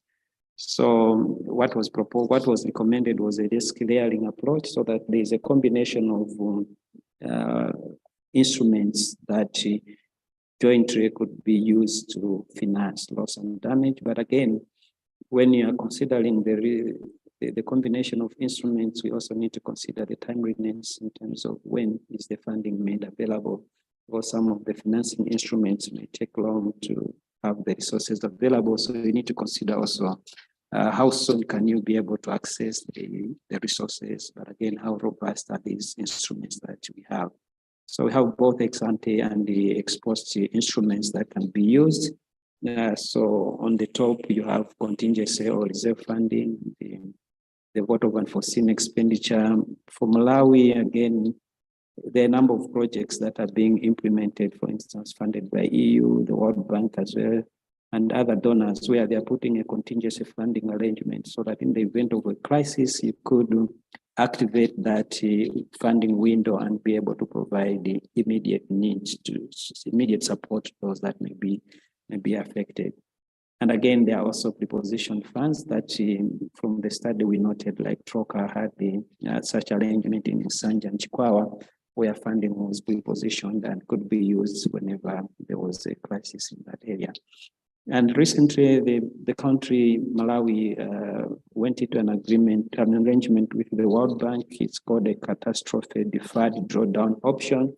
So this is a financing arrangement where there are certain preconditions that government has to meet, and in the event of a crisis, funding is made available to government in form of a credit, and then the government is able to use those resources to deal with the challenges that they have faced as a result of the crisis. So this is only made available when the government is able to meet the preconditions. For instance, the previous window, there were issues of the disaster bill, the policies and other instruments that government had to ensure that it had to meet for those resources to be made available. So it's a win-win case, because at the end of the day, we are also strengthening resilience as well as benefiting from the support that is made available. And then we also have various market-based risk transfer instruments, African risk capacity, which is a risk pooling mechanism.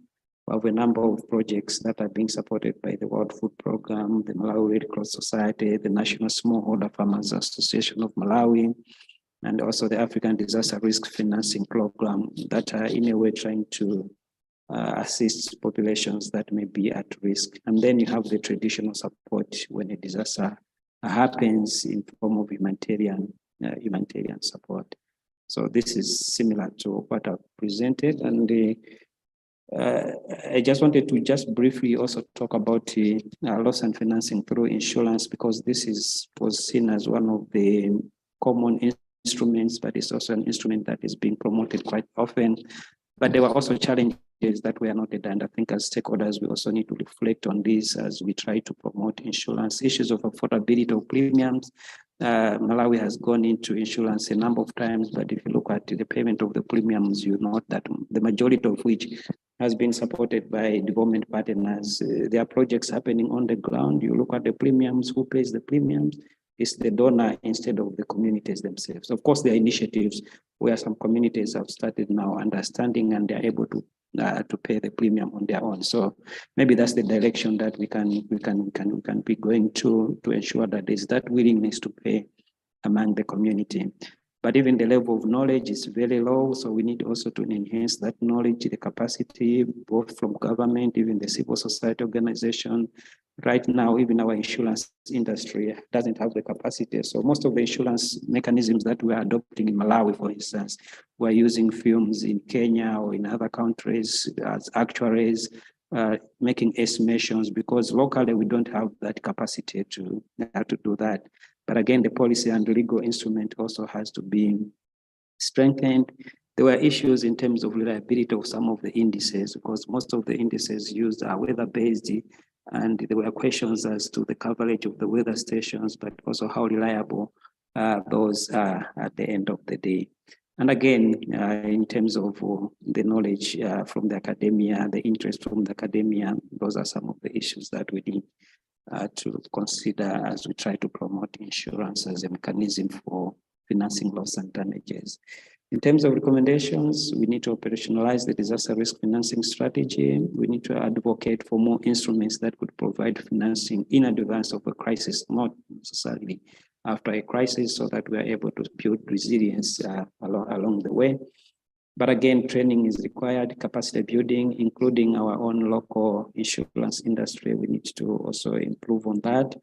As the CSOs, we need to advocate for the inclusion of loss and damage in the policy and legal instruments. Presently, it's not there. So at global level, when we're adopting loss and damage financing from the previous conference of parties, let's also try to domesticate that and ensure that loss and damage is also evident in the policy instruments that we have. But again, ensuring that we also as CSOs get engaged in decision-making regarding financing loss and damage. And again, I think there were also discussions as to who has to take lead in loss and damage, and the common position was that the Department of Disaster Management Affairs. But if you look at the discussions, DODMA on loss and damages, it usually takes the backbench kind of side. So there's need that maybe DODMA should also take that prominent role in promoting loss and damage financing, and also the issues of insurance. How do we strengthen that?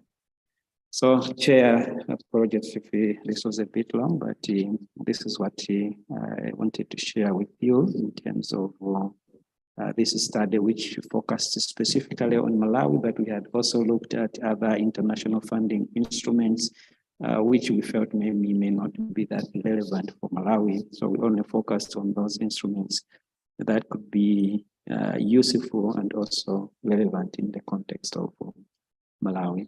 Thank you so much. Thank you so much, Stan. A real big hand for Stan. Yeah, thank you. I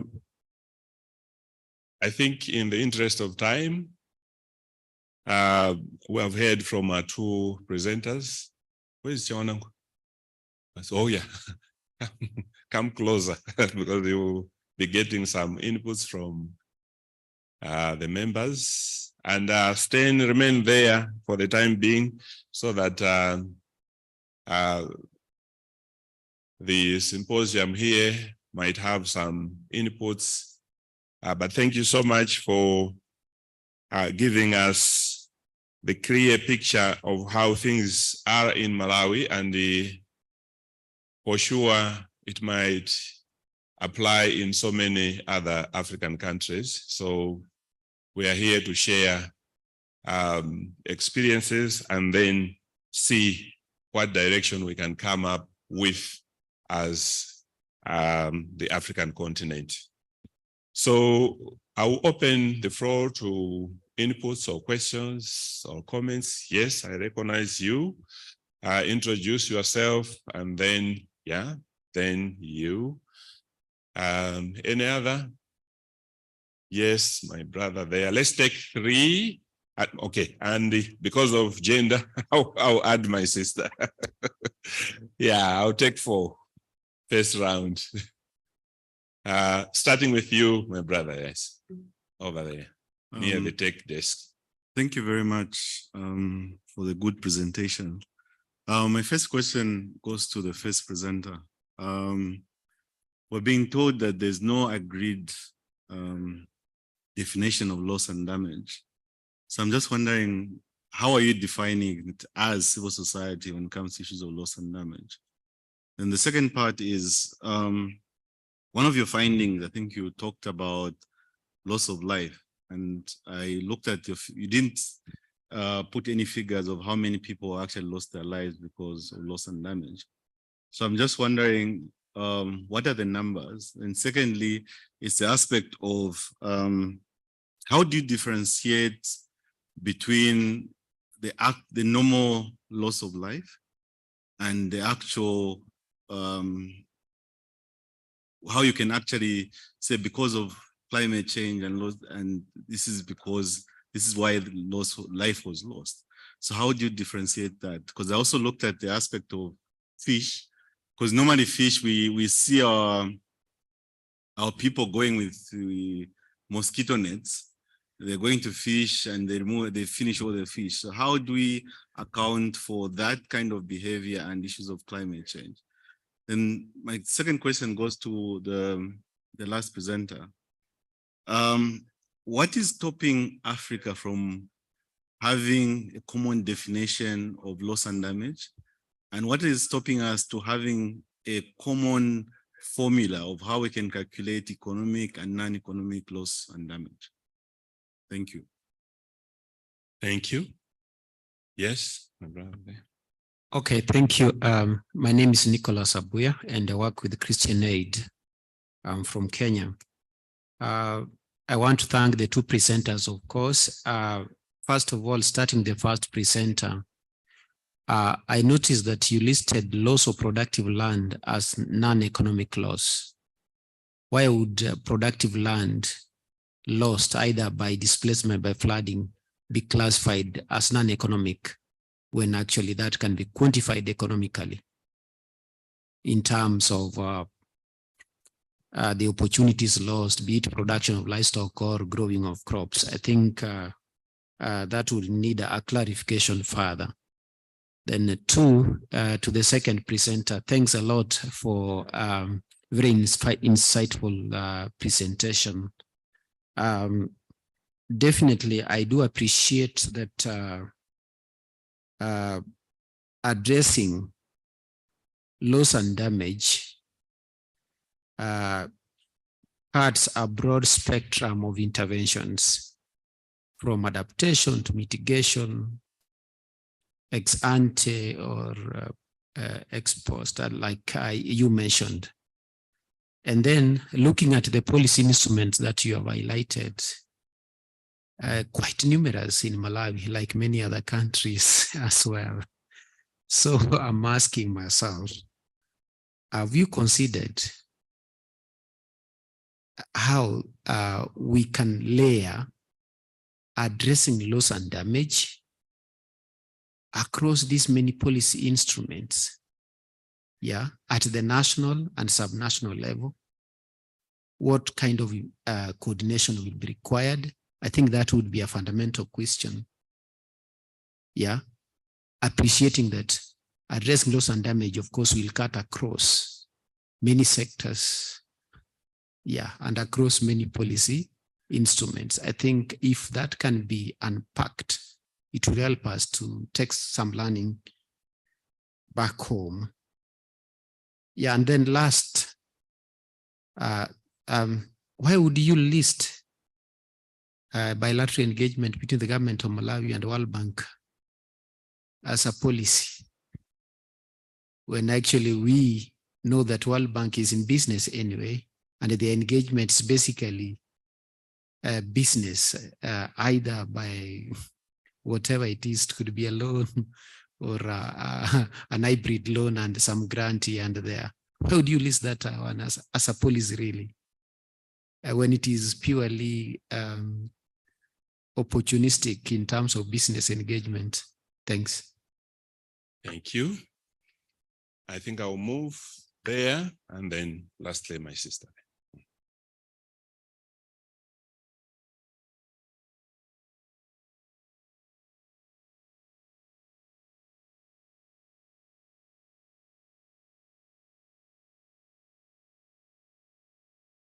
My name is Andrew Mazuru, former Chief Information Officer, Strategic Communications. Mine are comments, matters of reflection, and perhaps questions.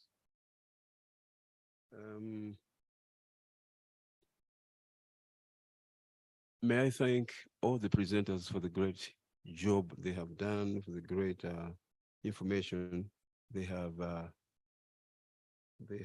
delivered to us. However, let me put some modest issues to it. The first one, there is a need for harmonization for all provisions from the national instruments on adaptation, climate financing, insurance, guidelines, policies, instruments, and so on and so on. They need to provisions related to laws and the so-called adaptation and the coping and stuff be harmonized so that in the end, the matters raised regarding definition, description for loss proper. Loss proper is not adaptation. Loss and damage proper traditional meaning is very different to coping, adaptation, etc. So there is a need for harmonization of those positions. But before doing the harmonization, it's important to review, to do literally a review of all the national instruments, policy, NAP, National Adaptation Plan, National Plan of Action, etc., etc. There's a need for serious review of those instruments. And then matters gotten from these two exercises should also feed into the loss and damage consolidation activity that the nation should supply to the responsible parties, or are they financiers or serious polluters? So that's about review, harmonization, and definition.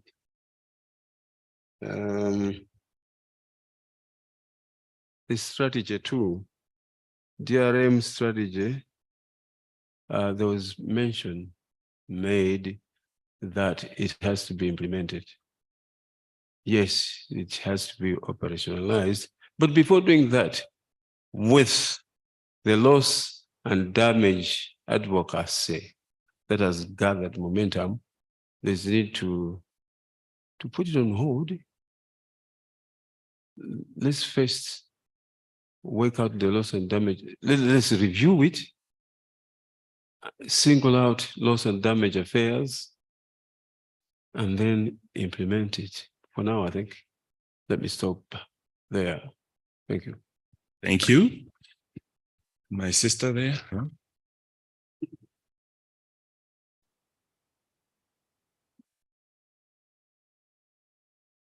Thank you, Chair. My name is Monica Chundama. I'm from the Zambia Climate Change Network. First of all, let me thank both presenters for a very informative presentation. I think there was quite a bit of information there that's useful. But my focus or interest is on the first presentation. I I wanted to find out from the list of loss and damage aspects that were listed. I noticed that anxiety was perhaps the largest segment. And I wondered how that was segmented separately, because my thinking was that anxiety seems to cut across all the other priorities that were raised. So it would be interesting to know how that was arrived at. My other point, and maybe I could have missed this, is from the priorities that were listed. I didn't see anything in terms of gender disaggregation. And if we're talking about evidence from the ground, how are the different genders impacted? Thank you.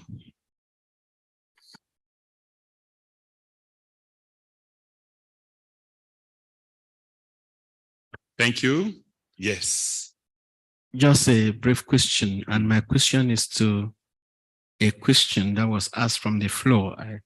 It was from that direction. Someone said, someone asked why Africa, what is preventing Africa from having a common definition for loss and damage. I just want to know whether there is a problem with definition of loss and damage on the continent. Is it the African group? Is it the African continent? Or I'd like to be clear about, I want to know what he thinks. Yeah. Okay, thank you. Maybe let's allow Kita first to come in, and then Chawanangwa, you finish. Yeah, thank you. Because currently we only have 10 minutes or under 10 minutes. Stan, if you could just summarize some of the responses, especially to the questions that have been asked by the symposium here, who appreciate. I'll give you 3 minutes. Thanks so much, Chair. And thanks, colleagues, for those questions. Yeah, I think in terms of the definition, for me, the problem is not just with Africa, it's a global problem. So maybe we need to start from that global perspective in terms of why we're failing to have. If you look at the literature, you may have maybe more than 30 definitions of loss and damage. So at what point are we going to be able to define loss and damage? Maybe this also could be linked to, because there was also challenges in terms of recognizing loss and damage in global instruments. And it's good now that at least we have that recognition, and the expectation is that we are moving towards a direction where we should be able to have a proper definition. For me, it's also not just a matter of definitions, because we know what loss and damage ought to focus on, and maybe this also speaks to the issue of the formula. What are the specific issues that ought to be considered when we're talking of loss and damage, and that would help us also in coming up with a proper formula. So I hope that the African team that has been driving this adoption of loss and damage in terms of the international financing instrument, we should also be able to push forward our agenda so that at the end of the day, we get a proper definition so that we are able to understand and contextualize. It's important that we try to differentiate what humanitarian action is and what loss and damage is focusing on, because right now, one of the major challenges that loss and damage is considered from the humanitarian perspective, and maybe that's why there were challenges even in terms of adopting loss and damage as an instrument. So I don't have a clear answer as to why, but maybe since the discussions and the debate have already started, maybe we ought to push that further so that at the end of the day, we should be able to have that clear definition, whether we want the definition for us as a team from Africa, or we need to start from the global perspective, and then we adopt our own definition at the regional level. In terms of the other question on the policy, why is there bilateral engagement between Malawi and World Bank being called the policy? I think I didn't call it a policy as such, but I gave one example. So there's an instrument called deferred catastrophe deferred drawdown options. So technically, it's called as a development policy loan. That's the technical term for it. So it's a development policy loan with a catastrophe deferred drawdown option. So often I was part of the actually I was the focal point for this arrangement from the government side, and it assisted a lot from the for the government side in terms of enhancing its policy instruments. Quite a number of policies were adopted, but also developed by the government because these were considered as preconditions for government to access that instrument. So for me as somebody who works in Resilient, I felt that was quite beneficial as a country because we were able to strengthen our own systems and mechanisms because of the arrangement that was there with the World Bank. So it's not a policy for the government, but technically it's called a policy from the World Bank's perspective. In terms of the policy instruments and how we can layer these in addressing loss and damage across the different instruments that we have, I agree in terms of strengthening the coordination mechanism. And right now, like for instance, in Malawi, we have a number of existing coordination structures which we could capitalize on. There is a funding that is being set aside under climate change, a climate fund, but there's also a disaster risk management fund. We do hope that these will provide opportunities to provide financial resources to different government ministries and departments for them to implement different interventions, including interventions on loss and damages. So for me, it's not a matter of just coming up with different coordination mechanisms, but how do we build on what already exists and then finding ways in terms of taking on board issues of loss and damages. I think those opportunities are there already from both the climate change, but also from the disaster risk management side. And also there's a drive towards mainstreaming of disaster risk management and climate change in the policies and different instruments. And that mainstreaming process requires financing and requires a proper coordination mechanism. So for me, working with what already exists and also building on what already exists could be more effective than coming up with different instruments. Thank you so much. I think these were the main issues that were raised in relation to my presentation. Thank you so much. Thank you so much, Stan. And still be there. I'll ask Shawanangwa to come and also, oh yeah, you can do it from there. Yeah.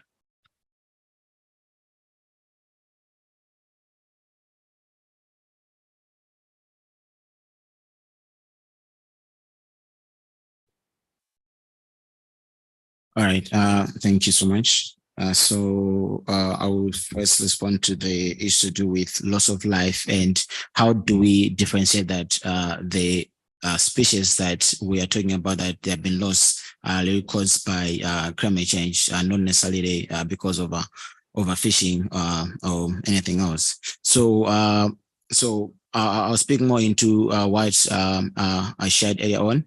So ideally is that especially when we have floods, the communities have observed that some of these species lay in the other side of land, and because of the overflowing of the rivers, end up that quite a lot of species are being lost. So that was a differentiating factor to that was noted by the community members themselves to say that these sort of species, I think because I've been seeing them quite a lot, but now since ever we started having these extreme events and floods and other disasters, we have completely stopped seeing them. I think there's also a question to do with why are we categorizing loss of productive land as a non-economic loss and damage. So yeah, I want to agree with you to say we can quantify land and we can put some sort of monetary value to it. But I think like also shared, I want to say in this definition of loss and damage, sometimes it also have to do with value and belief systems of the community that defines what can we really quantify. So this is some of the land that has been like part of the biggest community value and system, and hence being categorized as a non-economic loss and damage. I think another question was around how do we differentiate or single out the issue to do with anxiety, because it seems like this is something that cut across different issues. So this was singled out sorry, because it is also a critical issue. If we put it across, there is a possibility of missing out on the psychosocial aspect or the mental health that comes along with these other forms of losses. And this was also purposely designed, especially with the Ubuntu circles, which were designed like more of eco-griefing spaces. So when we're looking into the eco-griefing spaces, we are mainly looking into what is it that people are more afraid of, what is it that makes people more angry, what is it that they are hoping for. So hence we are able to single out to say, I think this is a percentage of people that are more people that are talking more about issues to do with anxiety. Yeah, so it is the Ubuntu circles and the fact that we needed to point it out for contextualized programming, as well as to make sure that there is proper sort of funding to going to that element. Another issue that came out was on gender, to say that I think the presentation did not show segregated information in terms of how women disproportionately affected by climate change, especially maybe looking on the issues of non-economic loss and damages. Yeah, I want to agree that we didn't put numbers to it, but I think there was some sort of mention, especially with the healthy element and as well as the issues in the camp. And I think there was a video that also shows how women are disproportionately affected. But unfortunately, the research couldn't quantify the numbers to say how many women are we talking about. Yeah, thank you. Thank you so much. I think we would have debated and debated, and you want to observe something? Yes, please. Yeah. And please be short because now we have run. Yes, I'll try and be short, but my question arose in the first session. I was in this session because of the subject. I represent the private sector, and I'm looking at issues from the private sector context because we are trying to draw up a project for medium and long-term intervention for private sector engagement, because people rushed in and they found that as private sector, they couldn't participate because it was flooded, as people are talking about with, and there were issues of sensationalism in it, as well as issues of gender, which three of our people who wanted to support wanted gender segregated data. The main issue that we have is, for example, if we're going to give 100 million for loss and damage, how much of that goes to the beneficiary and how much of that is left for logistics? So we would want to see the research. Does the research cover those ratios in terms of impact? Because as private sector, they would want to see the impact more being supported than the logistics. Then there is also another issue of the legal systems in terms of seepages and all that, because they would want to see accountability, which is different. We hear people have been caught, but when you look at the judicial process to handle that, there's nothing. It's like you are caught, it's just sensationalism. When in news, it's gone. The next thing is another track going. So in terms of loss and damage as you are mitigating, especially for private sector, how are these issues being handled in terms of practicality? Because the research side of it is research, but for funding, it is a practical issue for private sector and is handled under the CSR component. And the CSR component, to get the funding out of it, you need to present the matter to the board. When it gets to the board, we get that kind of feedback, which we would want to see research in loss and damage address. And the last one is the issue of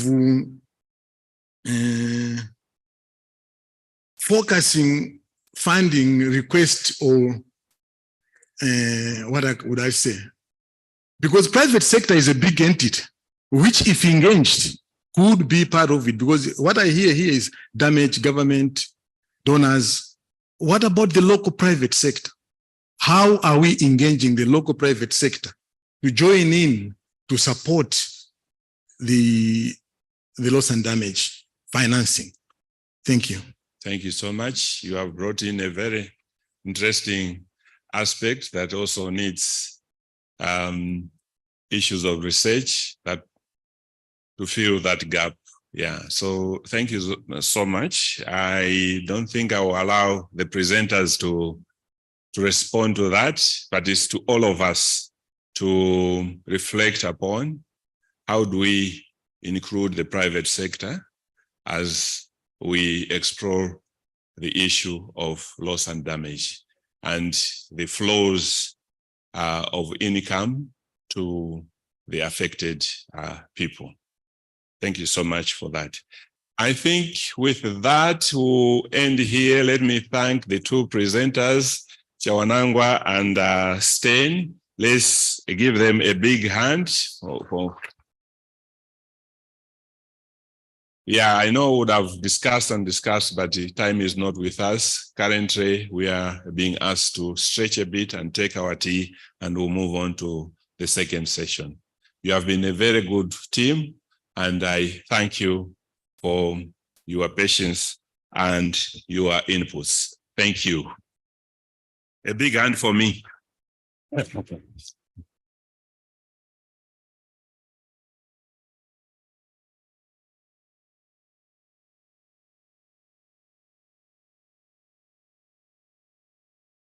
Our team is privileged to start with tea inside here so that when the other big team comes, they will join the tea outside.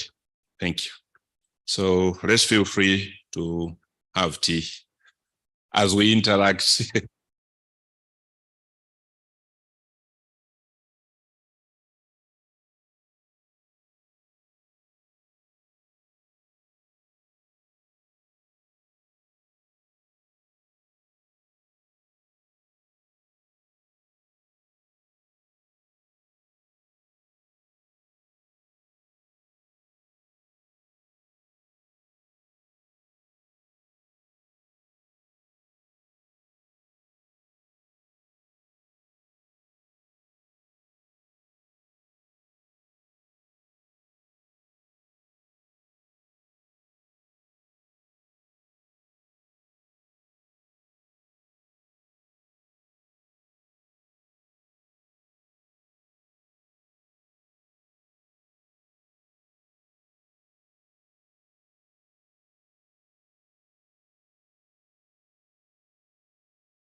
Hello?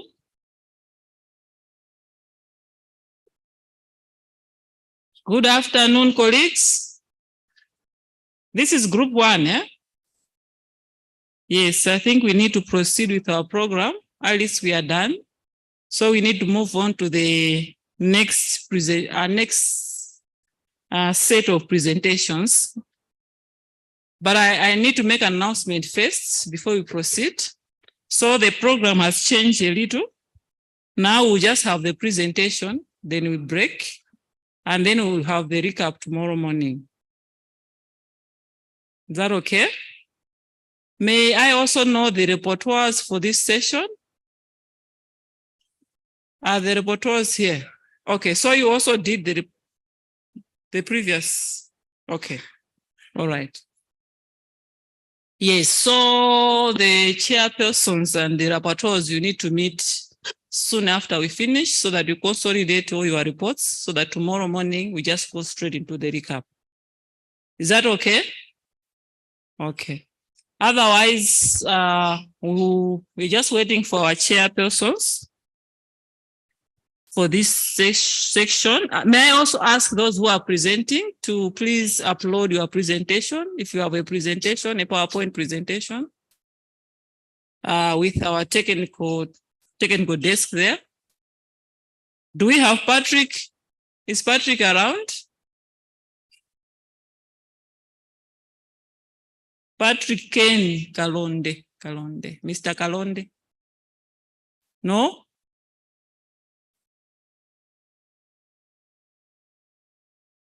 Dr. Innocent? Oh, you are here. Okay, thank you. And then Tommy, you are here. Okay.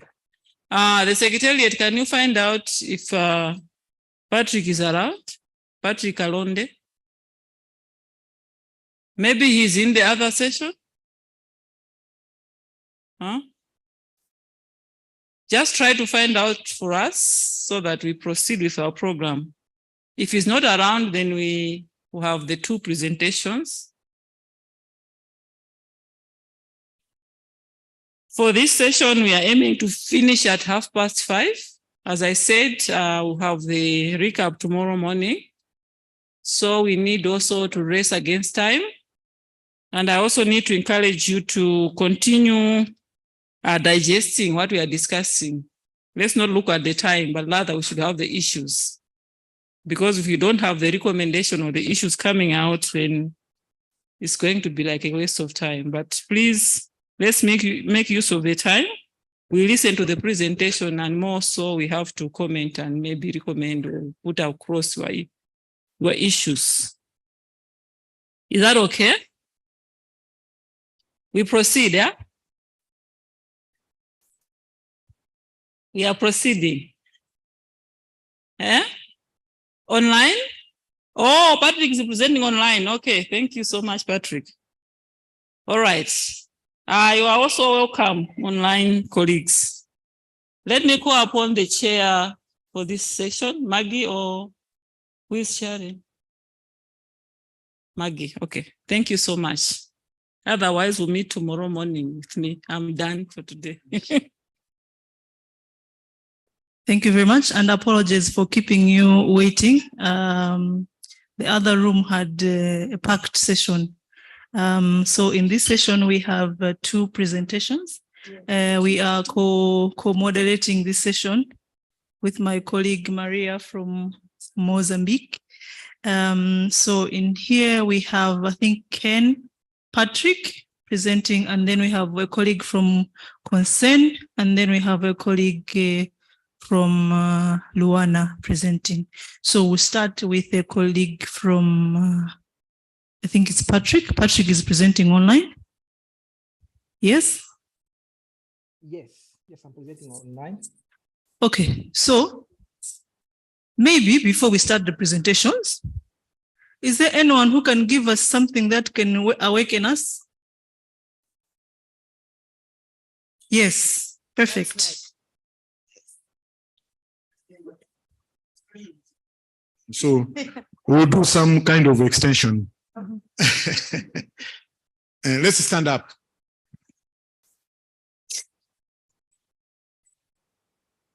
I know you don't expect me to tell you to sit down. Yeah.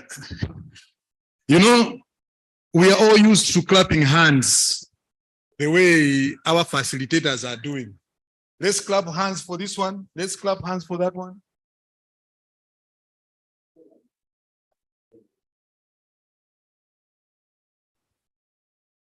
Yeah, so there's a new way of clapping as we do our extension, the farm field work, those who do it. We call it because of this. Just say it loud. Because of this. Because of this. Then you clap once. Then our moderator there. So for this session, before you ask somebody, before you request everybody to clap, you just say, because of this, then we do what? Because of this, because of the last presenter. Finish.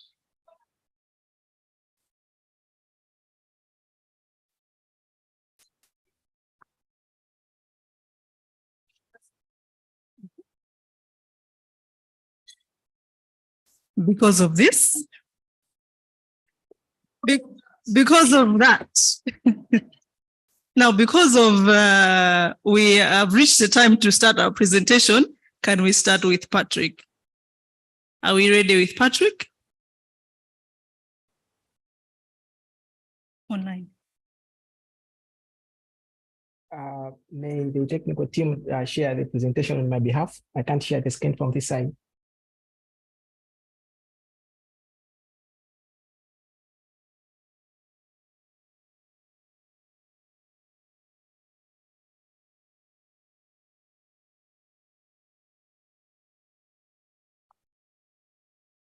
I need a bit of assistance in sharing the presentation. I don't have rights to share a PowerPoint from this side.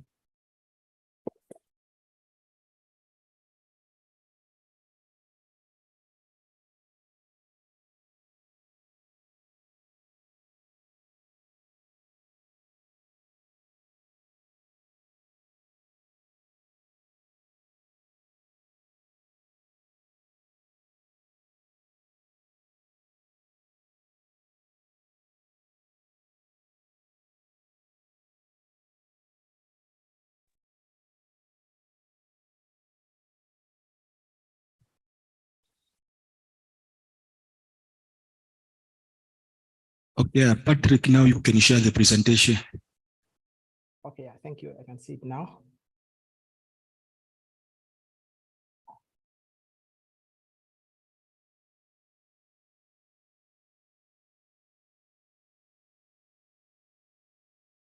Okay. I hope you're able to see my screen. Thank you very much. My name is Patrick Ken Kalonde, and I'll be presenting about an initiative that was led by myself and a few others. Are you able to see my screen clearly?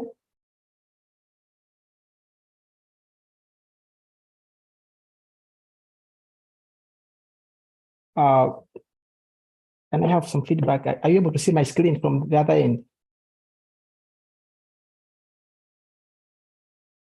Make it a present. You are not able to see my screen?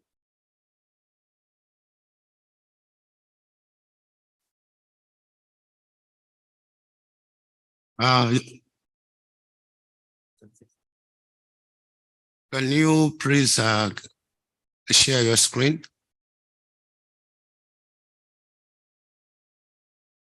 Yeah. Okay. Thank you very much. My name is Patrick Kalonde, and I'll be presenting about an initiative that was led by myself and a few of my colleagues when I was participating in an internship program with the United Nations Children's Fund. I'll start by actually sharing this picture from, this picture was captured from the International Space Station a few weeks ago when Second Freddy was coming towards our way here in Malawi. And at a personal level, when I saw this picture, I knew for sure that this cyclone is going to come with strong winds. And we were told from the social media that we have to be on high alert here in Blantyre that flooding is likely to happen. and we all saw what happened in the southern part of Malawi. But actually what we saw following the Cyclone Freddy mirrors exactly what happens in my home community in Lilongwe. And this is my home community. This is in Lilongwe, Kawale River. It's a small river that actually constantly experiences flash flooding. And according to the World Meteorological Organization, flash flooding accounts for over 85% of all floods that happen globally. And it has been studied thoroughly by scientists, and someone by the name Lassat in 2016 defined flash flooding as sudden flooding that occurs in a small catchment area within 2 hours of high intensity rainfall. And it is characterized by fast rise water levels. So water levels rise very fast, and there's high flow velocity of water, transportation of debris, and all these things present a danger to human life and property. And with no doubt, flash flooding is one of the most destructive natural hazards, according to, and has the highest mortality per event. Now, to quantify physical loss and damage associated with flash flooding, population and infrastructure exposed to floods must be identified. And the flood extent maps can provide an overview of flood hazard, and one can actually overlay flood hazard maps with building footprints to identify clusters of households that were exposed to the floods. But actually, the question is now, how are these flood extent maps generated? So normally people use aerial images that are captured during flood events. And let me just give you a picture of an example of an aerial image that was captured during Cyclone Freddy here in southern Malawi. So this is on 9 March before Cyclone Freddy, and this is at Blantyre. And during Cyclone Freddy, this is how Blantyre looked. It was all full of clouds. So people have established that it is difficult to use aerial images, optical images to map floods. And the alternative that people have is to use what they call synthetic aperture radar, which is a sensor that is used within remote science, which actually is able to penetrate through clouds to map the floods. But for one to be able to map the floods using such kind of sensors, you need to have, the sensor has to actually be capturing images of your area of interest at the time when the flash flooding event is happening. But remember, I said flash floods actually it happens when there's high intensity rainfall, actually within a period of 2 hours. So chances are very high that one can miss mapping of the flood extent for flash floods. So with that being said, people have been actually trying to explore alternative approaches of mapping flood extent, how the river has extended during floods. And such approaches includes maybe going to people, asking them from memory to say, when there was flash flooding, where did the river extended to during the event? So in absence of such kind of flood hazard maps, it is actually difficult to identify human population and infrastructure that is exposed to flash hazard. And in our study, we actually explored a simple solution for generating flood extent maps by using data which is captured by mobile phones. And just to give you some context, this is the area that we targeted. So like if you can focus much on the top right side of the map, that's Lilongwe City. And we targeted a community which is actually to the southeastern part of Lilongwe City. And this particular community has been experiencing flash floods. Actually, they experienced flash floods in 2012, 2017, and 2019. And it is my home community. So how did you do our work? So actually, we created a simple survey using Kobo Collect, and we went to the river, Kawale River. So we were walking along the banks of the river, collecting coordinates of the river bank. So we had 2 teams, one on each side of the river. So we were collecting coordinates, walking along the river, and along the way, we were also asking people on like where exactly did the river extended during the floods. But in most cases, we could actually see the flood marks, like the marks that were left by the floods as when they happened. So after collecting all the data, we uploaded them on an online server, and the data was later on downloaded on a computer to create polygons to show like the entire flood extent map. And I'm going to show you that in a due course. Now, once we developed the flood extent maps, we were now able to overlay the building footprints from the OpenCityMap to know the actual buildings that were exposed to the flood hazard. And we believe that such kind of maps can actually be used for making decisions. Now, let me just give you an example of how the situation was in our study area as we were doing this particular study. As you can see, this is a house that was affected by the floods. And one can clearly see from the lady box that is there on the slide that the floods, they left a mark, even like on all the buildings that were affected. So someone who was collecting the data could know for sure that if maybe the mark is here, the flood could have maybe reached that particular far end. So we then, like after constructing the flood extent maps, we then took the data to also Google Earth Pro to actually be able to go back in time to see actually to estimate the date at which the building was constructed. There's a reason why we were much more interested to know when the building was constructed. There's been actually a discussion in this particular community that, oh, people who are affected by floods are the ones who have constructed close to the river recently. So we wanted to see if actually if that is really true based on data from the ground.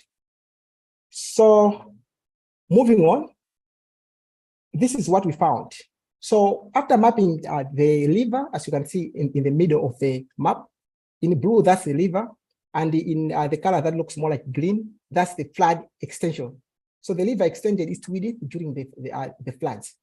And within the flood extent, you can see buildings. So these are the buildings that were exposed to the floods, buildings that are likely to experience, maybe to be damaged or actually to be to experience some losses, maybe loss of property. So actually, as you can see from the map, one can actually see that the river during the floods did not have a uniform pattern. And you can see for sure to the middle part of the slide, that's where we have a bridge. This is Kizanja Bridge for those people who are familiar with Lilongwe City. And one can see for sure that there's significant river extension close to such kind of infrastructures. This is actually pointing out to actually the role which our infrastructure is also playing in as far as increasing,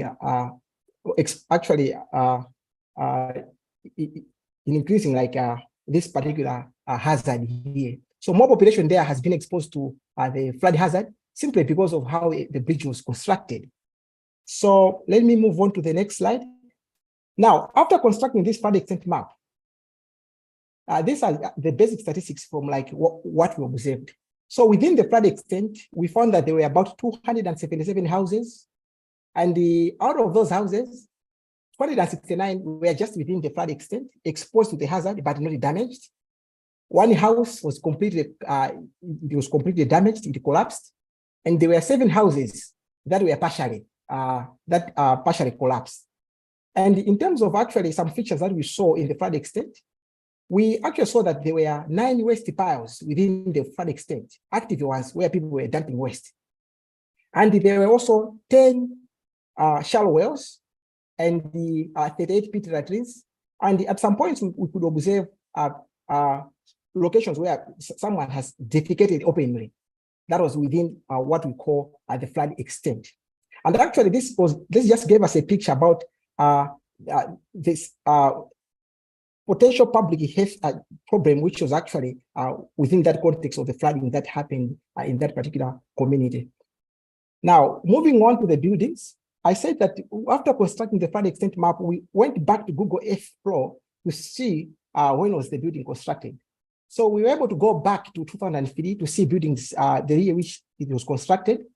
So actually, from the study community that we were studying, about 74% of the buildings were actually present in the study community in 2003. And between 2003 and 2010, 11% of the buildings were constructed during that period, and only 15% were constructed after 2010. So what we saw was that most of the buildings within the flood extent were actually constructed in the past, not in the recent days. Moving on to the key takeaways that we saw from this project, what we saw that even though this was a project that was conducted some 4 years ago when we were doing an internship, but the projects of this nature has potential to inform our leaders, decision makers, planners about the nature and the magnitude of flash floods in urban communities. And we actually believe that maps like this can create opportunities for developing better flood preparation strategies. And there are also some aspects of floods that we did not study. For example, we saw that people were exposed to the floods, but we did not actually went further to explore if the conditions of vulnerability associated with such kind of households and infrastructure. So we actually see that this is a potential open area that can be explored in the future. And regarding our interest in terms of research, we intend to explore opportunities for integrating such kind of workflows into actually the mainstream approaches that are used in flood management in Malawi. And I believe that this platform like this can actually help us to find our way to integrate such kind of pipelines. Actually, on the other hand, we are planning to develop an open platform that can enrich flood mapping using social media feeds. Just to expand on this, there's what they call Open City Map Malawi community, where volunteers contribute towards developing maps, open city maps. So through that platform, we have been having conversations that a lot of information about floods, for example, Cyclone Freddy, were shared on social media. So we were thinking about trying to take that kind of data to actually integrate them in open mapping platforms, where like for every picture that we see, every video that was shared on social media should be assigned a particular place. Because if you see a picture about damages in a particular place, if you map that location, an intervention, if one comes with an intervention at that particular area, we can be able actually to track whatever we are doing. So that's just an idea that we are discussing with our colleagues. Reaching this far, let me thank you very much.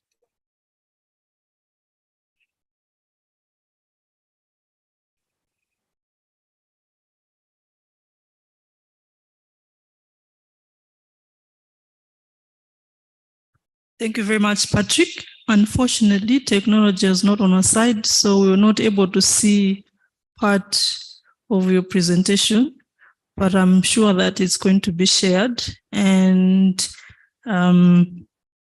maybe because of she's online, can we have questions on that session? Can we have input on that session, on his presentation, and then we can go to the presentations that are in person?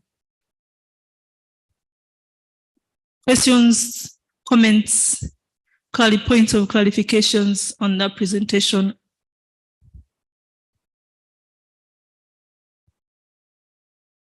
Because there is no hands. Okay, there's a hand at the, okay, 2 hands. Let's have from our extension worker, and then that side, and then we'll check if we have hands on online. Sorry. Yeah. To the last presenter, whilst indeed it is good to focus on Cyclone Freddy, but flooding in Lilongwe, especially the Lilongwe River and the Linkage River, has been occurring quite frequently. This year, they haven't. We are sure within the next 2 years, they will. How does your study make sure that you are able to look at other areas other than those that have been affected by current floods? Because that's where the adaptation and damage control comes in. Thank you. So a question on applicability of the methodology to other areas that have not experienced flooding so far. Great. Okay, thank you for the presentation. I've been following very keenly the development of Cyclone Freddy from the forecast up to the time it made the landfall and then spread interland, affecting Malawi as well, by virtue of what I do in Christian Aid. Now, my question from the study and the findings that have been presented is, was there any linking of the findings, say, to socioeconomic status of those who are impacted, for example, in terms of the exposure to the flooding risks, maybe from the current data, or even from the previous observed data as well, because I can see you've done some kind of a trend line from some, like more than a decade ago, if I'm not wrong. That would be interesting for me. I also noticed, apart from the flooding, then this now an extended kind of observation or question, is that the district of Blantyre was most affected, where hundreds of people were reported as being killed by the cyclone. Yeah. Is there any link with their socioeconomic status? I think that would be interesting for some of us, because whenever disasters happen, then there is always a differentiated impact depending on the socioeconomic status of people. Thanks. Great, thank you very much. Do we have any other questions from the House? No questions from the House. Do we have any questions online? No interventions online. Okay, Patrick, if you can handle those two, three questions. Okay, yeah. Thank you very much for the two questions. The first question about the applicability of the study, I will actually approach it from the perspective of like how exactly can we upscale what we did in actually broader context. Well, this project actually, I should say, it was not funded by anyone. It was a voluntary project that we were just trying to understand better the flooding that happened in our own community. And the tools that we used for capturing data in this particular project are actually simple tools, mobile phone only, and then a computer, basic computer.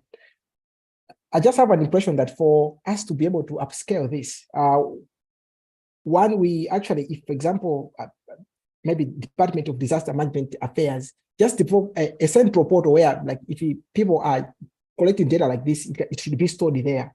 Like we have seen some in papers that people have actually leveraged much on like crowdsourcing data from volunteers, citizen science, which someone talked about actually in the previous presentation. So I think maybe looking forward to upscale this, developing a structured platform that will be able to bring all the data to a central platform can help us to actually extend this methodology beyond our study community. With regards to the issue about differentiated impacts of flooding, yes, indeed, actually, from the study that we did, in our own observation, we could see for sure that the way the floods actually impacted different people within the flood extent, it was different. Like people who were a bit richer, like people who had like better houses. The houses were just exposed to the floods, but they were not damaged. But there are some people who constructed their houses completely with like bricks which were not houses were not too strong. Those are the ones which are partially collapsed.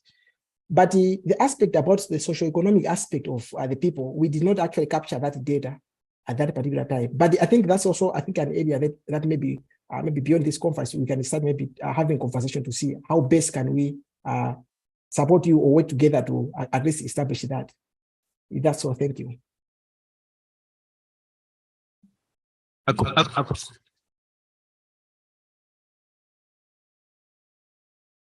A quick intervention based on the response to the question that I asked is really so that when we generate data, then it should be data which informs decision making even in future.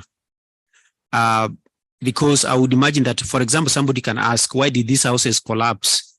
Yet they were affected by the same disaster and others still remained standing.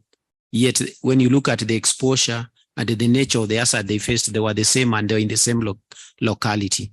Then you would ask yourself, why didn't you construct, say, a better house which would withstand such a shock, unlike your neighbor and stuff like that, then you will find that more to it in terms of differentiated vulnerability and eventual impact of a disaster when it happens. But thanks a lot. I really like your study. That's why I was interrogating it further.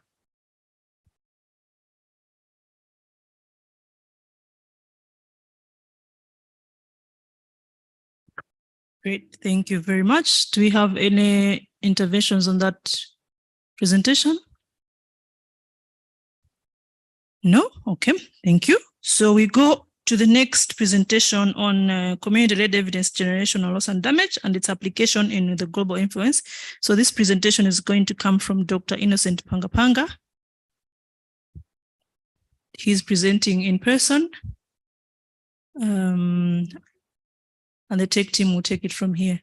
They have your presentation already. Great.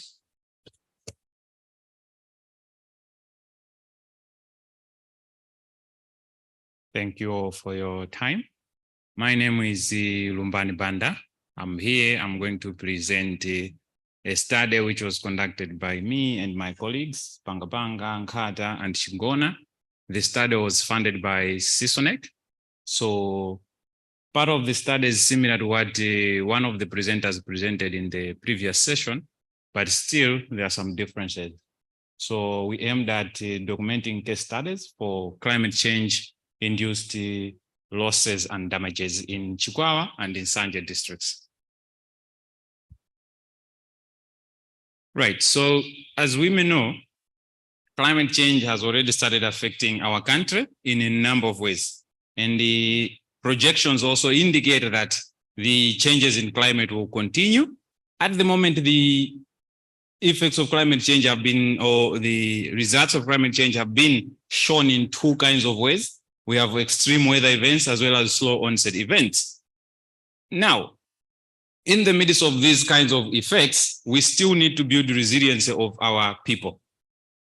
How do we build the resilience? That is one of the critical questions that we are supposed to answer, whether we're interested in mitigation or adaptation, but by the end of the day, we're interested in resilience.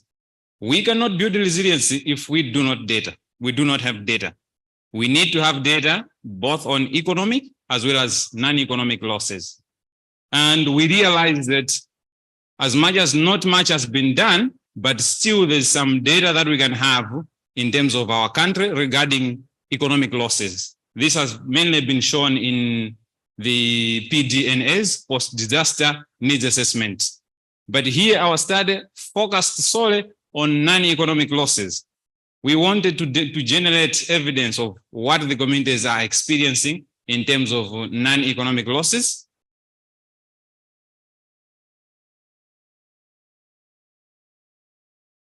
So, based on our study, we had the following objectives. Basically, we wanted to identify and document the non-economic losses that the communities are experiencing.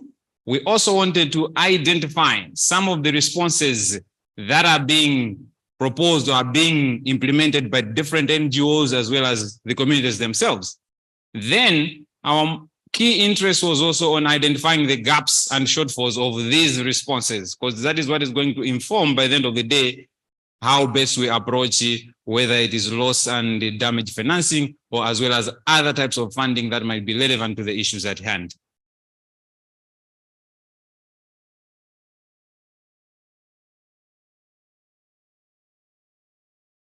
So basically our approach was mostly qualitative, and we conducted our study, as I already said, in Sanje and the Chikwawa districts. These are the districts that are mostly affected by different extreme weather events that have been encountered in this country. So we used them at staged sampling procedure, and our main data collection tool was the use of focus group discussions. And these focus group discussions, we grouped them into two, where we had one for females and another one for males. But we ensured that all groups of individuals that we find in the communities are well represented in the study. So we ensured that the focus group discussions had the youth, the elders, and even the people living with disabilities. So as I said, That is basically how we conducted our study. We did some desk review to understand some of the funding sources that are there, to understand some of the political issues that are there regarding funding. Then we conducted key informants interview. We conducted focus group discussions. And at the end of the day, we also presented our findings to stakeholders so that they can validate our findings. So basically, as I said, we make sure that our focus group discussions in our study had tackled about 51 households in Chikwawa districts and 57 households in Sanje district. Overall, we had about 108 households. So we asked the communities, what are the slow and extreme weather events that they are experiencing? And these are some of the extreme weather events that they are experiencing. We saw they were experiencing floodings, droughts, and even attacks by 4 army waves. We also saw that in terms of slow onset events, they were experiencing increased temperature, loss of biodiversity, and many other events. Now coming to non-economic losses, as I said that some of these has been already been presented by the area presenter, but we noted that from the communities, one of the things that they were experiencing was the loss of lives. This is lives of human beings. And this has got big implication because in some cases they lose the breadwinner. Once they lose the breadwinner, and coupled with losing other resources that they may lose, it becomes a very big problem for them. As a result, they enter into the vicious forward cycle. And also during these flooding events, we noted that there's poor hygiene. As a result, there's increased incidence of waterborne diseases, and these waterborne diseases also cause additional deaths. And some of them are already injured, get injured during the events. And this is just a quote from one of the respondents or participants in the FDGs. They were just explaining. So he narrates, in 2015, floods were very destructive. They destroyed houses, roads, bridges, and gradually including lives. Higher level higher level lands were not submerged. But they also went further to say, but the floods which they experienced in 2022 were even of a greater intensity, such that even higher lands were submerged. Another aspect that we noticed was an issue of loss of biodiversity and ecosystem services. During flooding events or different extreme weather events, we note that one of the challenges is that people do not have clear livelihood opportunities. As a result, some of them engage in charcoal production as well as the firewood making to sell and make at least a living. But also even for those that are within different areas where they may be, energy is a big problem. So they end up going into different forests to search for firewood.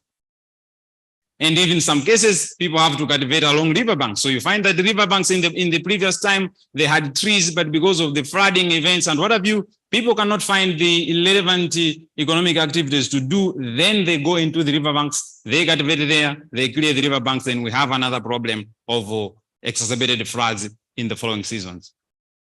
Another problem that we noted was an issue of human displacement as well as migration. In some of the villages, in some of the villages, all the people in the village had migrated to different villages. That means the whole village was wiped out. In some cases, a huge proportion of individuals in that particular villages were affected by floods and they ended up migrating to different places. Next slide, please. Here is a quote. In fear of losing lives, some migrate to other areas, starting over from scratch, adopting other ways of living, abandoning our social and traditional beliefs and family, which is not easy. We also lose access to family land, and sadly, we cannot rest with our parents. So this is just somebody saying we also lose graves. And one of the most important things which we noted is that those that migrate, sometimes they migrate to Mozambique because these areas are bordered by Mozambique. Once they migrate to Mozambique, it might be temporary or permanent. Some may just go to Mozambique to cultivate. Once they are cultivating there, they may have a produce, but the challenge is how do you bring the produce from Mozambique to Malawi? In some cases, the authorities in Mozambique will arrest them. They may not allow them to bring the food which they had already cultivated from Mozambique to Malawi. That also creates a problem for them. In some cases, people migrate permanently and they never come back. But even when they migrate there where they go in Mozambique, the conditions may not be very conducive for them. Some have to face issues of inadequate water and all those things which complicate their life, and they may even lead to other health problems. Another problem that we noted is that during the periods of extreme weather events, including floods, schools are closed. They are closed because sometimes those camps will be rescue centers. And in some cases, bridges are washed away. People cannot go to school. And in some cases, people get to lose their school materials, books, and what have you. The schools themselves may lose books, chalks, and all the relevant materials needed for teaching. As a result, it creates a problem. Children start just drinking alcohol and sometimes smoking hemp. Even in some cases, they start engaging in premarital sex, leading to an increase in unplanned pregnancies, as well as also resulting into early marriages, because sometimes when they get pregnant, they just move into marriage straight. Another loss that we noted was an issue of cultural erosion and the breakdown of marriages. When people are affected by disasters, there are issues whereby they fail to maintain their commitment to their spouses. Here I have a case. I could not watch my children die of hunger. Hence I left home and decided to have transactional sex. I exchanged my body for food for the sake of my children. In fact, I had sex for a basin of maize and money for milling the grain. The incident was reported to the group village headman by my husband. The group village headman summoned me and I had to explain that I exchanged my body for food because of hunger in my household. So those are some of the things. They cannot be able to find food. What do? There are some individuals that may have food. And here when they say they're exchanging the food for a basin of maize, do not think that this is a huge basin of maize. This is a 5-liter bucket, which is roughly 5 to 6 kilograms of maize. In some cases, they are lucky, they can get about 20 or 200 cents or 20 cents or so just to use that money for milling. But they are still in problem. Those are the shocks. Now look at the husband. He has to eat the food which his wife has taken from engaging in an extramarital affair. Another thing we noted was, here is another quote, during floods, camps are erected to accommodate households whose houses have been destroyed. We start sleeping in different places with our husbands, thereby violating our sexual rights. After some time, men look for sex elsewhere. Usually men start a relationship with women in nearby communities.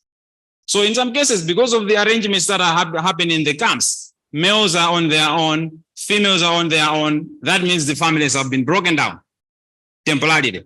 That means they cannot engage in intimate affairs. As a result, people have to seek intimate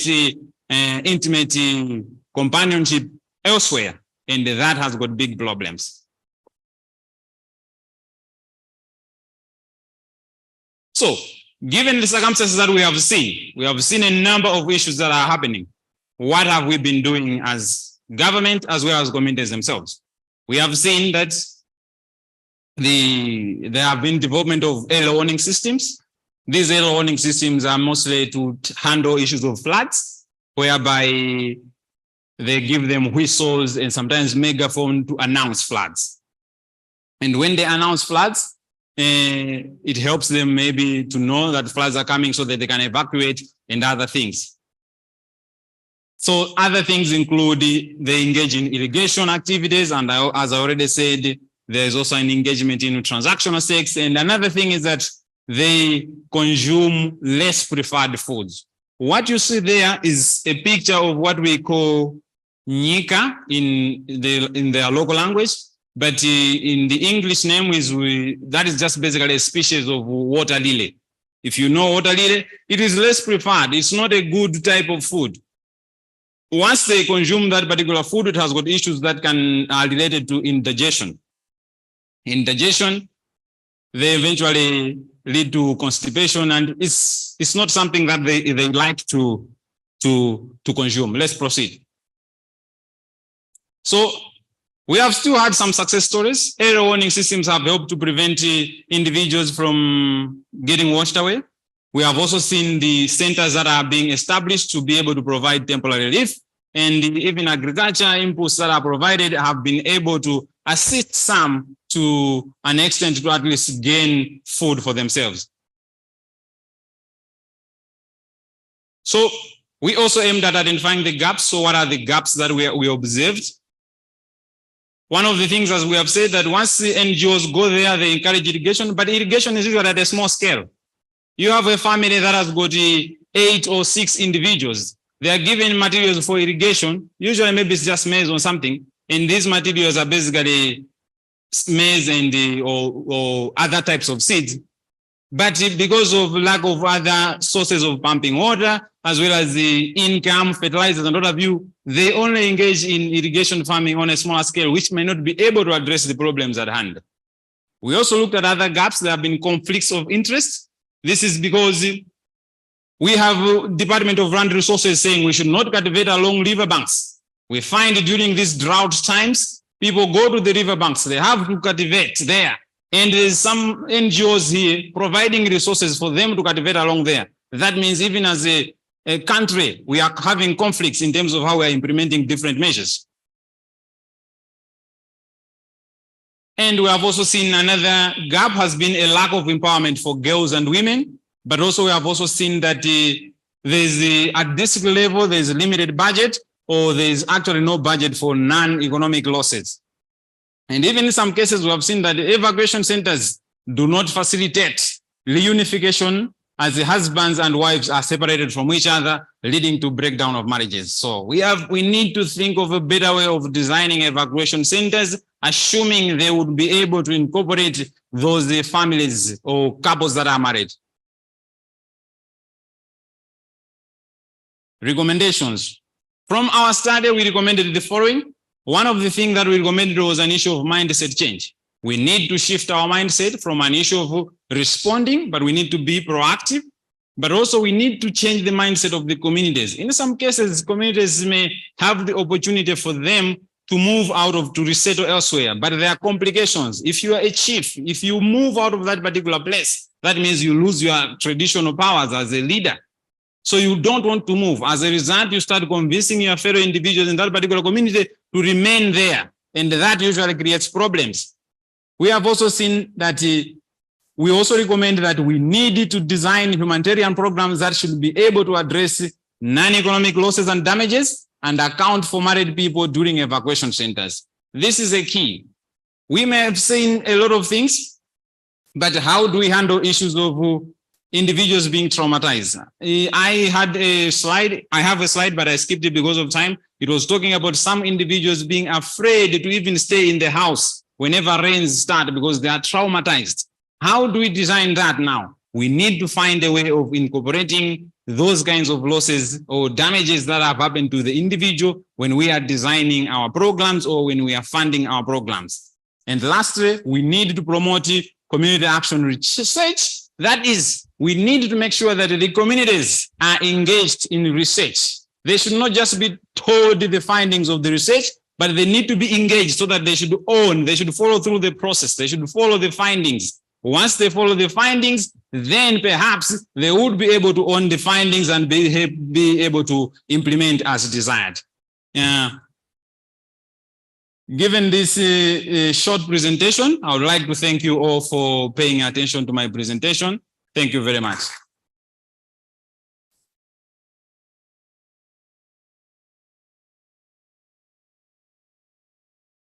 Very elaborate. If you have any questions, then I don't know what you were doing here because I listened clearly. But yes, you have questions. We have questions, but before we go to the last presentation, maybe we clear this one. So 5 minutes, very short questions. Comment. If there are comments, go to him individually. But now we want questions. Questions? 1, 2. Yes, questions. 1, 2, 3. Okay, so let's start from. Oh, there's more. Okay, let's start with this 3 set. 3, 1, let's start from there, then 2, then 3. After that, we come to that side. All right, thank you so much. That was a very good presentation. My name is Walter Chinangwa. I'm a country lead for Water Witness International. I've been working with a community where I've seen that you have indicated that early warnings are a success. I just wanted to know in your findings whether you came across any gaps with the early warnings, particularly where messaging is involved. We have had cases where the messaging is rather communicative and not informative. So I see it as a gap, because at the end of the day, we're telling communities that there's a cyclone threat that is coming. Even myself, I was told that cyclone threat is coming, but I was not informed in terms of how I was supposed to prepare for it. I did not see it in your recommendations, but I would hope and suggest that probably it should be something that is considered, or whether you considered it at all. Thank you.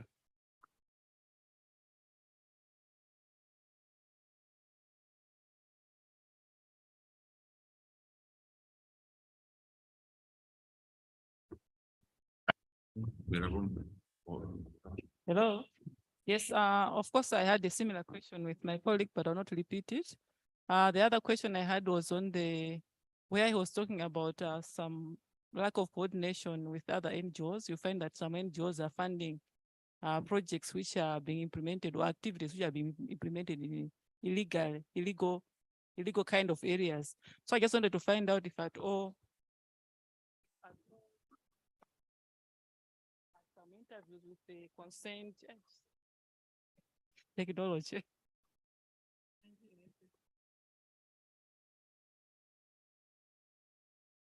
So had meetings with the consent, or some of the NGOs maybe, which are also doing that.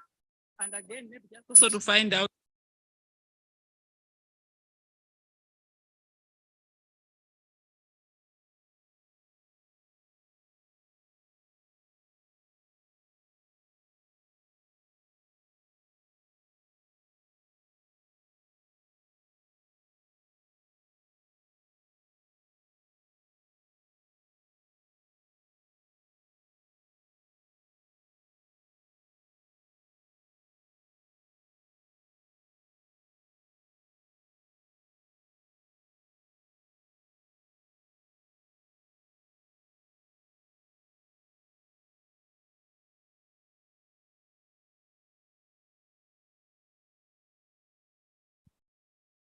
Now you said we should ask questions.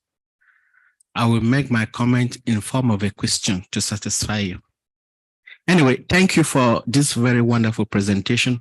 You know, we talk about loss and damage. When you come with practical examples like this, it's putting the ideas now in a solid form, okay? Currently, the Transitional Committee on Loss and Damage has been charged with getting recommendations, ideas on how such a fund should be managed. Where do they get the money from? How does it get to the communities? All those kind of things. If we were asked, following this experience, this vast experience you have on the ground, to give 3 recommendations to the Transitional Committee, what will they be? I don't want you to answer that question now. Think of it, because tomorrow's session will be going very concrete, okay? So look at your presentation, your experience, and take out some key points that will come from here to, to contribute to the Transitional Committee's work. Thank you. I've asked a question. So someone has a homework.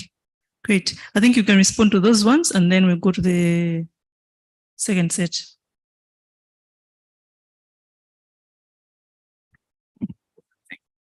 All right, thank you very much, all of you, for your wonderful questions. I will start with a question that was talking about the gaps in terms of early warning systems. Yeah, I think we also noted those gaps, that sometimes people can say that we are going to experience a flood, or there's a chance that we may experience a flood, but in terms of the action that really needs to be done, is usually vague. are just be on the alert. What does being on the alert mean? If they are on the alert, what are the implications? So we noted those issues that sometimes they lack options, and also sometimes there are also gaps in terms of equipment regarding those materials which they use for informing people, i.e. sometimes they may have delays in receiving the equipment required, for instance, to manage e.g. megaphones, whistles, and all the likes. So those were some of the gaps that we noted regarding the early warning systems. Another issue was based on, we talked about the conflicts in terms of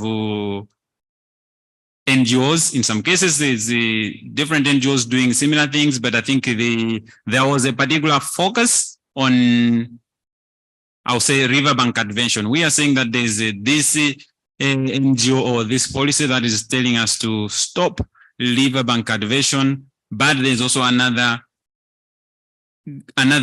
organization or another department that is indirectly or directly encouraging the same, whether they may say it or they may not say it.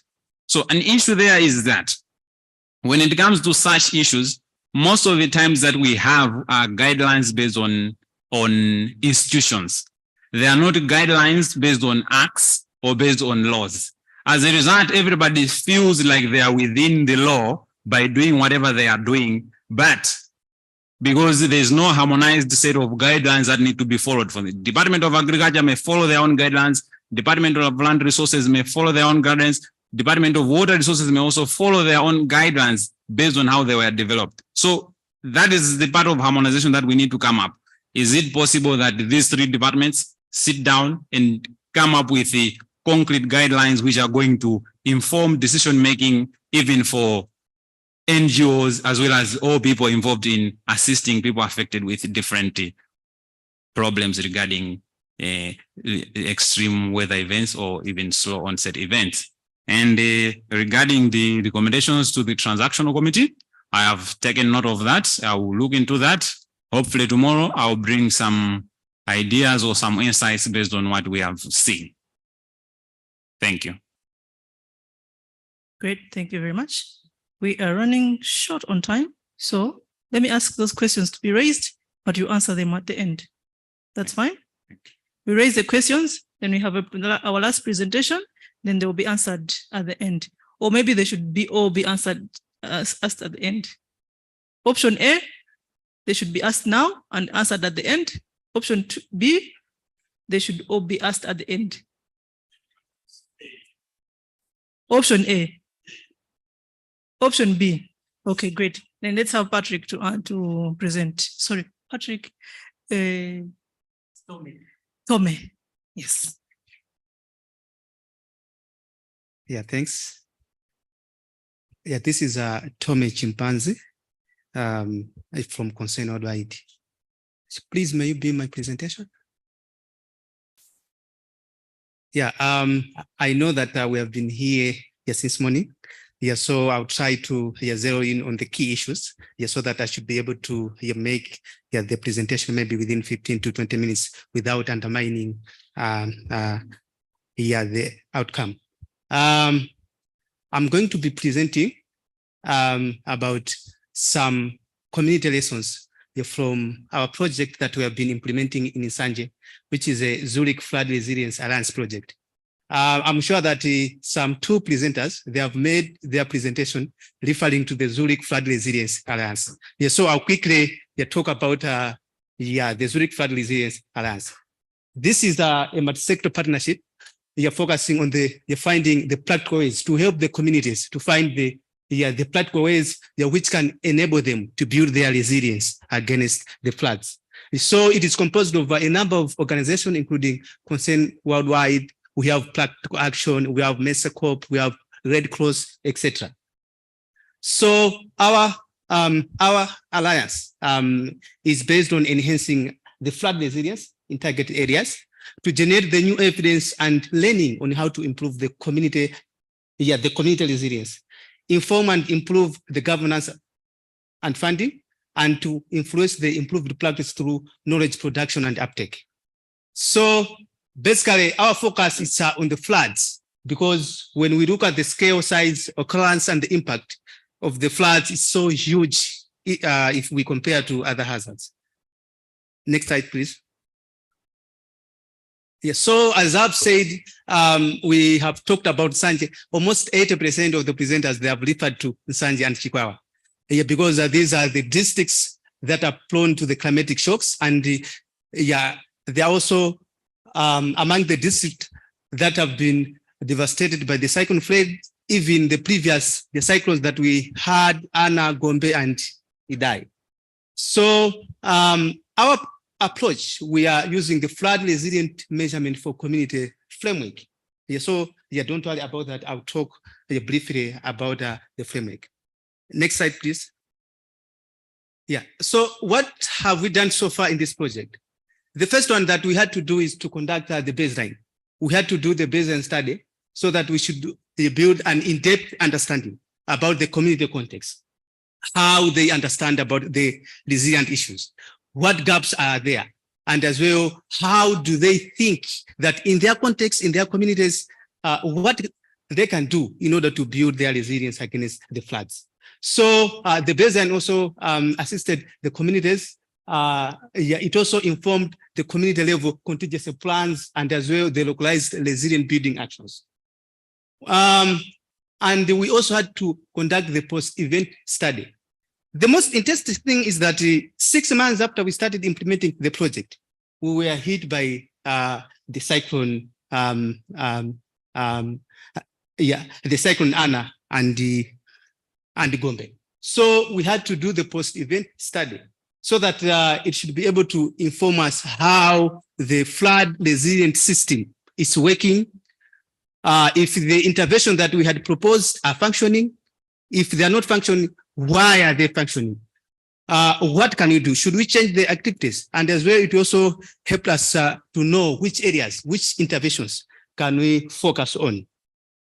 Then we had also to identify the interventions with input from the communities. The communities, they are like the ones who led on identifying the interventions which they feel that they can be feasible and practical in their communities and in their context.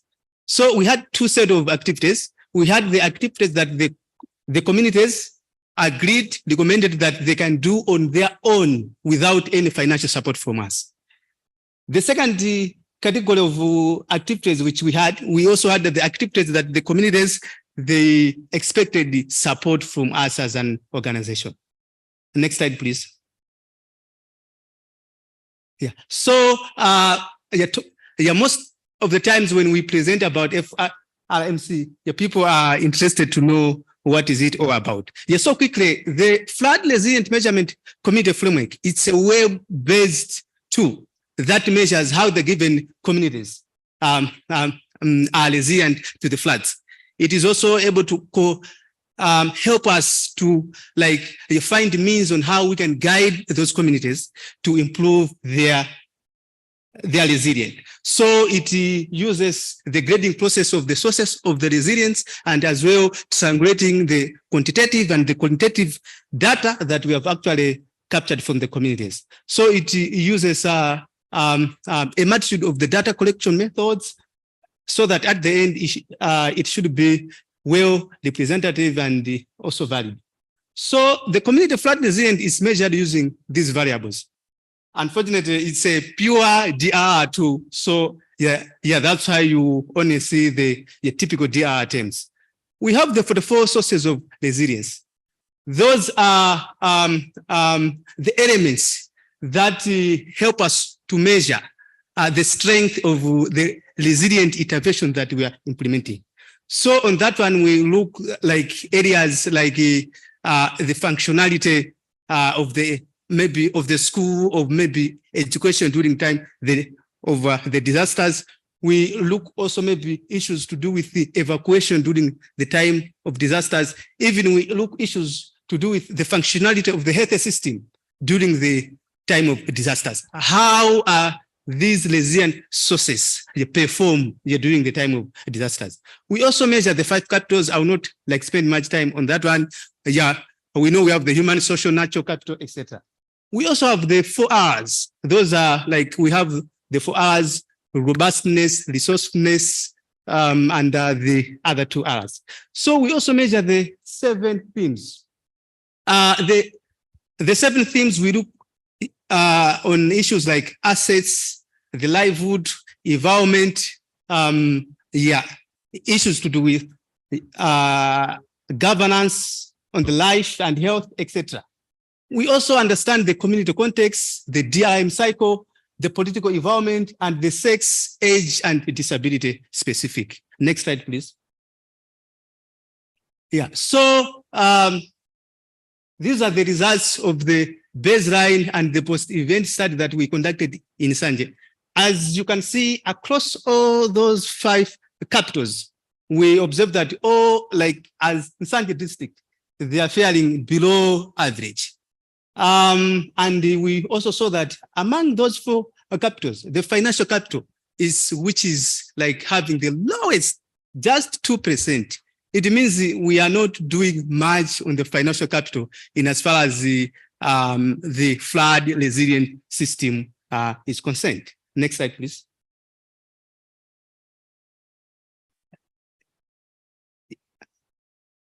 Next slide, please. Yeah. So in terms of the 4 R's on the rapidity, which is about the speed, the ability to respond and recover in time, only 10%.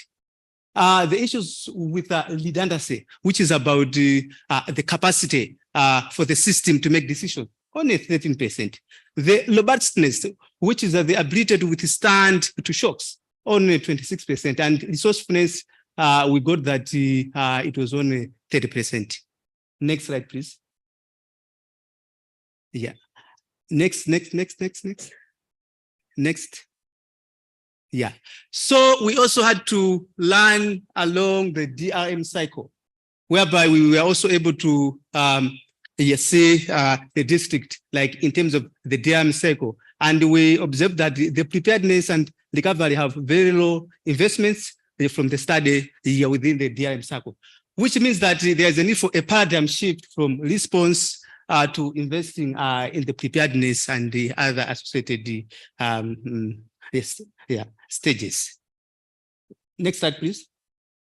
Yeah, so just quickly, like we implemented the activities at the community and district level, which enabled us to understand the loss, to mitigate the loss and damage, at the same time to help the communities to build their resilience against the floods. I will not run through each and every activity. I'm going to share the slides. The next slide, please. Yeah, so 4 weeks ago, we had good stories about our project in Nsanje. But now, because of the cyclone flooding, they are like, we have also been affected. You're looking at the natural capital has been affected, even the social capital. So we had to do a preliminary assessment so that we understand as to how the cyclone flood has affected our impact areas. Let me say that this was just a preliminary assessment, but we are also going to do a detailed post-event study so that we understand in detail as to how the cyclone flood has affected our impact areas. So the interesting thing, it was that the results were a mixed bag. Though we, like maybe we are worried that the physical capital has been affected, but we were able to pick some other successes in the communities. Like, for example, there were the community-led search and rescue actions that the communities were initiating on their own, which actually had a positive outcome. Like, even if we see the number of deaths in Nsanje, we are going to see that it's lower as we compare maybe to the previous cycles. Even the community level structures, the CPCs, the civil protection committees, they played a key role in providing the required support. The next slide, please. Yeah. So at the end of this presentation, let me also quickly mention a few points that we have learned. That the communities should be at the center of disaster preparedness the disaster management interventions. I think this has already been like spoken by almost all the presenters, that in whatever we are doing, we should have to ensure that the communities are at the center of it. And the other point is that the FRMC tool like this one, it demonstrates that it's a tool for effective community evidence generation to inform the practice, financing, and policy. And we also had like those findings. I can just pick one for the sake of interest of time, is that the community or the indigenous initiative have the potential to reduce the impact of flood and also manage disasters. A lot of people have already commented on the role that the communities they can play, and the ability to manage or maybe to reduce the impact of the disasters. The very last slide, please. The last one. The last slide. So food for thought. We have to think around those three lines. How can we improve the resilience financing? What are some of the good and the bad practices we need to focus on? Which policies should be improved? On the policies, we should also think beyond enactment. We are talking of the enactment of the DR bill, but that would be just the beginning. That doesn't mean that when we have the bill, then everything is good. We need application and enforcement. We may like start around thinking those raises, so that at the end we should be able to enhance the resilience against the flooding, disasters, and other equally important hazards and shocks. Thank you.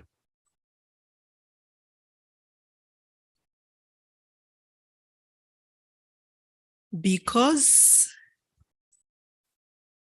you've been very attentive, can we have a few questions? A few questions? Okay. One from there. And if there's no other, one from here. Okay, thank you for the presentation. The question is, what did you do with the findings of this study? Because very good findings, but really beyond the findings, what did you do with the findings? Yeah, other than you finished by posing a question to us. So what was this program all about in that particular community? I think that would be critical for us to understand and appreciate moving forward. And then there's where you talked about 44 indicators. Yeah, I don't know what you call them. Sources of resilience. 44, quite many. I can't imagine administering anything like 44 to an individual or a community.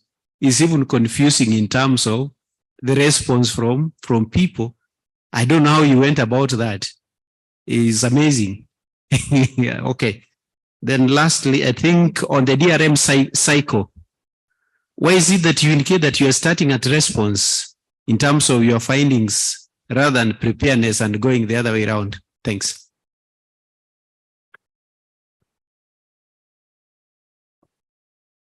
This has been an odd and actually it's going back to the previous presenter. And there probably is a comment that can also reflect quite across, particularly for all the presentation for this session. I think the session is about community-led evidence generation process, but reflecting on the methodological approach and the methodological approaches, I do not see the communities. I see more or less the typical approaches to scientific studies that we undertake within communities. So probably we need to keep reflecting on that because evidence generation processes within community indeed must leave residual effect in terms of capacity, residual effect in terms of ownership of the transformation, and indeed communities must lead the transformation post the engagement. That's a substantive comment that I just wanted to make. I had 3 questions, but I turned them to substantive comment because I realized there is a common pattern that is emerging. So let's try to place that. But then the task is, as we engage with the transitional committee, where shall we place? What will be the space of community-based or community-led evidence generation in terms of substantiating impacts and really requesting for action? I think that's something that we must sleep over today. Great, thank you very much. Thank you very much for the two presentations. So my first question to first presenter, but also perhaps haven't heard much from the second presenter. I'm glad that I think there was a deliberate effort to talk to different groups who have heard more about the women. But I think we've heard less or nothing about the children. How in all these, disasters, how are they impacting children as far as loss and damage is concerned? Because I think to me, that's an important group in the long term on how, if we are to deal with these issues, because children can, if empowered, can influence things at that level. The second element, I think the first presenter talked about people being reluctant to move to upland, areas, and I think they have their own reasons.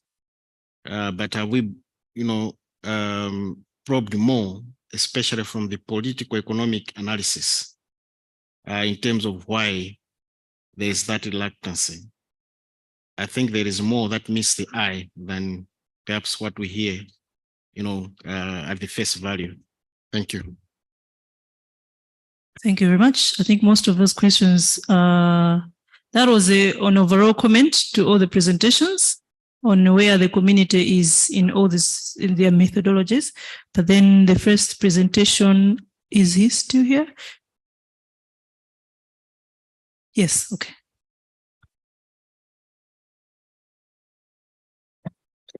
Thank you very much for your question. I will tackle the last aspect, whereby you are asking why are the communities reluctant to move. And okay, you also tackled an issue of children.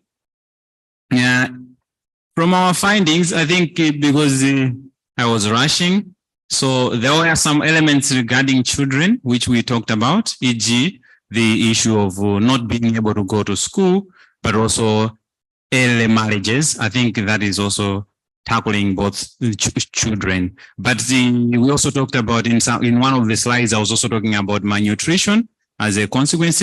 So along those angles, children have also been affected. Nevertheless, there's still more that we may dig up and try to strengthen our argument towards what we are trying to achieve. Another issue is on why are the communities reluctant to move? One of the issues which I already raised is that when you are advocating for the communities to move, there are two issues. One, the traditional leaders, the chiefs, are worried that they may lose their powers, because for you to be a traditional leader, you need to have land.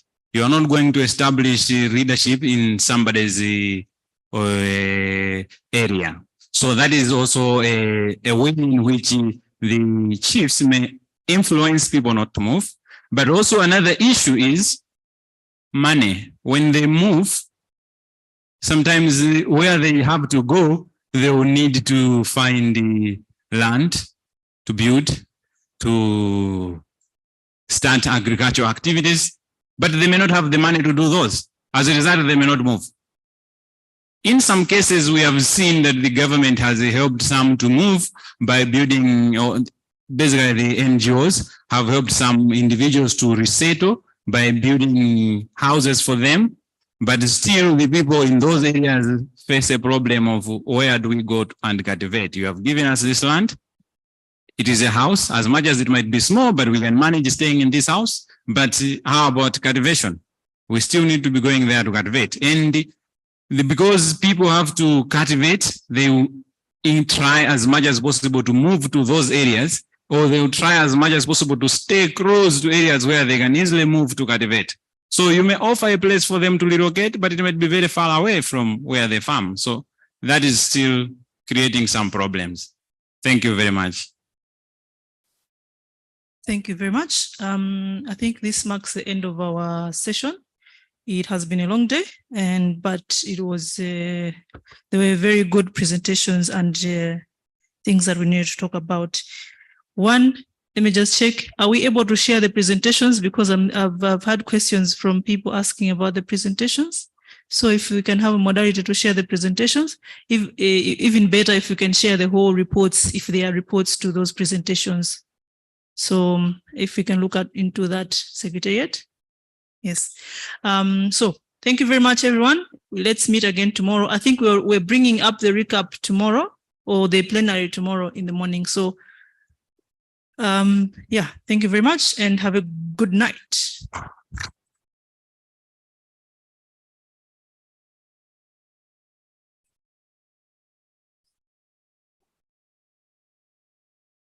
Excuse me, just one announcement before you go.